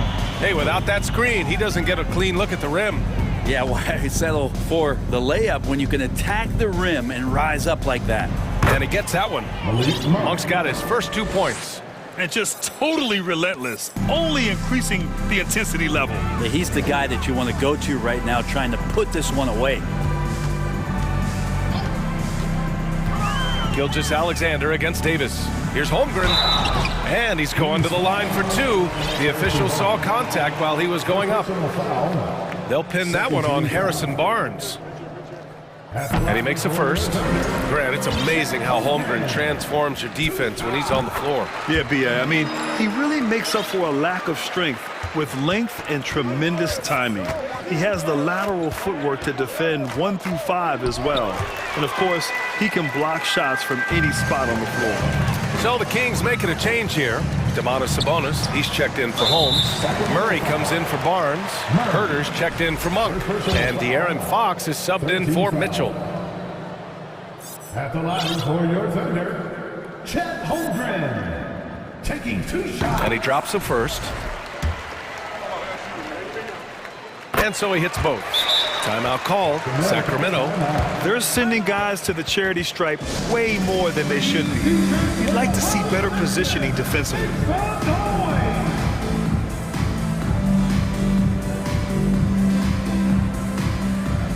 Williams is checked in for Oklahoma City. Giddey comes in for Joe. 23 seconds left in the third quarter. And Fox, here we go. And Fox powers it home. Play control. We have De'Aaron Fox cleared for takeoff. Now Gilgeous-Alexander. 12 points for him. To the middle. Here's Dort. And he takes the fantastic lead pass up strong for the slam. How about Dort just rising up and getting to the rim? And so it's Sacramento up 25 big ones as we head into the next period. And we reach the fourth quarter in a game that may already be out of hand.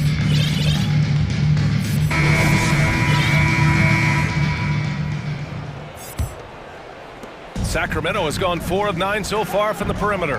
They've got Shai Gilgeous-Alexander, also Josh Giddey out there, and it's Williams in at center, locking down the middle. That's the lineup out there for the Thunder. And I love how he's pushing the tempo and creating for others. He does this game in and game out. Incredible. Nice to play with a point guard that takes pride in playmaking. It makes you move around just a little bit faster to get open spots. 6 on the shot clock. Gilgeous-Alexander passes to Giddey. That one's good. And so Gilgeous-Alexander with the assist. Gilgeous-Alexander's got 3 assists in the game. Here's Fox. And it's Fox with the jam. De'Aaron Fox having one of those nights where he's feeling it. The Thunder shooting only 39% so far in the game. Here's Gilgeous-Alexander. Ooh, a clear foul there on the missed shot. So he'll get a pair at the line. It's going to be on Terrence Davis. The officials were right on top of that one. And a look now at how the offensive approach has been going here so far for the Kings. Yeah, they were so aggressive from the start, getting the ball into the painted area. Now, they stuck to their game plan, and it paid off. You want to talk about ball distribution? They've been dominating that aspect of the game. I think there's a bunch of bankers out there. They're dropping dime after dime. Holmgren, he's checked in for Williams. No problem from Harrison Barnes. They're getting up and throwing it down. Here's Gilgeous-Alexander. He gets it in there. Gilgeous-Alexander's got 9 points here in the second half. Soft interior D, and they've exploited it. Fox the pass to Sabonis. And it's Giddey with a rebound. And the Thunder in possession here. Uses the glass to finish the layup. And stolen by Williams. And up the court come the Thunder on the break. Soft touch off the glass. Gilgeous-Alexander positioning himself well and knew exactly where to get to in the open space. And now let's take a look at the New Balance player of the game, De'Aaron Fox. With the way he shot the ball, he had to be the choice. His percentage was fantastic, and he's just done a great job of finding space and taking advantage of every inch the defense gives him. You know, some guys aren't the same player on the road. Not this guy. He loves sticking it to an opposing crowd, and it only adds fuel to his fire.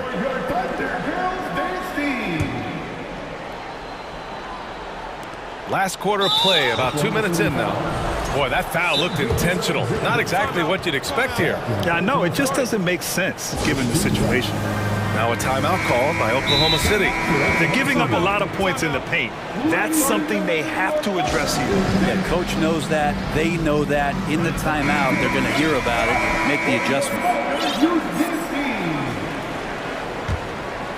Here's Fox. And stolen by Williams. Gilgeous-Alexander up top. And slam dunk by Gilgeous-Alexander. Well, they're on the right path now, but still in a pretty big hole. Well, the run simply has given them a chance. Great work on both ends. They've got to now ratchet up a notch. I'm not going to see that very often. The defense in the vicinity, but still, he's not one to blow layups. Dort finds Gilgeous-Alexander.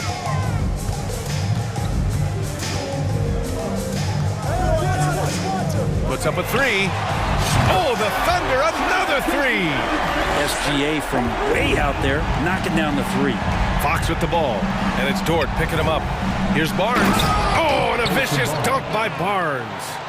He's just an aggressive finisher there inside. Hey, when you got bounce like that, you feel like you can take on anybody. Gilgeous-Alexander from outside.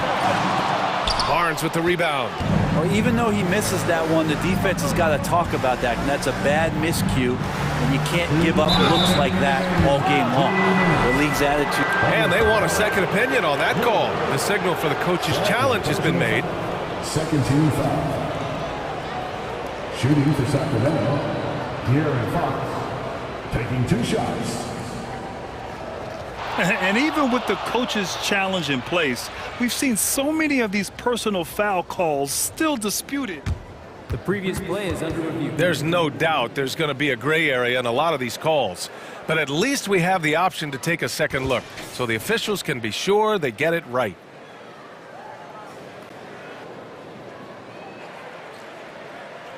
After review, the ruling on the floor stands.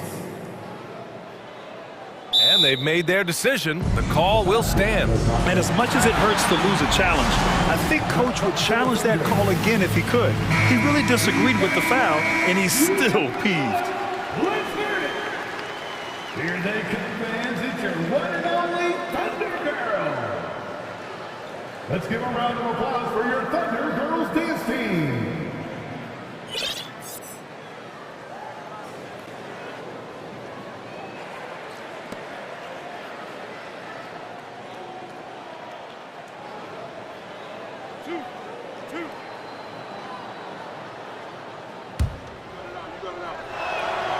And the first one at the line is good. Even De'Aaron Fox has talked about how he's the fastest player in the league. The cool thing about it is night after night he seems to prove it. There's a minute 54 left in the fourth quarter. Here's Gilgeous-Alexander. Oh, you can tell he's feeling it now. 10 of 14 from the field. This right here, whew, this is how you want to play the game. With passion, with energy, just great hustle play right there.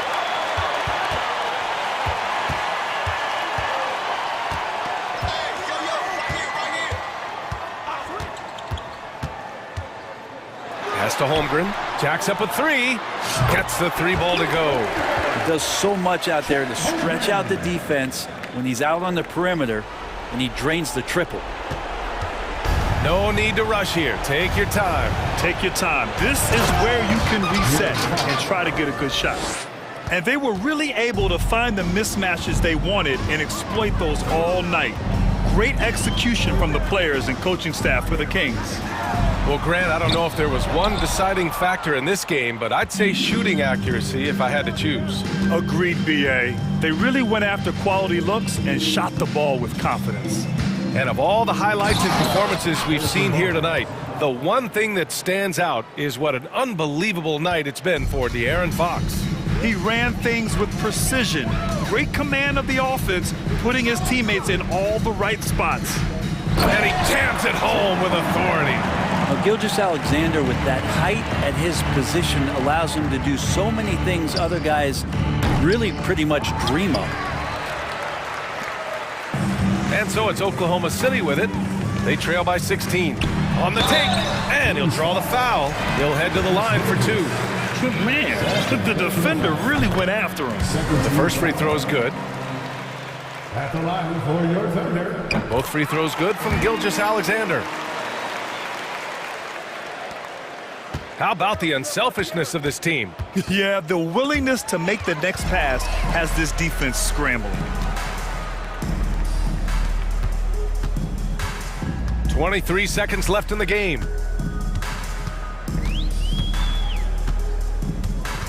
They set the pick. The 3 knocks down the triple. Gilgeous-Alexander's got 30. It's nice they found their rhythm here, but the clock is just not their friend. Yeah, it's tough to mount a comeback like this and then fall oh so short. I'm sure that's weighing on them just a little bit. So no problem.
chess match, don't you think, Greg? Both these squads love to run intelligent half-court strategy. Yeah, you can expect to see some interesting playmaking as these squads try to open each other. How high was Donovan Mitchell? How pretty was that dunk? My goodness. Pass to Holmgren, beyond the arc. It's rebounded by Cleveland. Now Mitchell. And it's Shai Gilgeous-Alexander with the rebound.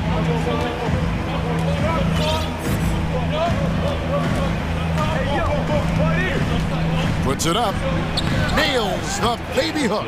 So smooth, so pretty off the dribble drive. Shai Gilgeous-Alexander doing work. And it's Mitchell with the ball for the Cleveland Cavaliers. There's the dish to Allen. Good. And once he got to the 10, I think he was surprised to find himself that wide open. I think defensively, that is not the way you want to start. Giving up high percentage looks, that doesn't typically end well. The shot's good from Gilgeous-Alexander. This guy's got tremendous length for his position, so at 6'6", Gilgeous-Alexander confident attacking in the paint. On the wing, Mitchell. Defended by Gordon. He is a highlight reel unto himself, guys. That could be a contender for the dunk of the year, I think. Outside, Gilgeous-Alexander. Passes it to Holmgren. Back to Gilgeous-Alexander. Down to 5 on the shot clock. Oklahoma City needs to get off a shot. And the dunk by Holmgren. That's how you share the rock. He does this time and time again. And Doris, looking back at last year, the Cavs far exceeded expectations. They played beyond their years. Such a young team that played with such maturity, and that was coming off some very lean years. To me, their talent is unmistakable. Give credit to the organization for drafting well and making key trades that have really elevated this roster. Gilgeous-Alexander passes to Williams, and a great assist by Gilgeous-Alexander as that one goes in.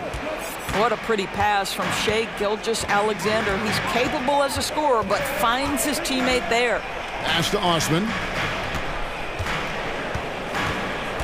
Driving the lane, and that one is stuffed right through. Oh, fellas, that was vicious two-hand monster slam. Guys, I don't think there was anyone who could have stopped him on that one.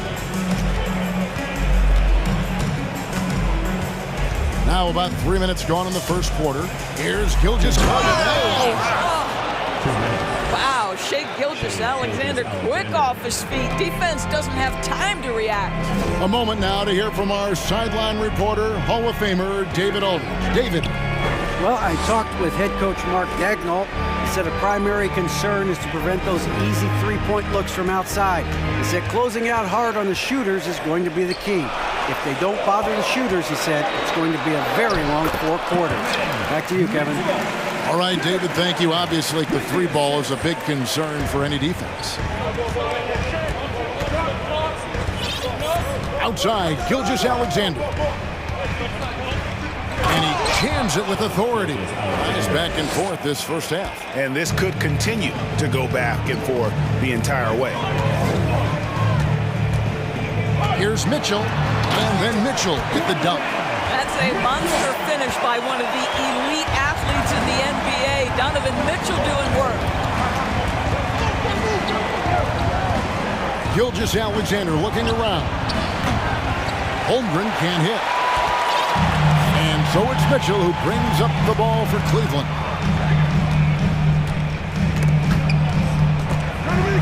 He kicks it to Allen. In the corner, Okoro with it. And there's the pass to Osman. Here's Allen. He takes it in, and then Allen slams it in. Well, Jared Allen putting it on the deck and getting to the cup. Big man doing work. 6-second difference between shot and game clock. Gilgeous-Alexander with it, and Allen picks him up defensively. Holmgren can't hit. Mitchell wide open. Drains it from beyond the arc. Mitchell's got 13 points. You can see Donovan Mitchell's shot mechanics from the time he entered the league to what we're seeing now. It's refined, it's on balance, and boy, does he make good. Oh, and he nails it just in time. One eye on the rim, one on... Oh, we've seen some great shots in the first quarter. No shortage of offense. Cavaliers on top. They're up by 4. It's the NBA on 2K Sports from Rocket Mortgage Fieldhouse. And thanks again for tuning in. If you're just joining us, we've played through 1 quarter of action so far. And some stats here, guys. The scoring breakdown for Cleveland. Tons of points off penetration so far, guys. They're driving at will on the defense, just taking whatever they want. Another strength for them today, guys. Mid-range shooting. Normally the defense wants to give you that shot. Let's see if they adjust at all. Okoro out there with Mitchell. Then there's Allen. Then it's Green. And it's Osman in at the 4. That's the 5 for Cleveland right now. You know, we talk all the time about how important it is to have bigs who can stretch the floor. An example there. Timeout is called. First of the game for the Cavaliers.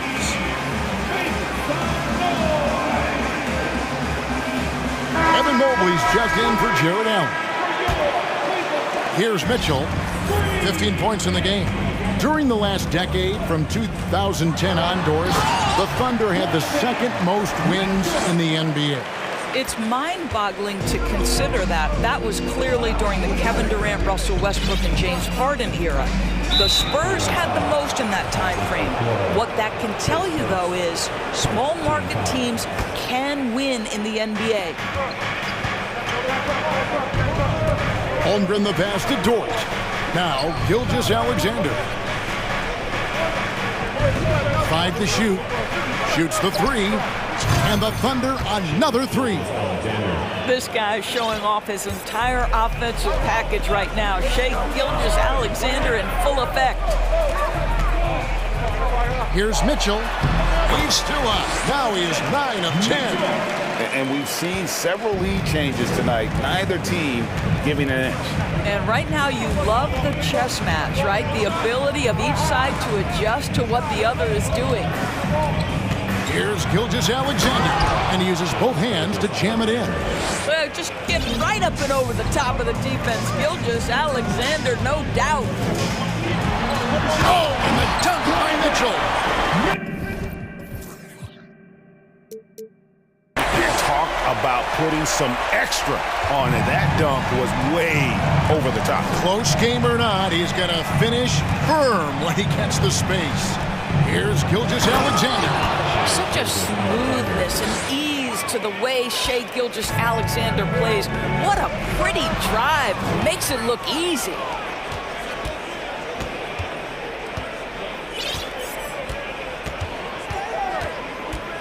And for those of you just joining us, we're almost 2.5 minutes into the second quarter. Timeout is called. First of the game for the Thunder. Doris with the officials calling slightly fewer fouls. It seems like we see a more physical game on the floor. What do you think? I think it's a change for the better, Kevin. Obviously, you want guys to be safe, but the defense must be allowed to do their job. Giddey kicks to Gilgeous-Alexander. And stolen by Mobley. We're just over 2.5 minutes into the second quarter. Oh, and the dunk by Mitchell. There is a level of physicality, and the frame of Donovan Mitchell allows him to finish through contact. Here's Gilgeous-Alexander, who's got 19. Knocked away. Well, we didn't see the same kind of control we're used to seeing from him. This guy is usually a tremendous finisher. And the layup's good off the glass. Gilgeous-Alexander's got the game tied up here for Oklahoma City. I mean, the number of points they've scored in the paint already here is eye-opening. Mobley sets the pick for Mitchell. Another shot. It's rebounded by Oklahoma City. And here is Gilgeous-Alexander. 21 points in the game. For the 3. And again, Oklahoma City with the triple. At 6'6", you can see shot ready. Shea Gilgeous-Alexander, good use of the catch and shoot. Timeout call, the Cavaliers.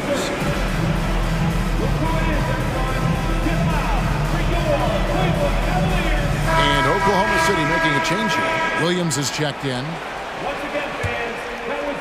And here in the second quarter of action as we approach 4 minutes played. Back in his college days, Kenrick Williams definitely distinguished himself. Well, think about it, GA. This guy was the first player in TCU basketball history to post a triple-double. And to me, when you watch him play, it's about how hard he works and how well-rounded his game is. He wants to contribute in every phase. Giddey with it, now defended by Mitchell. Holmgren the pass to Dort. Oklahoma City moving the ball around. 6 to shoot on the wing, Williams.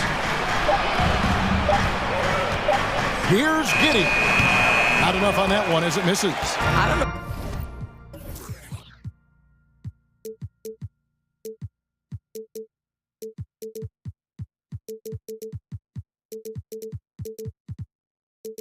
If he's trying to show off with the crowd or what, but there's no reason for that kind of shot. And now we've got the intentional foul. Really no idea why you're fouling in a situation like that. You know, maybe there's some bad blood between those two. Here's Mitchell, and then Mitchell hit the dunk. Well, Danny Green excels at recognizing when his teammates have open looks and putting it on the money. Nicely done.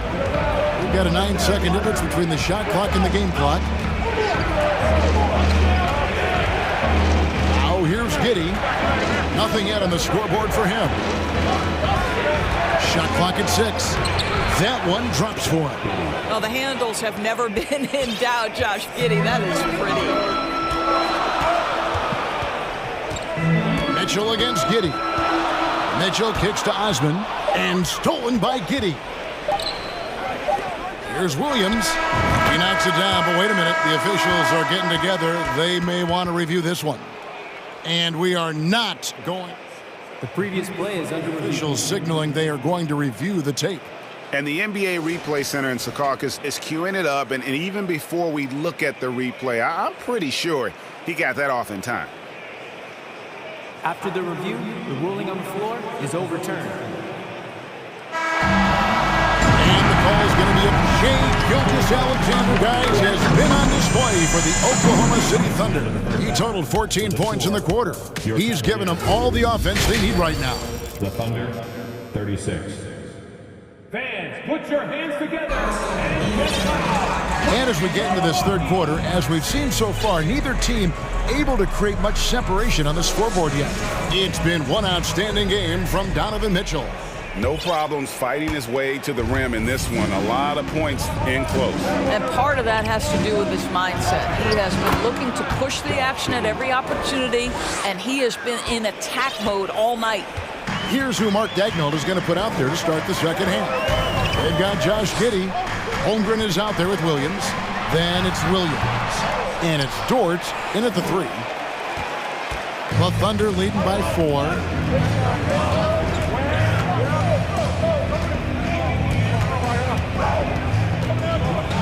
Kicks it to Holmgren. Dort against Garland to the right side. Holmgren dishes to Williams. And it's Williams finishing it off. Yeah, I mean, maybe could have tried for a more memorable dunk than that one. And we know he's capable of those memorable ones. The wide open look here for Garland. Trains the three-pointer. Garland's got himself going with the triple, his first basket of the game. Here in this third quarter, just over a minute play. Giddey kicks to Dort.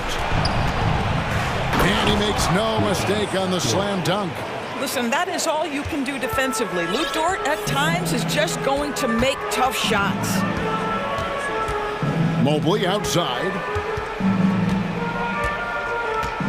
Pass to Osman. Mobley, a screen on Dort. And Mobley throws it down. If you're going to roll as the screen setter, as Evan Mobley does there, you got to be able to catch and finish, and he does just that. And Doris, you know, generally rookies need time to adjust to the league. Evan Mobley, not so much. No, he looked like he belonged from the outset, GA. This guy established himself immediately as a rim protector, someone who is a constant threat on either end of the floor, a vertical spacer, big-time shot blocker, so much to like. Now a timeout called by Oklahoma City. And the Cavaliers making a change here. Allen's checked in, and then for Oklahoma City.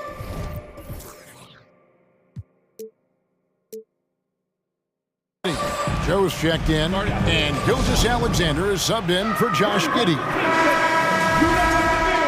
Make some noise! It's your Cleveland Cavaliers Screen Team! Stolen by Garland. Into the third we go. 2 minutes in now. Over to the wing. Osman, the pass to Garland. Again, the Cavaliers score. Well, if you were a point guard like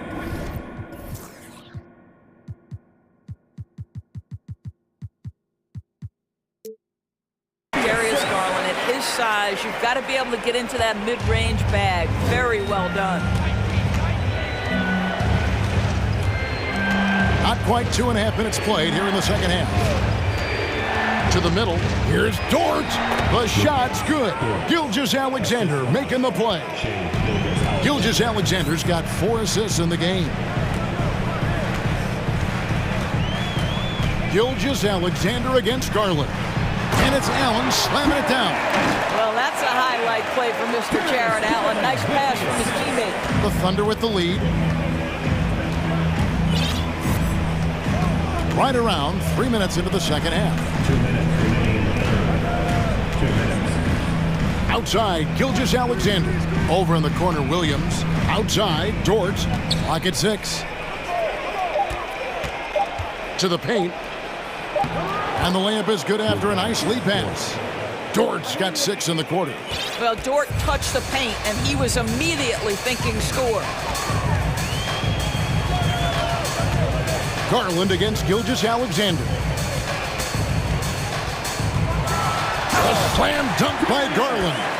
Just the kind of play they need in a game this close. You know, that's the kind of aggression they want from their floor leader. Boy, and not just the aggression, the ability to get to the rim, but how about the finish with intention?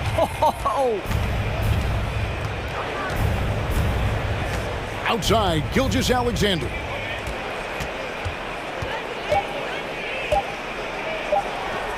Crops in the layup for 2. Gilgeous-Alexander's got 26. And you gotta love the big bucket in the paint in this sort of a grind-it-out game. Garland with it. He has 7. Wade finds Garland. Cleveland moving it around.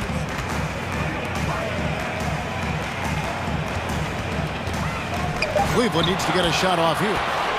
Oh, and here comes Gilgeous-Alexander all alone. Well, just a great read by Shai Gilgeous-Alexander, getting in transition, making it easy. The Cavaliers trail by 5. Okoro dishes to Wade. Garland attacking, and he uses the glass on the layup. Garland's got 9. And giving up some inches inside, but makes up for it with an aggressive style. Well, he's attacking, he's forcing the issue, and that's simply stated a terrific play. Time called here. The Thunder decide to talk it over. A different look now for Cleveland. Danny Green, he's checked in for Osman. And Donovan Mitchell subbed in for Garland.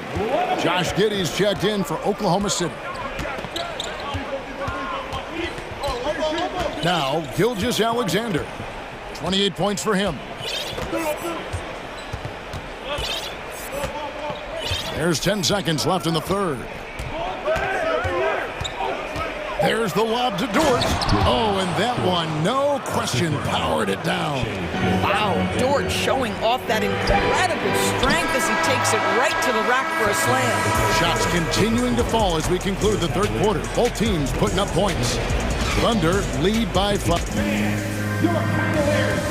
And let's take this opportunity now to show you our State Farm assist of the game. Just true artistry right there. I mean, great decision on where to go with the ball, and how about the perfect delivery? We call that putting it right in the pocket, and he knew what to do with it once it was there. And I know I speak for all of us when I say I can't wait to see what kind of finish awaits us here in the fourth quarter. And with an update from the sidelines, let's check in with David Aldridge. Well, during the break, I listened in on J.B. Bickerstaff's huddle. He said, this is where we make our move. This game's going to come down to big plays. Whichever team makes them is going to come out of here with the win. Kevin, you know what side he's on. Okay, David, thanks. We've got Green. Donovan Mitchell is out there with the Okoro. And there's Jared Allen. And it's Osman in a power forward position. That's the 5 for Cleveland right now. Outside, Gilgeous-Alexander. No coverage that time. Gilgeous-Alexander's got 30 points. They can see the ball handling ability of Shai Gilgeous-Alexander. Moves with precision, creates opportunities in pick and roll action. That's nice. Allen kicks to Osman. The drive by Mitchell. Gets the bucket and the foul. That one on Dort. And that was the right call. When you need a basket, go to the guys you trust the most. Well, you've got to earn trust and equity by making shots. Nice delivery there. Just over a minute played here in the fourth. Outside, Dort. Outside, Gilgeous-Alexander. The kick out to Williams. Lets it go from the wing. Offensive rebound. Second chance shot. And Gilgeous-Alexander with the layup. Gilgeous-Alexander's got 32 points in the game. Well, it's not just enough to have length and vertical hops. You've got to have the effort, and Shai Gilgeous-Alexander gets to the offensive window. Mitchell goes straight through the... And yep, we thought we might see it. And the coach's challenge has been triggered on the personal foul call.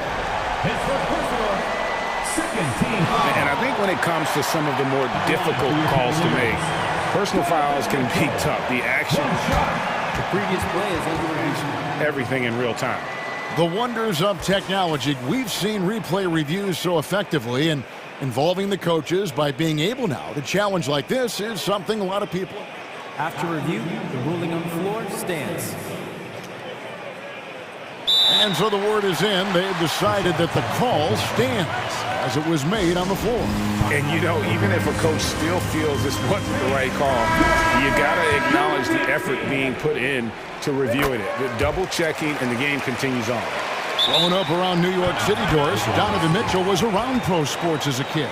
He sure was, Kevin. His dad obviously worked in baseball. Donovan spent a ton of time in big league locker rooms. And how about this? During the 2010 famed decision from LeBron, Mitchell was actually in the crowd listening to it. Williams sets a screen for Gilgeous-Alexander. That one rolling around and rims out. Well, the defense flat out awful right there, and he couldn't punish them for their mistake. Mitchell against Dort.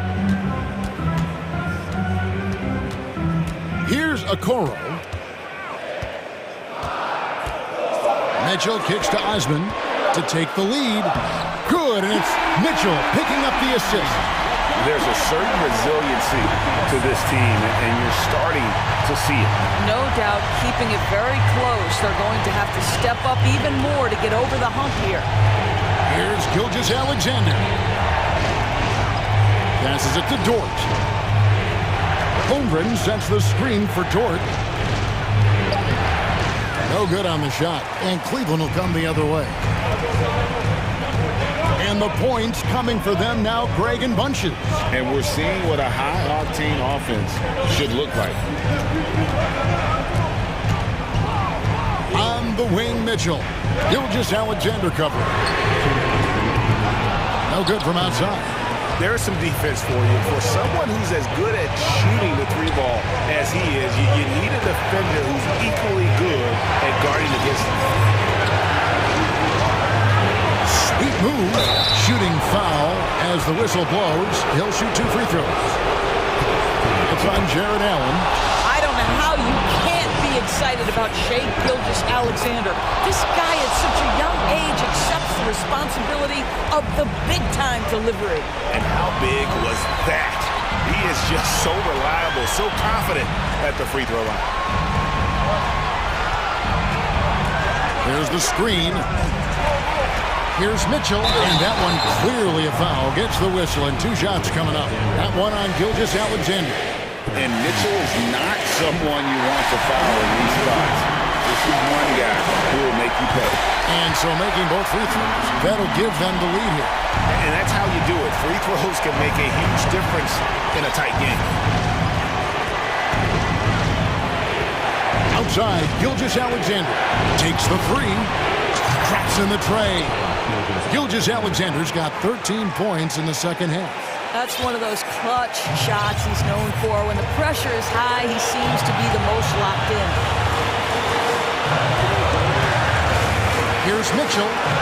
He gets it in there. Mitchell's got 40 points. He might be young, but Mitchell is clutch. That's beautifully done. Giddey against Green. Here's Holmgren. Count it! Oh, you just love seeing a player with absolutely no fear. To me, more often than not, when you attack, good things happen. Mitchell feeling it out a bit. Money! Donovan Mitchell might be young, but this guy is fearless and capable of big-time opportunity making. Outside, Gilgeous-Alexander.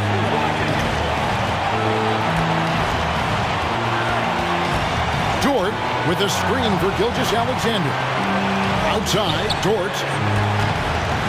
Pass to Giddey. And there's the drive. Yes! Oh, my goodness. Josh Giddey, in a big-time moment, decides to knock it down. Mitchell against Gilgeous-Alexander. Mitchell right side. Money! Just a terrific all-around scoring effort from him. I mean, it's because of that they're even in this game. Now a timeout called by Oklahoma City. It's tied at 65. Just 4 seconds left in the fourth quarter.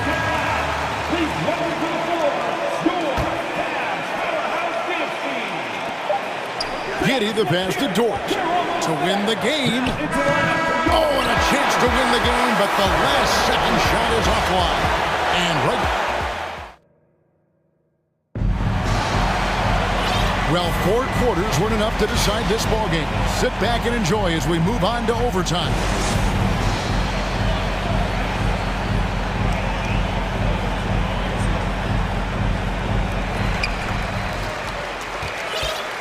The defensive pair in the post, Mobley and Allen. Okoro out there with Donovan Mitchell, and it's Green in at the small forward. This feels like one of those nights for Donovan Mitchell. Everything's working. Outside, Gilgeous-Alexander. And the foul called on Donovan Mitchell. That is his first foul of the game.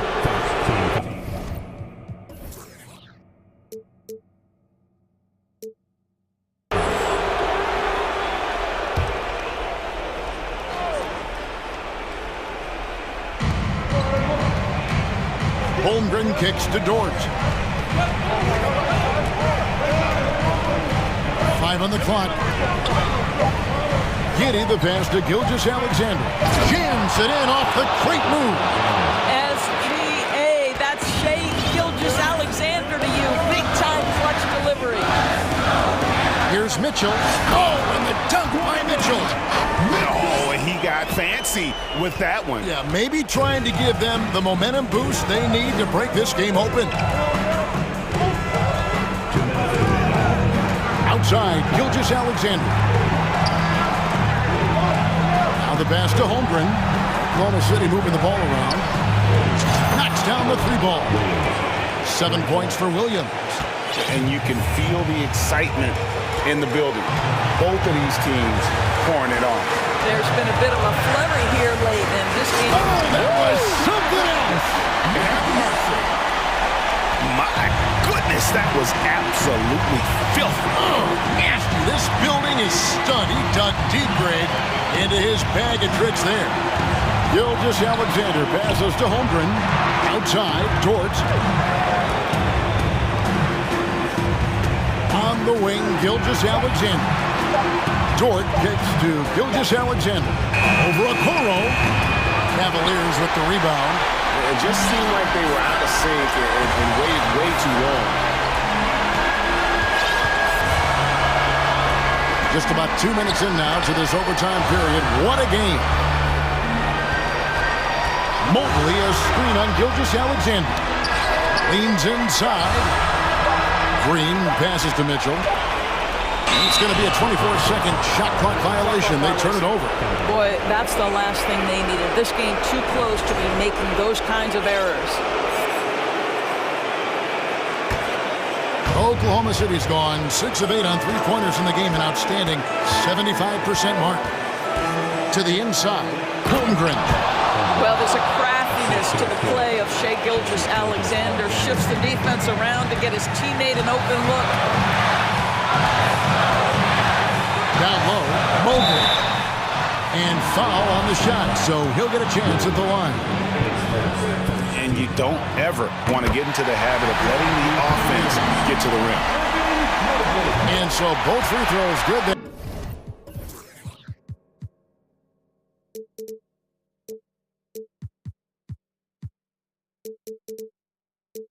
That time, that puts him ahead.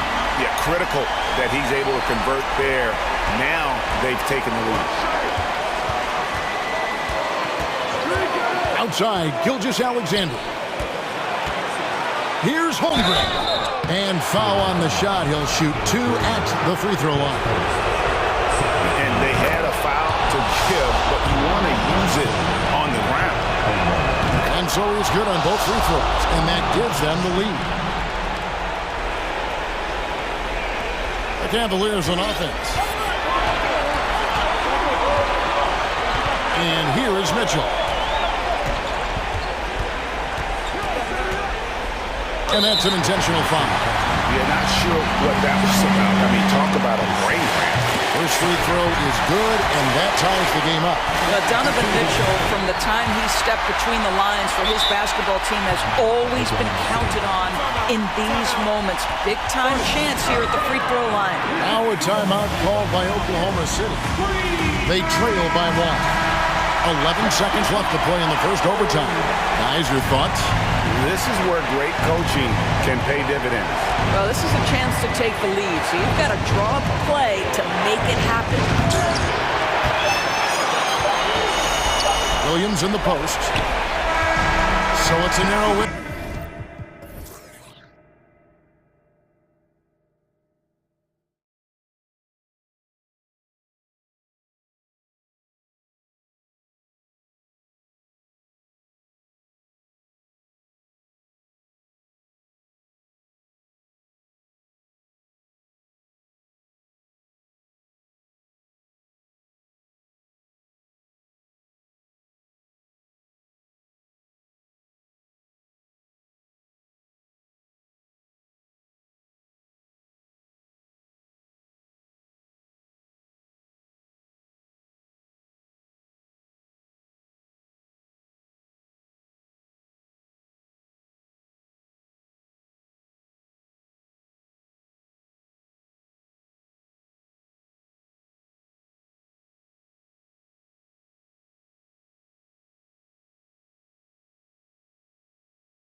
court tonight, Grant. Both teams with a lot of talent in those positions. You know, B.A., it'll be an interesting matchup here with the talent and size of their front court. It should make this game extra challenging for these squads. They can't just count on being the dominant force down low. They'll have to get a little creative. Looking at the starting five for the Minnesota Timberwolves. Filling in the wings, Edwards and McDaniels. Karl Anthony Towns is out there with Naz Reid. And it's Conley in at the point guard position. Now here's Mitchell.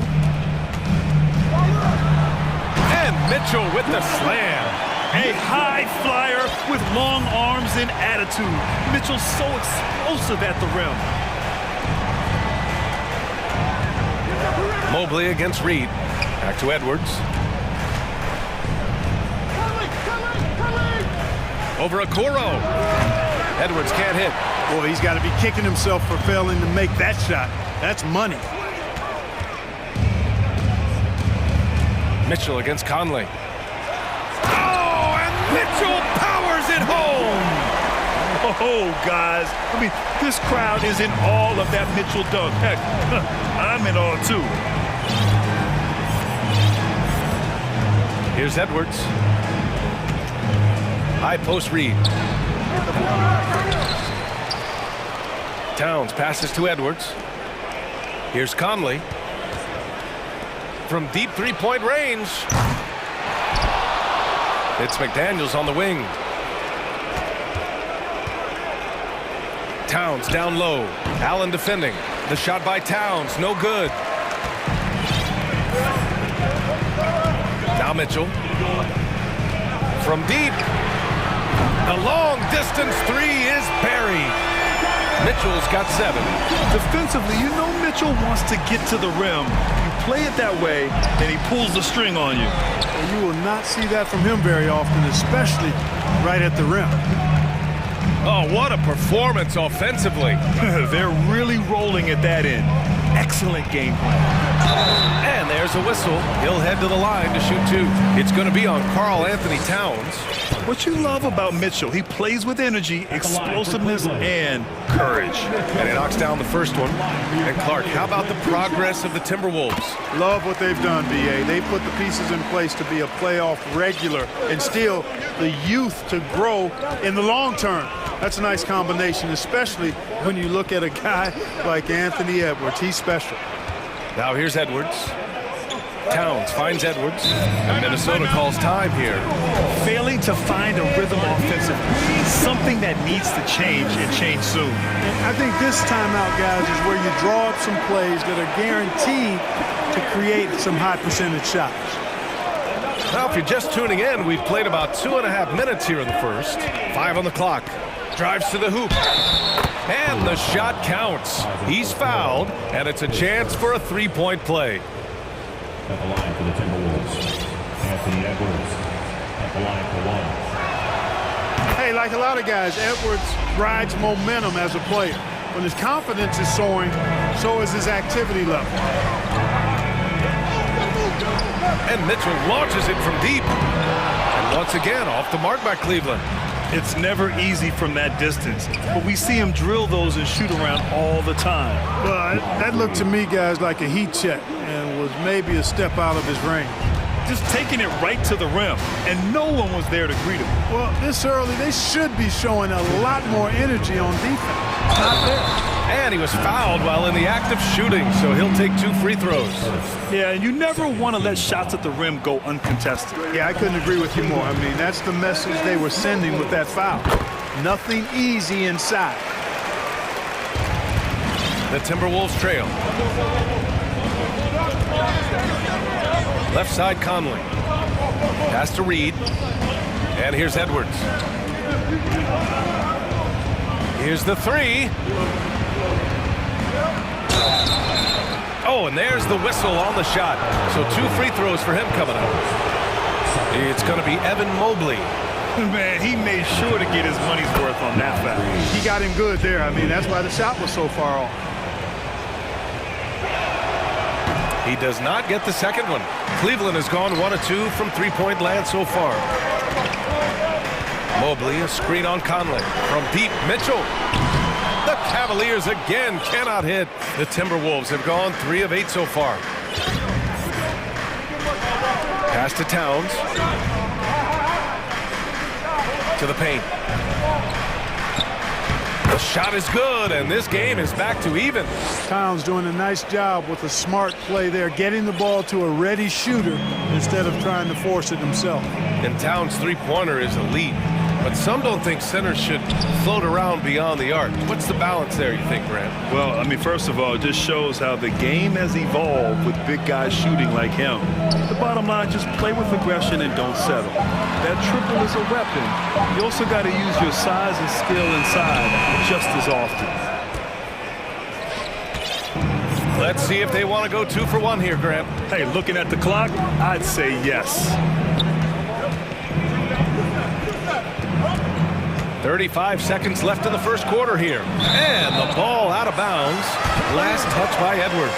Part of passing the rock, it's calculating risk and reward. I don't think that was a great decision.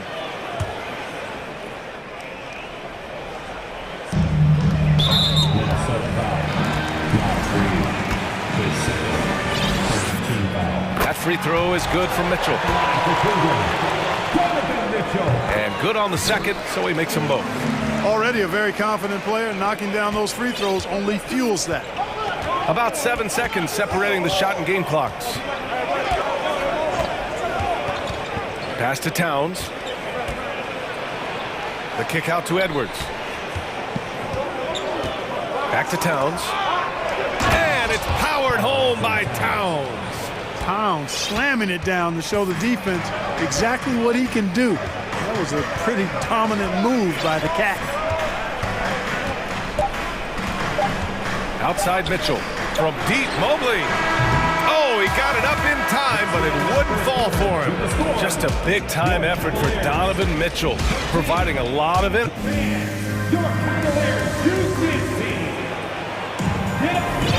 And some good action in the books as we get back to a game that's been pretty close so far here. And taking a look at the Cavs' performance here, guys, what are your thoughts? Attacking relentlessly, drawing fouls. They won that first quarter at the stripe. Boy, I like the aggressive nature they're playing with here. Not playing soft at all. They're going right at them. The lengthy pair of Mobley and Allen are together inside. Okoro is out there with Mitchell, and it's Osman in at the 3 slot. That's the 5 for Cleveland right now. Now here's Allen, and they'll turn it over. Couldn't get the shot off. A shot clock violation.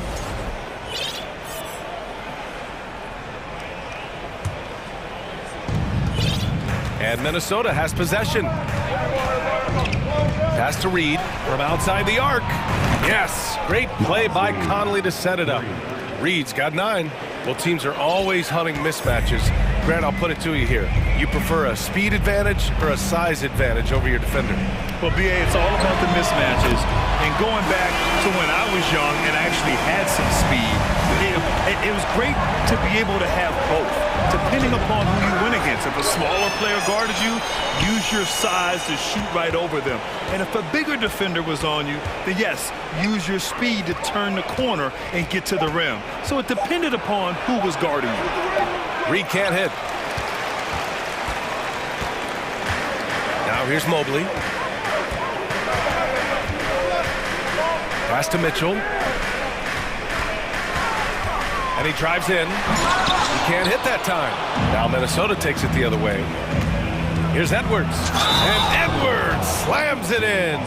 You know, with his strength and body control, Edwards should be an and-one machine at this level. All right, a look at how the points have been generated so far. A scoring breakdown for the Timberwolves. Well, hey, guys, I mean, can we talk about how unselfish they've been? Just racking up the assist numbers, moving it around with great precision. And, you know, in no time at all, they've also started finding points inside, already taking apart that interior defense. And he's going to the line for 2. The official saw contact, and they're not happy with the call here. Coach has given the signal. He's going to use his challenge. Probably a good idea in such a close contest.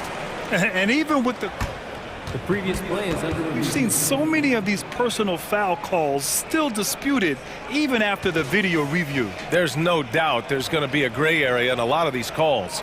But at least we have the option to take a second look. So the official... The ruling on the floor is confirmed.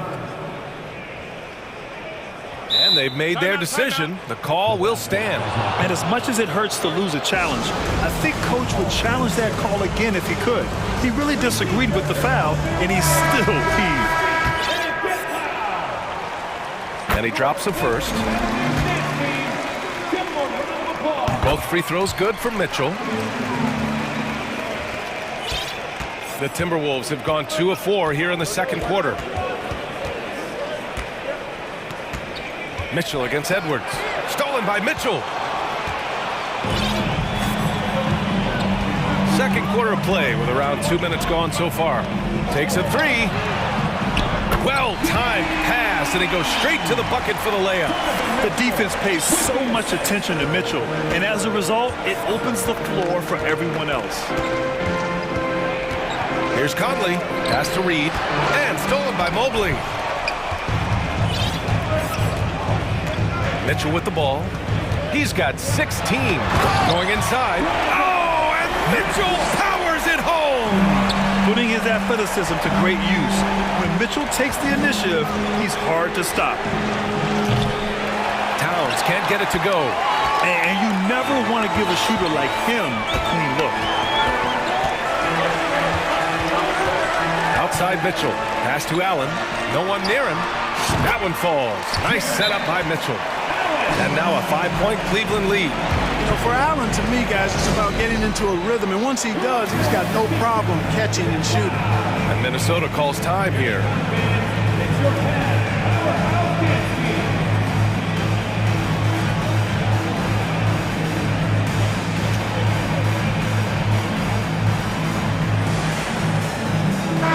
The Cavaliers making a switch here.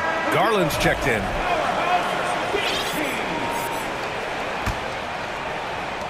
Minnesota has gone 1 of 2 from deep in the second quarter. Conley on the attack. Rejected by Allen. Don't challenge him. Get that out of here. Allen's almost 7 feet now. He's got excellent timing and good balance. There's a minute 54 left in the first half. Shot clock at 6. To the inside. And stolen by Gobert. Looking to end the run. To the left wing. Here's Osman. He's guarded by Conley. Pass to Garland. 1:25 left in the first half. To the middle. Here's Allen. And it's Allen who slams it home. Allen's got some old school big man in him. He's got great hands and mobility. And does a good job finishing above the rim. Now here's Gobert.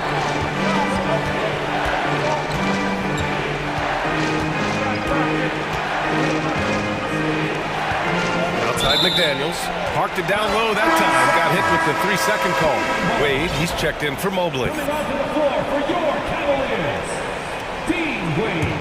The Cavaliers leading. Allen on the wing. Back to Garland. Allen a screen. Inside. And it's Allen who slams it home. You know, because Allen is so quick with his feet getting out of setting the screen, it makes him hard to guard in the pick and roll. And that's an intentional foul. You don't want to stop the clock right there. I'm not quite sure what he was thinking. Yeah, but that's no excuse for that kind of foul. I mean, that might be an explanation for it, but certainly doesn't justify it. And even then, it's just not a good play. Mobley, he's checked in for the Cavaliers. And the Timberwolves also making a change. Edwards is checked in. 40 seconds left in the first half of this one. Mobley, a screen on McDaniels. Garland, no good. No one around him. He makes the shot harder than it has to be. Here's Edwards. Another miss. Boy, they're in a funk right now. The Cavs have gotten an impressive 6 of 8 shots to fall in the second. Garland against McDaniels. Pass to Mobley. Here's Osman. Down to 5 on the shot clock. Outside Garland. From deep 3-point range. He got it up. Ooh, he released it in time, but it's off the mark. And so it's Cleveland with a 9-point cushion at the end of the quarter. And it's all due to their ability to own the paint. They've been dominant down low. We're coming right back. Don't go anywhere.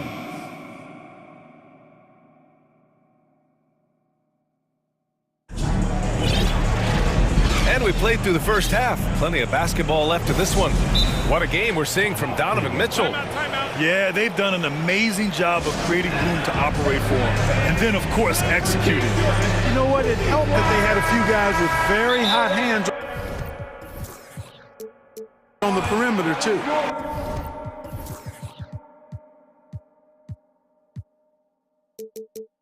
Cleveland calls timeout. And now that they have some time to get a little bit of rest, it's time for these players to regroup while hydrating themselves with some Gatorade, looking to gain a boost of energy as they continue to play in this game. And staying hydrated is the only surefire way to do it. An athlete's body doesn't have the same power and stamina without proper hydration. These guys will be sure to use this timeout wisely. Kicking off the second half, here's Chris Finch's 5. Rudy Gobert is out there with Kyle Anderson. Then it's Jaden McDaniels. Then there's Anthony Edwards. And it's Prince in at the 2 spot. Now here's Edwards. Let's go with a 3. Nails it from 3. Edwards got 9. And, you know, for Edwards, it's about hitting the 3 consistently. This will help take his game to the next level. Pass to Wade. Minnesota with a rebound. That's going to be over and back. Not watching the line on that one. And you got to be in awe of incredible defensive efforts like this. Yeah, good offense comes from great defense. This lead is only getting stronger with plays like that.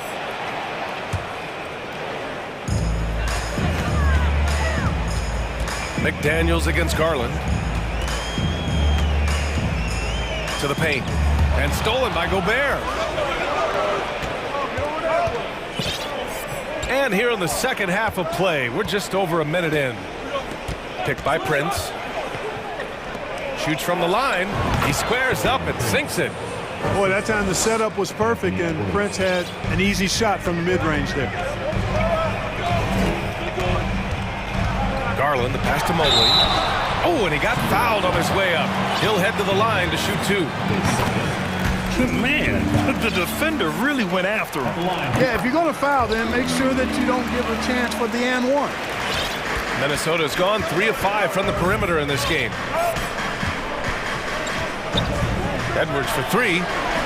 And the Timberwolves hit again from deep. You know, confidence feeds on itself, and the more experience Edwards gets, I think the more confidence he'll continue to gain, especially operating in these pick-and-roll sets. Here's Wade. Well, no scoring yet from him, but that's likely to change. Mobley on a screen. Garland for 3. And they recover it. Over to the left wing. Here's Wade. The Cavaliers again cannot hit. Given his range, you'd expect him to capitalize on that opening. This for the tie. And Edwards good for 3. Edwards got 9 points now in the second half. Their strategy has been pretty simple here in the second half. Attack from 3-point range. Certainly. I mean, they saw a weakness in the perimeter defense and took advantage of it. Cleveland calls timeout.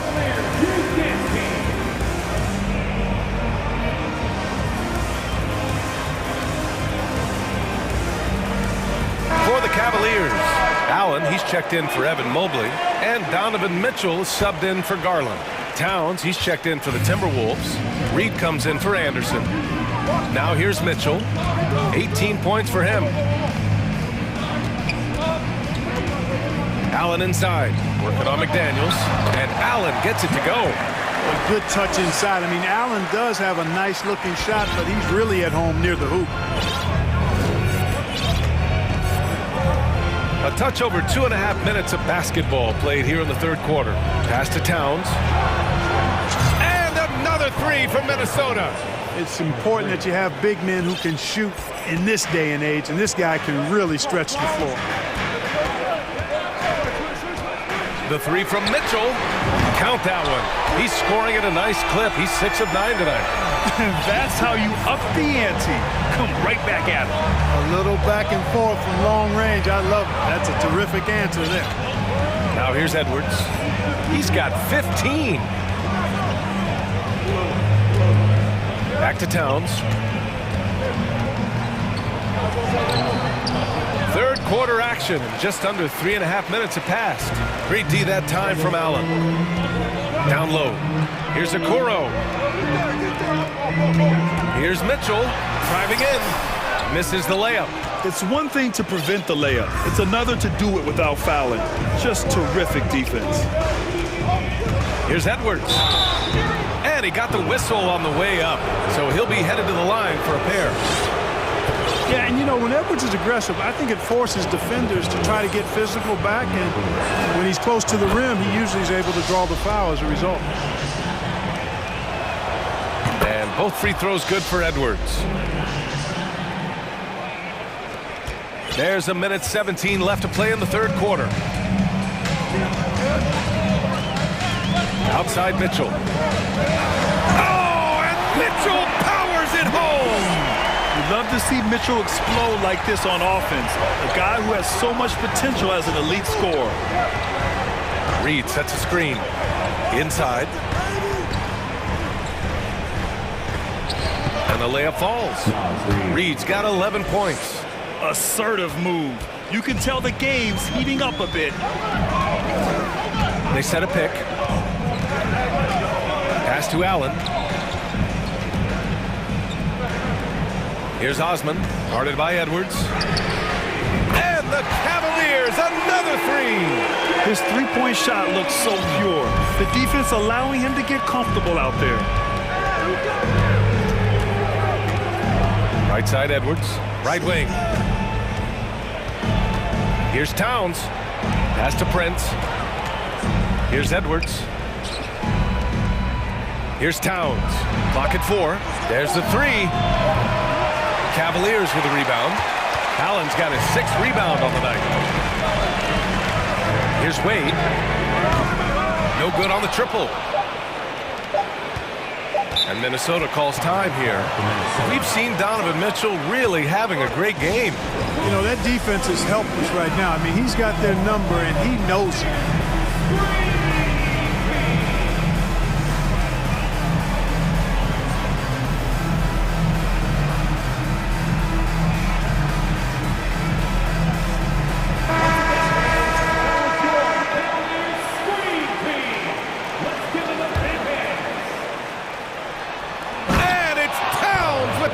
Finish. And defensively, you've got to be on the lookout for this. I mean, Towns gets up in a hurry, man. And we've just finished the third quarter. What a tight game we've got going. All right, let's take a look at our assist of the game presented by State Farm. Woo, I'm fired up to see this dish one more time. It's always great to see your two guards share the wealth. Yeah, platinum level dime dropping there, fellas. Accurate and on time. And it's been a very competitive game so far as we get rolling here in quarter number 4. Cleveland calls timeout. All right, let's get a report from Allie. Hey, team, I was able to catch the message that J.B. Bickerstaff was giving to his team. He just wanted his players to get a breather and to remind them, stick with the game plan. He wants them to stay patient and run their plays, even if they have to go deep into the shot clock. Back to you. Thanks for that, Allie. The lengthy pair of Mobley and Allen are together inside. Mitchell out there with Isaac Okoro, and it's Osman in at small forward. That's the 5 for Cleveland right now. And Mitchell with the slam. Look at Mitchell's commitment to his shot. Doesn't let the contact slow him down. Conley on the attack to the left side wing. Towns passes to Reed. Outside Conley, back to Reed. Puts it up from the high post. The rebound by Osman. Clearly the defense could have been better there, guys, but he also needs to convert that. Here's Mitchell, and Mitchell with the slam. Come on now, what a talent. Slips through the lane and just flushes it home. Oh, the D feeling some shame right there. That was big league. Well, I tell you what, you just got to sit back and admire the creativity there. Well, Conley can be a volume scorer from the arc. The defense can't let him just have those opportunities. Oh, and Mitchell powers it home. Oh, man, he got fancy with that finish. He may be trying to provide the spark they need to break this one open. And I like it. I mean, some coaches might want to see just a sure-handed lay-in there, but for me, I don't mind a little extra. One of the league's better floor generals, really over the last decade. Conley plays with an old-school pass-first mindset. Now here's Mitchell. Mobley, a screen on McDaniels. And he lobs it up top. And Mobley throws it down. Oh, this one has turned into an absolute nail-biter. Yeah, at this point, you almost expect it to come down to the last possession. Conley against Mitchell. There's the triple. And the rebound goes to the Cavaliers. Mobley's got his 4th rebound in this one. Pass to Okoro. Mobley on a screen. Here's Okoro. Back to Mobley. Allen in the high post. Mobley outside. Over Reed. And Conley grabs the miss. Minnesota has gone 2 of 3 from beyond the arc here in the 4th.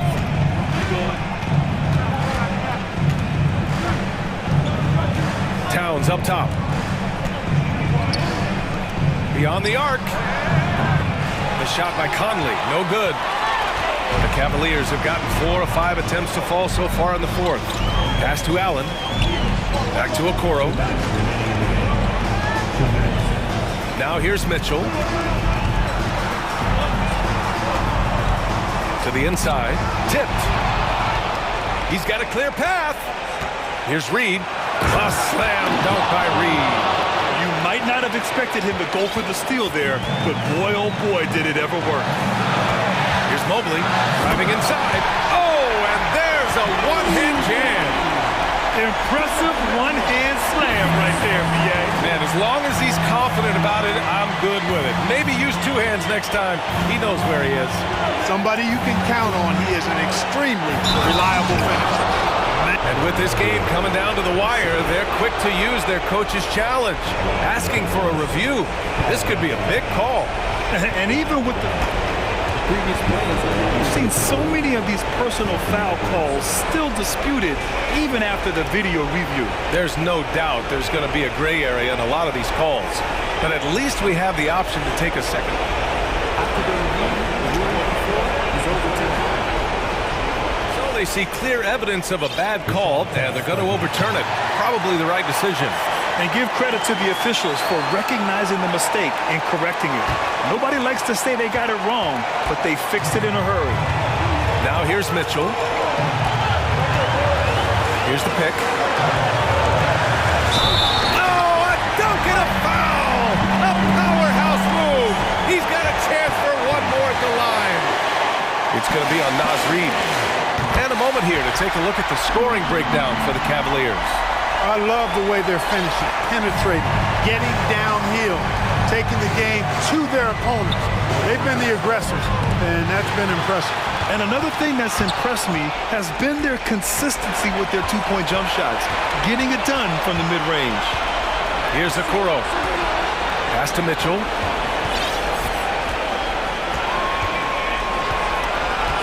Mitchell double team. Clock at 6. The 3 from Okoro.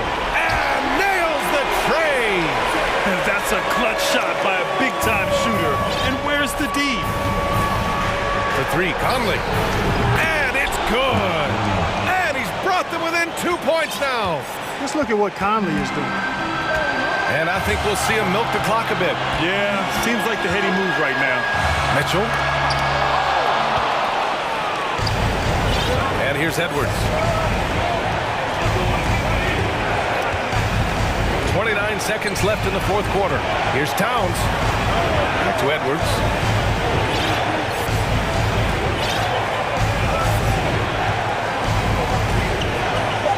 The Timberwolves need to get off a shot here. Minnesota calls timeout. They're losing by 2. There's 14 seconds left to play in the fourth. All right, guys, what do you think? A chance to tie it up here. A critical possession, no doubt. We'll see what they draw up.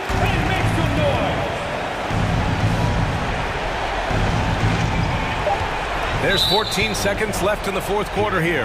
And it's Jared Allen with the foul. That's his first foul.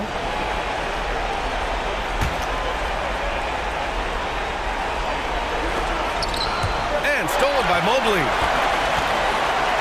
And they go to the intentional foul. And a smart choice right there. I mean, you can't allow them to just drain the clock. No, you got to foul. I mean, it's going to come down to free throws here. Foul right away. Taking 2 shots. That's good. Going 1 of 2 from the line. And that makes it a 3-point lead. And Minnesota calls time here. They're trailing by 3. 9 seconds left in the final quarter.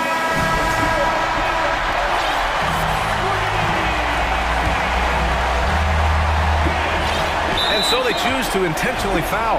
I mean, I'm just not sure what he was thinking right there. I mean, he needs to get his head in the game. Yeah, yeah, completely a brain fade. I don't know where that came from. Just lost sense of time and the situation. Well, Conley could put this team in a good position here. He's just got to relax and trust his mechanics. First free throw is good, and that makes it a 3-point lead. So he gets them both, and it's a 4-point ball game. I think it's a wrap. When the game's on the line, he knows how to deliver the crushing blow. For 3, Conley.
the team-first mindset on both sides. Very unselfish, and we're going to see guys moving the ball. And Kevin, they play for one another. That's why these clubs rack up so many assists. Now let's take a look at the Nuggets opening lineup. Murray and Caldwell Pope, the guards. Gordon steps in at the 4 with Jokic in at center. And it's Porter in at the 3 spot. Murray against Conley. From deep, Jokic. A rebound by the Timberwolves. Edwards with it. Now guarded by Murray. And finished off by Edwards. And what a creative finisher. Edwards is so fast in how he gets up to throw it down. Jokic sets the screen for Murray. Passes it to Jokic. Porter kicks to Jokic. The Nuggets moving the ball around. Gordon the pass to Jokic. Drills it from outside. No hesitation from Jokic. The D had no chance really to set up. There's so much about Nikola Jokic that is special. For a 5-man, it doesn't really matter any position, but his ability to crank out those triple doubles might just take the cake. And they double up Murray. And the pass to Porter. Jokic with it. Takes a 3. They get it again. Second shot opportunity. Gordon kicks to Jokic. Fires the 3. Here's Porter. Hits the layup after the sweet pump fake to freeze the D. Yeah, Porter working very hard to keep the play alive and come up with some point production. Jokic does produce triple-doubles at a near record rate. So in his 500th game, Jokic got his 71st triple-double. Only Oscar Robertson and Magic Johnson recorded more triple-doubles in their first 500 games. Think about that. As a center, he was doing that. Just truly unstoppable at times. Here's Murray after the made shot from Karl Anthony Towns. Murray the pass to Jokic. And he gets the whistle. 2 free throws coming up. Michael Conley picks one up. Well, I not only like the attack, but I love the angle of attack from Jamal Murray that time. One of the stars of the 2020 bubble playoffs, Jamal Murray. I mean, remember, he had a 50-point game. Murray averaged over 26 points, helped Denver make it to the Western Conference Finals. We saw Jamal take his game to another level in Orlando. Now here's Conley, nailed from three-point land. Conley's got 5 now. And this pumps the whole team up. Conley's shooting ability brings energy and excitement. And Jokic wide open, he shoots, and a miss there on the triple. Well, it isn't for a lack of effort when it comes to getting up to three-pointers, but not much to show for it. He's going to lose the green light here very early in this game if this keeps up. The Nuggets trail by 4. About 3 minutes gone here in the first quarter. 2 minutes remaining in the first. 2 minutes. Out of bounds, Minnesota takes possession.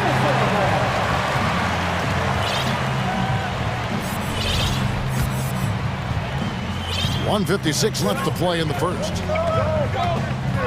Here's Edwards, and then jammed down as he goes right over Jokic. And how about the athleticism from Edwards rocketing off the drive there for the slam. And the dunk by Towns. Well, if you don't take care of the ball, fellas, that's what can happen. Absolutely, Greg. That makes the turnover even more painful. And the gamble paying off. Now, here's Caldwell Pope. He's been patient so far. Nothing on the scoreboard yet. Murray against Edwards. Just 5 to shoot. Murray kicks to Jokic. And good, as it just snugs right down through the net. And I like that from Murray. Not an extra dribble. Get the ball to the open teammate right away. Pass to Towns. And Towns throws it down. Oh, inflicting some punishment with the two-hand flush. They're going for the throat. Gordon with a screen on Edwards. Pass to Jokic. This one for 3. Wow, drew the contact, and that 3 almost went. And here we go, coach's challenge happening right now. This one in regards to the personal foul, seeing if that was the right call. And I think when it comes to some of the more difficult calls to make, personal fouls can be tough. The action is so fast that the previous play is under review in real time. The wonders of technology. We've seen replay reviews so effectively, and involving the coaches by being able now to challenge like this is something a lot of people have been hoping for. After the review, the ruling on the floor is overturned. And the announcement on the review is that the foul was called in error.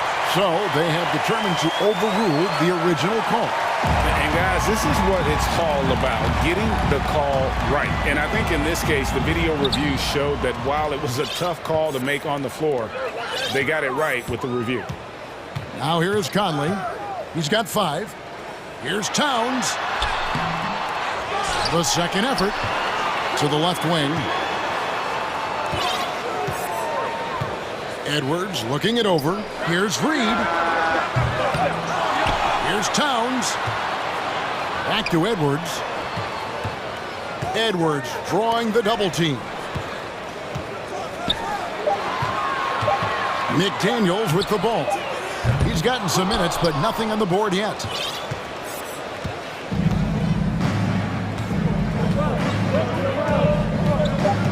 Here's Murray going inside. And good defense from Towns. He's a big-time shot blocker, and that reputation. And so it's Minnesota holding on to an 8-point lead heading into the break. A look at the field goal percentage numbers tells the story of what tough defense they're playing today. We'll take a quick break and then back to the action here. And hope you've enjoyed the broadcast so far, halfway through the first half in this one. And a moment now to quickly take a look at the offensive approach for the Timberwolves. These guys have been so quick off the dribble, finding great lanes to attack and getting themselves to the basket. Getting to the inside is really important, but it's how close you can get to the basket. It feels like these guys are all around the rim in their attack tonight. Hunting in at the wing, it'll be Edwards and McDaniel. Rudy Gobert is out there with Naz Reid. And it's Conley in at the point guard position. That's the 5 to begin the second quarter for the Timberwolves. And last year, Minnesota had a tough end to their season. In their 10th playoff appearance, they made their 9th first-round exit. Traditionally, that's how you want to finish the break, right at the rim. Yeah, anything other than a layup in that situation, probably disappointing. Had numbers, took advantage. Caldwell Pope with a screen for Jackson. Caldwell Pope dishes to Jackson. Whistle blows, bucket is good, and he'll have a chance at the line to make it a 3-point play. I don't think the Timberwolves, Greg, plan on letting their playoff statistics discourage them at all. And that's kind of the beauty of this squad. They're out to make new franchise history, not focusing on the past, just keep evolving as a team. Reed, that's in there. Conley with the assist. And, you know, Conley developed great vision in terms of the floor, and that allows him to spot an open teammate. On the wing, Jackson, covered by Conley, and Jackson throws it down hard. And wait to finish and cut into that lead a little bit. Yeah, but look at the basket guy still shaking. Edwards, a screen on Caldwell Pope. Conley against Caldwell Pope. Inside, Gobert, and slam dunk by Gobert. Right through the contact. Gobert's added so much strength since being drafted back in 2013. It's helped all facets of his game. And with that shot, the Minnesota lead is cut down to 10 on the bucket from Bryant. This can make it so much easier for your teammate when you throw that lead pass that gets to him right on the money, whether that's on the run or in the shooting pocket. And Brett, you were a pretty versatile player. Which of your skills was the most difficult to master? Well, I think going inside and finishing, you know, going in over big physical guys who could either block your shot or, you know, send you to the deck pretty quick. So going in and having confidence to finish around the basket is certainly a skill. Alexander Walker, he's checked in for Mike Conley.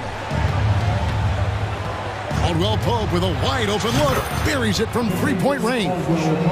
Caldwell Pope's got it back down to single digits for the Nuggets. Edwards with it, guarded now by Jackson. And contact on the shot, so he'll be shooting free throws here. And talented in so many ways. Edwards is focusing on two things: the refining of his shot mechanics and the sustained level of engagement. And Edwards drops them both. Here in the second quarter, we've played a little over 2.5 minutes now. Jackson a screen on Edwards. The kick out to Bryant. Gordon up on top. McDaniels defending. The three. And it's Gordon missing. And you could tell he thought that triple was going to fall. And finished off by McDaniel. And how about the recognition by Gobert?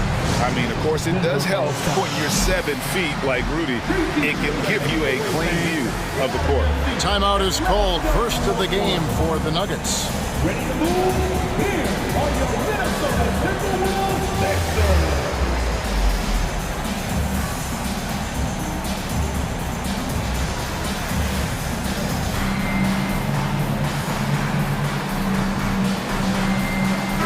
Big group substitution now for Minnesota. Karl Anthony Towns checked in for Rudy Gobert. Anderson comes in for Naz Reid. Taurean Prince, he's checked in for McDaniels. And it's Noel in for Edwards. Big group substitution here for Denver. Jokic has checked in for Bryant. Green comes in for Gordon. Brown is checked in for Kentavious Caldwell-Pope. And Murray subbed in for Reggie Jackson. Can they get it? And it's Murray laying it in. And Murray getting it going on the inside that time. Around the trees, still scored. And there's a technique Jamal Murray uses that's pretty rare in the NBA. This guy practices meditation every day. Well, I love that he does that, and he credits that focus for his ability to stay in the moment. And Greg, you and I have seen some moments from one Jamal Murray. I'm very excited about his return to his full capacity and what he's going to be capable of doing. Denver making a switch here. Jackson's checked in. And so it's Jackson who brings it up for the Nuggets. It's a 16-point game. 1:16 left to play here in the second quarter. And good that time. And Jackson does a good job of finding some gaps and getting to those open areas. That's how he finds his shots. Towns wide open. A three-pointer is right on target. Towns has got 11 points. They have a good plan going right now, and they're starting to create separation. The game plan might have been good, but you have to bring it together. Right now, their chemistry is something to be admired. From deep, Jokic. He can't hit that time. And Minnesota now the other way. Here's Minnesota. They're on a 12-4 run right now. Here's Towns, and the dunk by Towns. And the way Towns makes scoring look effortless, it's what makes him one of the game's best players. Jackson passes to Jokic. Good ball movement here by the Nuggets. To the middle. Outside, Green. Back to Jokic. Clock at 4. And the bucket is good. Three-point play chance here for him. What's Jokic, like 6'10" out there? Not many defenders are going to be able to match up with that kind of size.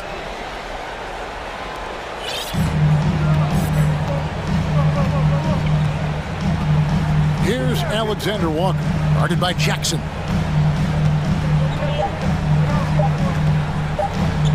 With 1 on the clock, and the last shot at the buzzer doesn't go in for him. Thank you, David, and we'll be back. 42, the Nuggets, 26.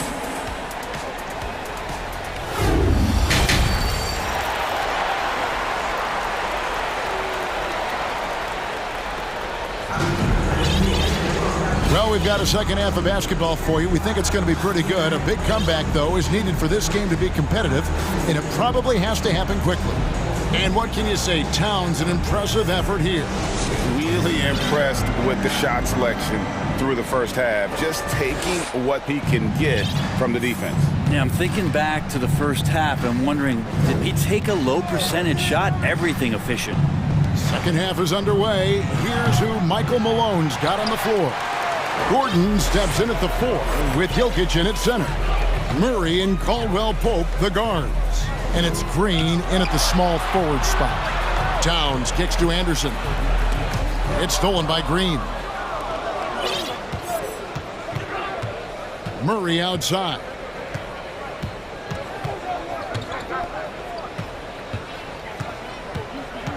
With the shot, passes to Jokic. It's rebounded by Towns. Towns has got rebound number 5 here tonight. And here we go. Fast break. Towns has got it. And he also brings the hustle to the table. Towns doesn't wait when the break is on. He's quick to get up the court. Here's Caldwell Pope, and they immediately answer back with the dunk at the other end. And he just elevates and powers in the one-hander. Textbook. Edwards drawing the double team.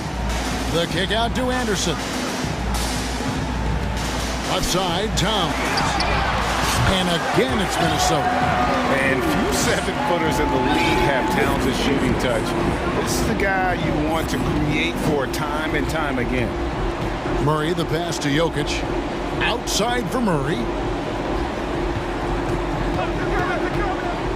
Back to Jokic. Looking to get it going. And Jokic throws it down. There's Serbia. Jokic up there. And Jokic signing a huge extension this offseason. Largest contract at the time it was signed. You knew it was coming as he just means so much to the franchise. And that's the cost for a back-to-back MVP. Here's Murray. Kicks it out to Gordon. On the wing, Green. Back to Gordon. Driving in. And then Gordon with the dunk. And Gordon just slips through the defense that time. He's such a tough matchup. So the Timberwolves call their first timeout.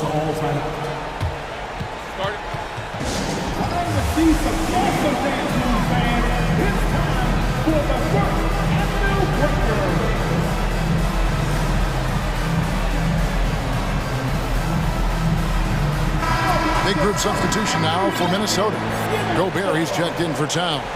Reed comes in for Anderson. Taurean Prince, he's checked in for Noel. And Mike Conley subbed in for Edwards. And then for Denver, Thomas Bryant, he's checked in for Jokic. Michael Porter comes in for Gordon. And Reggie Jackson subbed in for Murray. And no issues at the rim for Gobert. One of the league leaders in flushes. The Frenchman loves to finish above the rim. A touch over 2.5 minutes of basketball played here in the third quarter. Conley's shot is off. The Nuggets trail by 19. Now Jackson. He's got 7, and he banks in the layup. Jackson's got 9 points. Good handles from Reggie. The kids would tell you Reggie's in his bag. Caldwell Pope against Conley. That one is good. He's only missed 1 shot of his 6 taken on the floor. Big miscommunication on defense. He recognizes it and quickly takes advantage. Well, I know they don't have mobile devices out there for texting, so they might as well talk to one another. Gobert with a wide open look. The rebound by Bryant. So weird. Sometimes when you get that much time, it can throw you off just as much as having no time. On the wing, Bryant. And finish off by Bryant. Yeah, really good job by Reggie Jackson just finding the shooter and feeding him. Timberwolves leading by 17. Outside Conley. He kicks it to Gobert. And that one falls coming off Conley's feet. Conley's got his 4th assist with that last one here tonight. Jackson looking it over. The kick out to Bryant. Lets the 3 fly. Sinks the triple. Bryant's got 5 points now in the quarter. And Thomas Bryant showing the modern big man stylings, stepping back and draining a 3. Conley against Caldwell Pope. Prince setting a pick for Conley. There's the triple. It falls for the 6th time in 7 tries this contest. That's 86%. And I like the back and forth here, showing confidence from Rain. It seems like they're going to find out who can make the deepest threes. Right now it's a shootout. Conley against Caldwell Pope. And Finished off by Bryant. Yeah, liking the vision there from Caldwell Pope, looking to get his guys going when they're open. To the paint, got a piece of it. Kicks it out to Prince. Gobert with a screen on Jackson. And so it's Minnesota feeling good about their 17-point lead heading into the break. And a chance right now to show you our State Farm assist of the game. Yeah, an easy choice tonight. Look at the precision on this pass. Put it on a platter for him. Well, there's a way to break down the defense with the handle, but you can do it with the pass. Prime example of that right there. And with the fourth quarter upon us, time is running out for this game to become competitive. Gobert is out there with Naz Reid. Then it's Conley. Then it's Taurean Prince. And it's McDaniels in at the 3 spot. So that's the Timberwolves 5. Caldwell Pope pass to Jokic. Jokic sets the screen for Caldwell Pope. Lets it fly.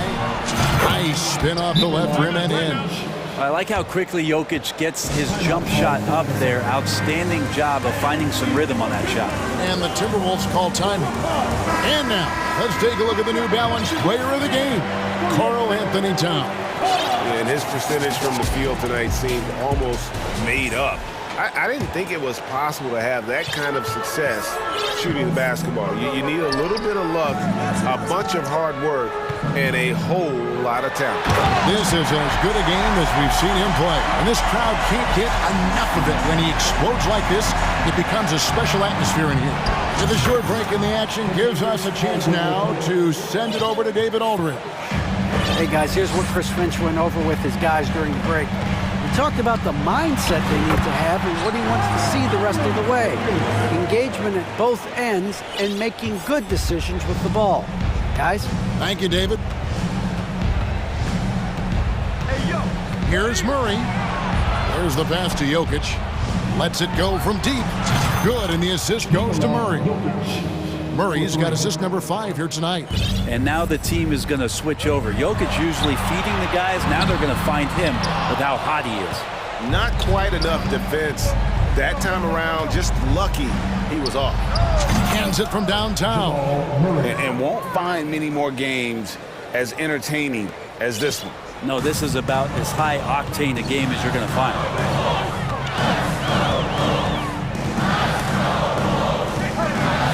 Conley kicks to Edwards.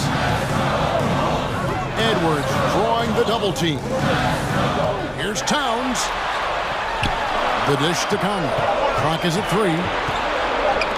There's the 3. And Towns the bucket on the assist from Conley. Conley's got 5 assists tonight. And never lacking confidence from deep. Some big men have to develop that confidence. Towns has always had it. And here's Edwards. He'll bring it up for the Minnesota Timberwolves. Earlier in the game, they had a 19-point lead. Towns with the steal. Conley left side. Back to Edwards. Nice ball movement by Minnesota. Here's Towns.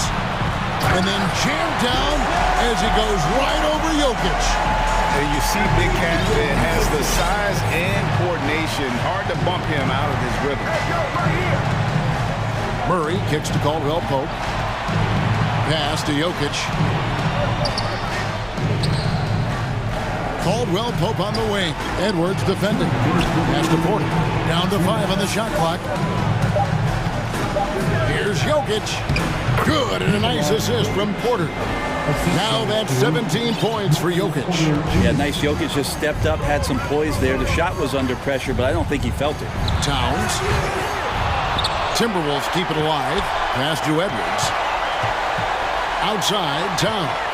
A second chance effort. And he sinks the layup. Towns has got 14 points here in the second half. Give them credit. They've worked hard all game, now looking to finish it. No, great job of getting in position to win a game. It's been an all-out effort from the squad. Jokic and the rejection by Towns. Caldwell Pope against Edwards. Well, Nuggets need to get a shot off here. Wide open look here for Murray. Off target from outside. Minnesota leading by 15. And guys, what we saw here tonight is one side having everything going for them. Huge margin of victory for the Timberwolves. This was a very efficient offense tonight. And they found a way to get their shots to go down. A little luck didn't hurt. A lot of their 50-50 shots fell their way.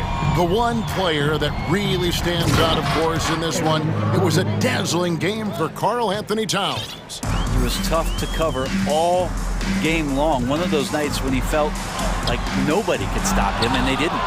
Yeah, can't see why he missed that one there. The D's close, but like plenty of room.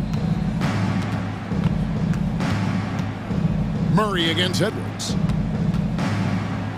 The kick out to Porter. The pass to Jokic. Stolen by Conley. And easy 2 points on the layup. This arena was rocking throughout the night. You could really feel the energy. A huge motivation, always great for a young team, but veteran players also appreciate when fans come with that kind of energy and get into the spirit of the game. Jokic passes to Gordon. The kick out to Porter. Denver foul. Michael Porter Jr. First personal foul. And the Timberwolves call time. They're up by 17. 3 seconds left in the fourth quarter. What's your take, guys?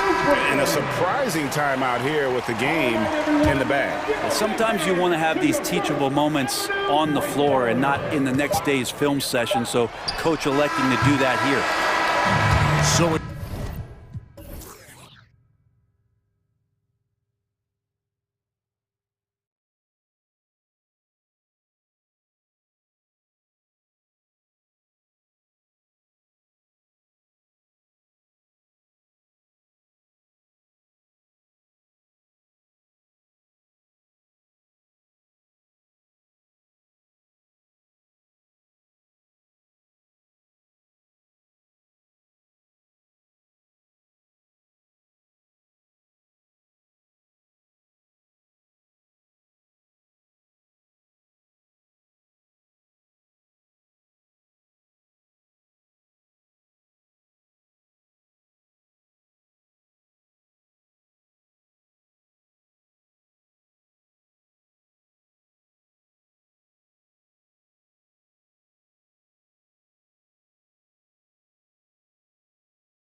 Who often gets ignored in that conversation is Nikola Jokic. My opinion is he's one of the great athletes in the game. Oh, he 100% is, and people don't understand. Athleticism isn't just something that's how high you jump or you're vertical. No, it's how you can handle and manipulate your body versus other people's body, how quick his hands are, because you notice he tips the ball to himself multiple times. He can redirect the ball. That's hand-eye. That's quickness. There is so much agility in that is mind-blowing. That's really when his game goes to another level for basketball minds. Is like, how does he do that? Let's check out Sacramento's starting lineup. Fox runs point with Herder by his side. Barnes plays 4. He joins Sabonis at the 5. And it's Davis in at the 3 slot.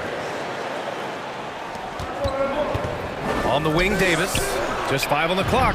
Yes! And a nice assist from Fox. Pretty slick by Fox right there, giving it away to the guy who is ready to attack. Murray against Davis. Here's Caldwell Pope. Offline with a 3. And just about a minute into this first quarter. And guess what, guys? I mean, one of the ways De'Aaron Fox improved his skills growing up was playing 2K, learning the NBA game on 2K. I love it. Now here's Murray. He takes it in, and it's Murray finishing it off. What a dynamic drive by Murray, upsetting the defense and getting him to a shot. Here's Herder. Lays it up and banks it in. And De'Aaron, playing 2K growing up, his dad encouraged him to observe. Take note. Good advice. I mean, De'Aaron learned a lot about things like ball screens, pick and roll from playing video games, stuff like that. I mean, Fox used 2K as a way to study the game of basketball. And Gordon with the big finish. The combo guard, Murray, capable of hurting you with his scoring as well as with his passing. Sabonis can't hit. A rare miss for him at point-blank range. That's one he'd like to have back. Stolen by Davis. To the middle. Outside Barnes. Sends it home from three-point land. And guys, let's get your take on the hustle stats for the Kings. Murray with it. Pass to Caldwell Pope. It's good. And the assist goes to Murray. Man, this is just fun. These teams are trading threes back and forth.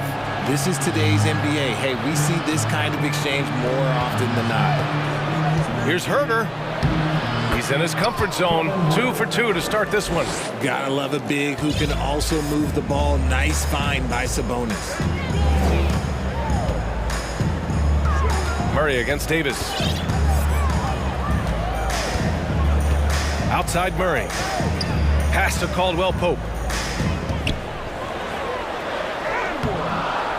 First quarter of play, and we're about 3 minutes in. Good work defensively by Fox. Herder gets the bucket. Herder's got 6. Just owning the painted area. If it's working, no need to change. Here's Caldwell Pope. Murray up top. Herder defending. Murray passes to Jokic. On the wing, Caldwell Pope. 6 to shoot. Back to Jokic. Over Herder. Jokic, no good. Couldn't quite line that one up. Just got to shake it off and move on to the next one. And their number 4 overall pick, Keegan Murray, making a quick impact. One of the most efficient players in college basketball at Iowa last year. He went on to win MVP of the 2K23 Summer League. Can he become a rising star for the Kings? It'll be fun to watch. It's the versatility and the unpredictability of what Sabonis does that makes him so hard to match up with, which is why he gets these easy tic-tac fouls. The Nuggets trail. From deep. And Caldwell Pope gets it to go. Caldwell Pope's got his second basket of the night. He's consistent from out there, especially when you give him that kind of room. Pass to Sabonis. And stolen by Murray. And here's Porter outside. And another 3 for Denver. And once Gordon spots an open guy, he immediately moves the ball. Just well-coached offense right there. Here's Sabonis. And it's in there. He just makes it look so easy on offense. Like, who takes pleasure in torturing defenses? He does. This one for three. Back to Caldwell Pope. No! They're unable to get the tying basket there. 2-second difference between shot and game clock. Out of bounds, it'll go to the Nuggets. Substitution for your Nuggets. Thomas Bryant. 17 seconds left in the opening quarter. Pass to Caldwell Pope. Back to Jackson. Just 3 on the clock. Can't get the layup. Both teams have it going here early and still close through the first quarter. Kings.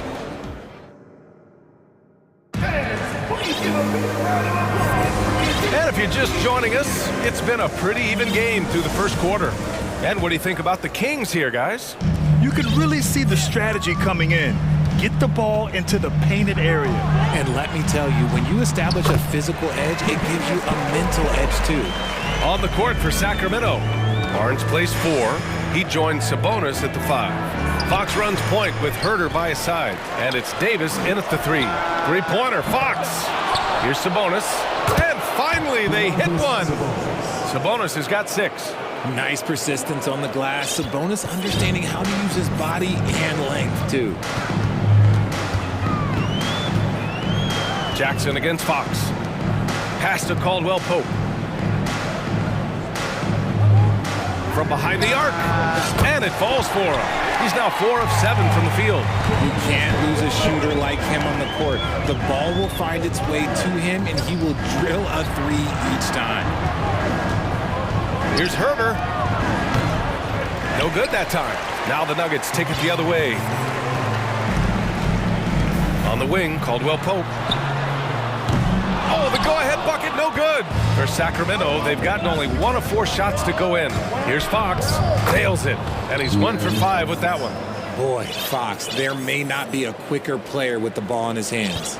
The Nuggets have got 2 of 3 shots to go in the second. Pass to Caldwell Pope. Rebounded by Fox. Surprising to see him miss here, but they'll be happy with that shot most possessions. And it's Fox with the jam. Just so crafty getting to the rim. Fox runs inside, leaps over the defense for the easy finish. Denver calls timeout.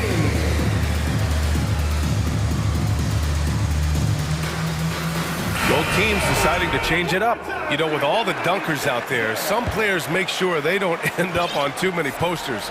Grant, you ever make a business decision? Yeah, B.A., you know, I made a few business decisions through my career. Look, as a competitor, you want to make sure that you can play defense, give it your all, contest at the rim when you feel that you can.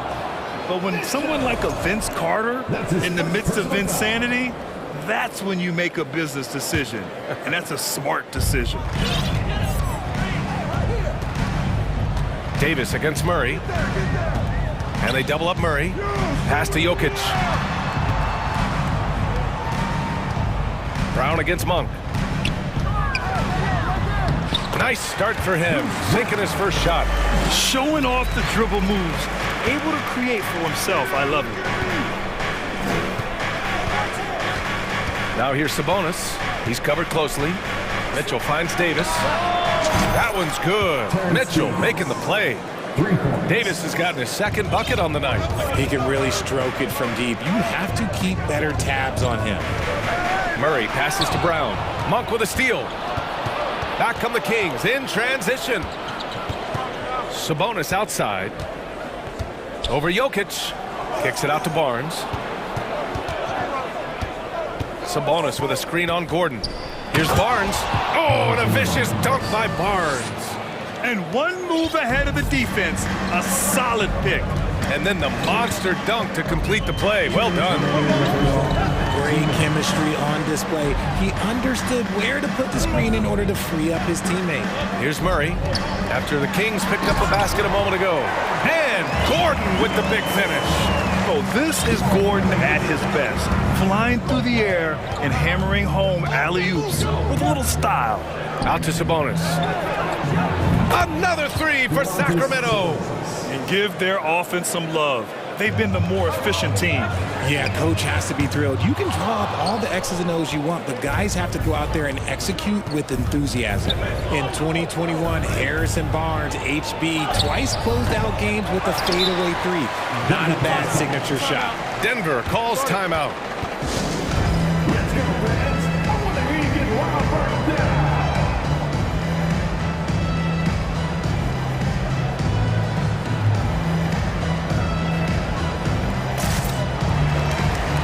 The Nuggets going with a whole new group out there.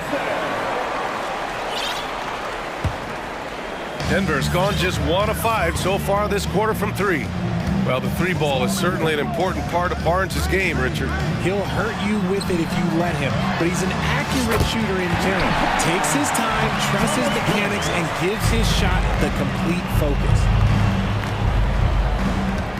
Here's Sabonis. Pass to Barnes. Outside Davis.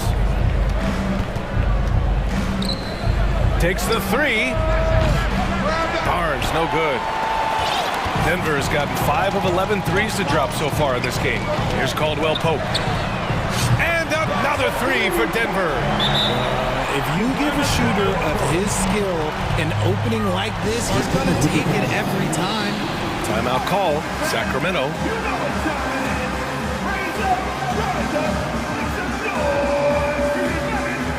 Nikola Jokic is checked in for Bryant. If they play this right, they can go 2 for 1. Yeah, they really have to work the clock right now. Even though Fox is just 6'3", he's got some hop showing them off a little bit on that play. Now here's Jackson. Well, he hasn't put up any points yet in this one. From deep, Jokic. The shot misses, so Sacramento will take it the other way. Pass to Lynn. Now here's Barnes, covered by Jokic. Oh, and a vicious dunk by Barnes. A savage reverse jam. That takes great body control. No question. He was making a statement right there, man. From deep, Jokic gets the 3 to fall. So steady jump shooting. Jokic almost has a set shot under control when he lets it fly. Here's Fox. Here's Lynn. And we're through the first half of play here in Your Nuggets, 31. The Kings, 34.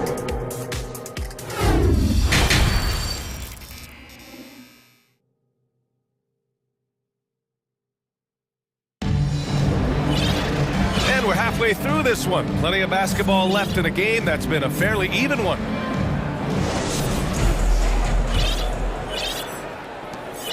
Denver has gone 7 of 14 from the perimeter in this one. Murray and Caldwell Pope are the backcourt pairing. Porter Jr. and Gordon at the 3 and the 4. And it's Jokic in at the 5, roaming the paint. That's the 5 to begin the second half for Michael Malone. And this is how he shines. He's a big part of their floor space. Yeah, and you got to know where he is at all times, especially when he's roaming around the perimeter ready to fire. Now here's Gordon. Not sure why he committed the intentional foul. No purpose. I think everyone's a little confused, but weird plays happen. You don't want to stop the clock right there. I'm not quite sure what he was thinking. Domantas Sabonis, he's checked in for Lynn. Here's Caldwell Pope for the lead. Can't get the go-ahead bucket. Fox the pass to Davis. Sabonis with it. Hey, yo, right here. Back to Davis. Fox up top. And here's Sabonis outside. Porter pulls it in. They could steal the lead for the first time tonight right here. They really need to make the most of this opportunity. Here's Caldwell Pope. And stolen by Herter. On the wing, Davis. Defended by Murray. Sabonis. That one falls. Coming off Davis' feed. Sabonis has got 11 points. And this is what you love about Sabonis. It's his energy and passion for the game. Outside Murray. Pass to Jokic. Lets it fly. And off the left side of the rim, it swirls in for him. He's got 5. They've really picked up the energy level and have willed themselves back into this game. And as tired as they might be after fighting to tie it up, they have all the momentum now to finish this comeback. Oh, my! That's why we have those breakaway rims. Dude, he risked pulling the whole thing down to the floor right there. Shocking that he just bricked that one. The defense got real lucky there. Sabonis finds Barnes. Oh, and a vicious dunk by Barnes. Making sure of it with the two-hand slam, B.A. Yeah, I don't blame him. With the score this tight, you cannot take a chance here. And so they foul intentionally. Time called here. The Kings decide to talk it over. Yeah, Coach no doubt wants to use this timeout to review the matchups and maybe make some adjustments as well. I'm sure all of the above is in order, and you can never be too content. Bryant, he's checked in for Denver. Jackson comes in for Jamal Murray. Just under 2.5 minutes into this third quarter now. Bryant, left side, 4-3, drains the triple. Bryant's got his second bucket of the night. The way he can elevate over a defender from deep, very tough to contain outside the arc. Here's Sabonis. Oh, nice fake, but the layup's off the mark. The Nuggets have gone 3 of 5 from the field in this third quarter. On the wing, Caldwell Pope. For the lead, and the Nuggets hit again from deep. Their strategy has been pretty simple here in the second half. Attack from three-point range. And you see this so much more nowadays in the NBA. Teams putting a larger emphasis on jacking up threes. There is no chance that this game is tied up without his offensive firepower. Caldwell Pope's shot is off. The Kings have gone 4 of 6 from the floor in this third quarter. Denver grabs the miss. Bryant's got 4 rebounds in the game, and that's a foul called on Kevin Huerter. That's his third foul so far. Sacramento calls timeout.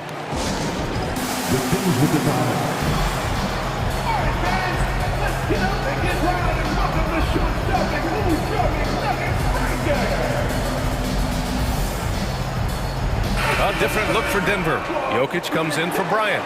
And it's Brown in for Caldwell Pope. Lenz checked in for Sacramento. Mitchell comes in for De'Aaron Fox. Now here's Jokic. He's got 5. And count that! 2 points and a chance for one more at the line. And that sends Nikola Jokic to the free throw line. That one on Huerter.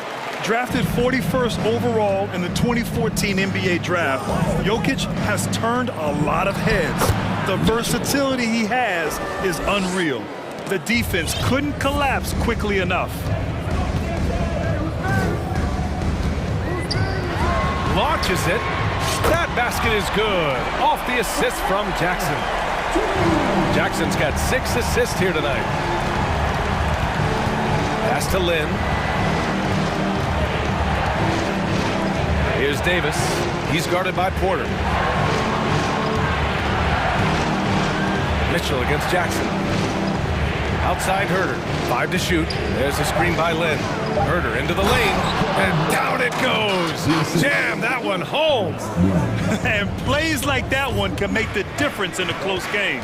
And it definitely got the bench on their feet, too. And you can feel the jolt of energy that he sent through his team. That is a huge boost in a tight game like this.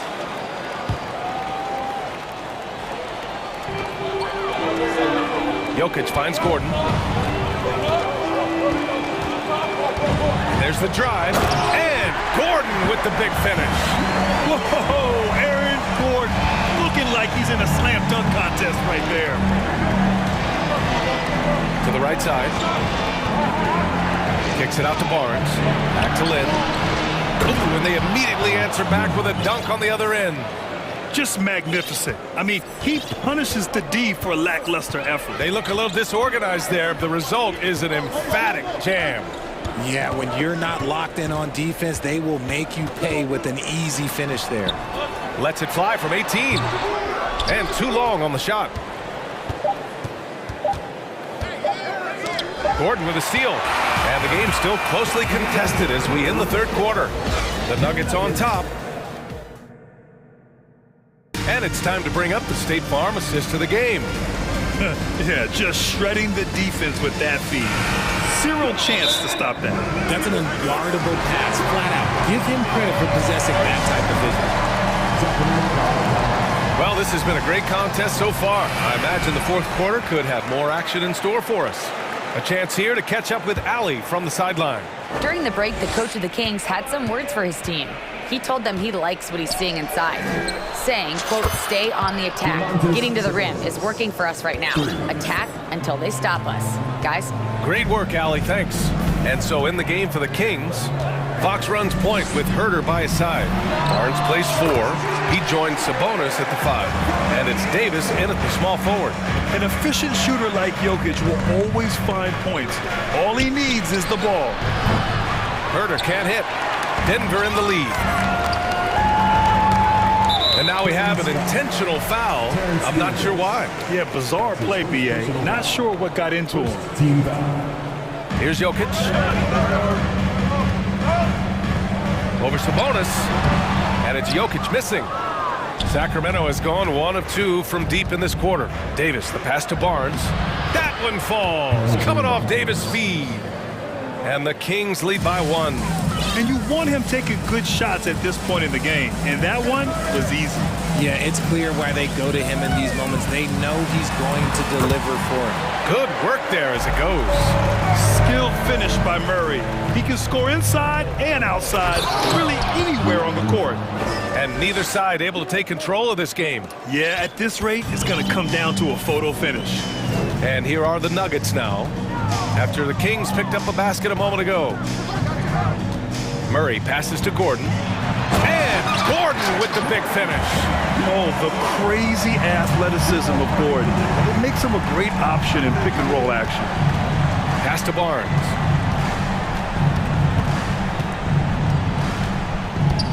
Out to Sabonis. From the arc. Fires in the triple. Sabonis has got 10 points here in the second half. And this is just typical of him. Always making an impact at crucial moments in the game. And his team needs every bit of his production if they want to pull this one out. And in a game this close, they're going to challenge the call. Coach does not agree with it, and he wants them to take another look at the monitor. And even with the coaches challenging, personal foul calls still disputed even after the video review. There's no doubt there's going to be a gray area in a lot of these calls. But at least we have the option to take a second look, so the officials can be sure they get it right. After the review, the ruling on the floor is overturned. So they see clear evidence of a bad call, and they're going to overturn it. Probably the right decision. And give credit to the officials for recognizing the mistake and correcting it. Nobody likes to say they got it wrong, but they fixed it in a hurry.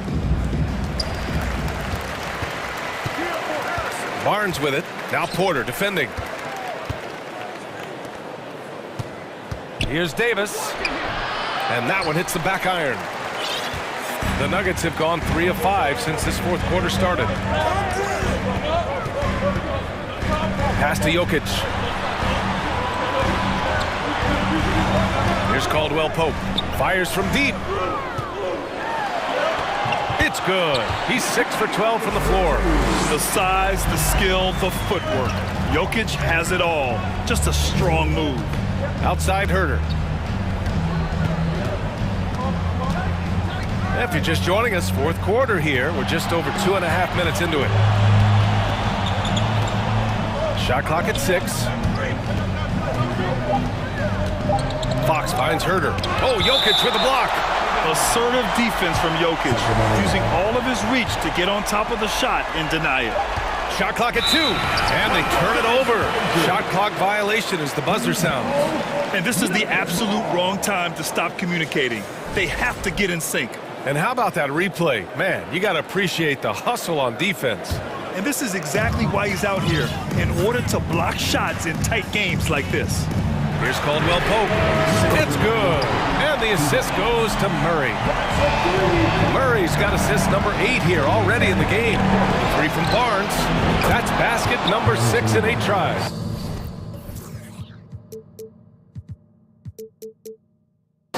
And this is just fun. These teams are trading threes back and forth. This is today's NBA. Hey, we see this kind of exchange more often than not. And here's Jokic outside. No good there. Sacramento has gotten 3 threes to fall out of 4 attempts here in the fourth. To the paint. And Sabonis slams it in. Answering the bell, Sabonis. Big time, guys. And they double up Murray. To the wing, right side. Jokic passes to Porter. Out to Gordon. Rebound by the Kings. Outside Barnes. To the inside. Fox. Good setup.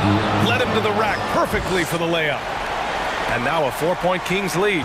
The Nuggets have gotten 5 shots out of 9 to go in this fourth. Jokic the screen. And 1:01 left in the final quarter. Back to Caldwell Pope. Can they get it? Count it! And talk about stepping up in a big way. What a huge play coming through when it matters most. Sabonis in the post. Working on Jokic. And Sabonis has proven that he is huge in the clutch. He has hit big shots time and time again for this squad.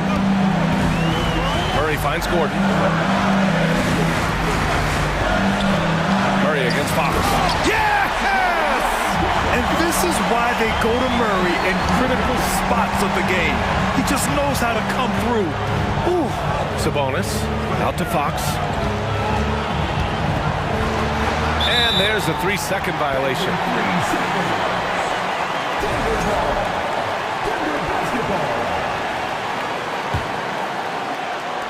23 seconds left in the fourth quarter of this one. Outside Murray. Pass to Caldwell Pope. And here's Jokic outside. Oh, bangs home the 3. Some players shrink when the pressure's on, but he lives for these moments. And this is the trust that Fox's teammates have in him. What a shot right there. Now a timeout called by Denver. They're losing by 1. 7 seconds left in the fourth quarter here.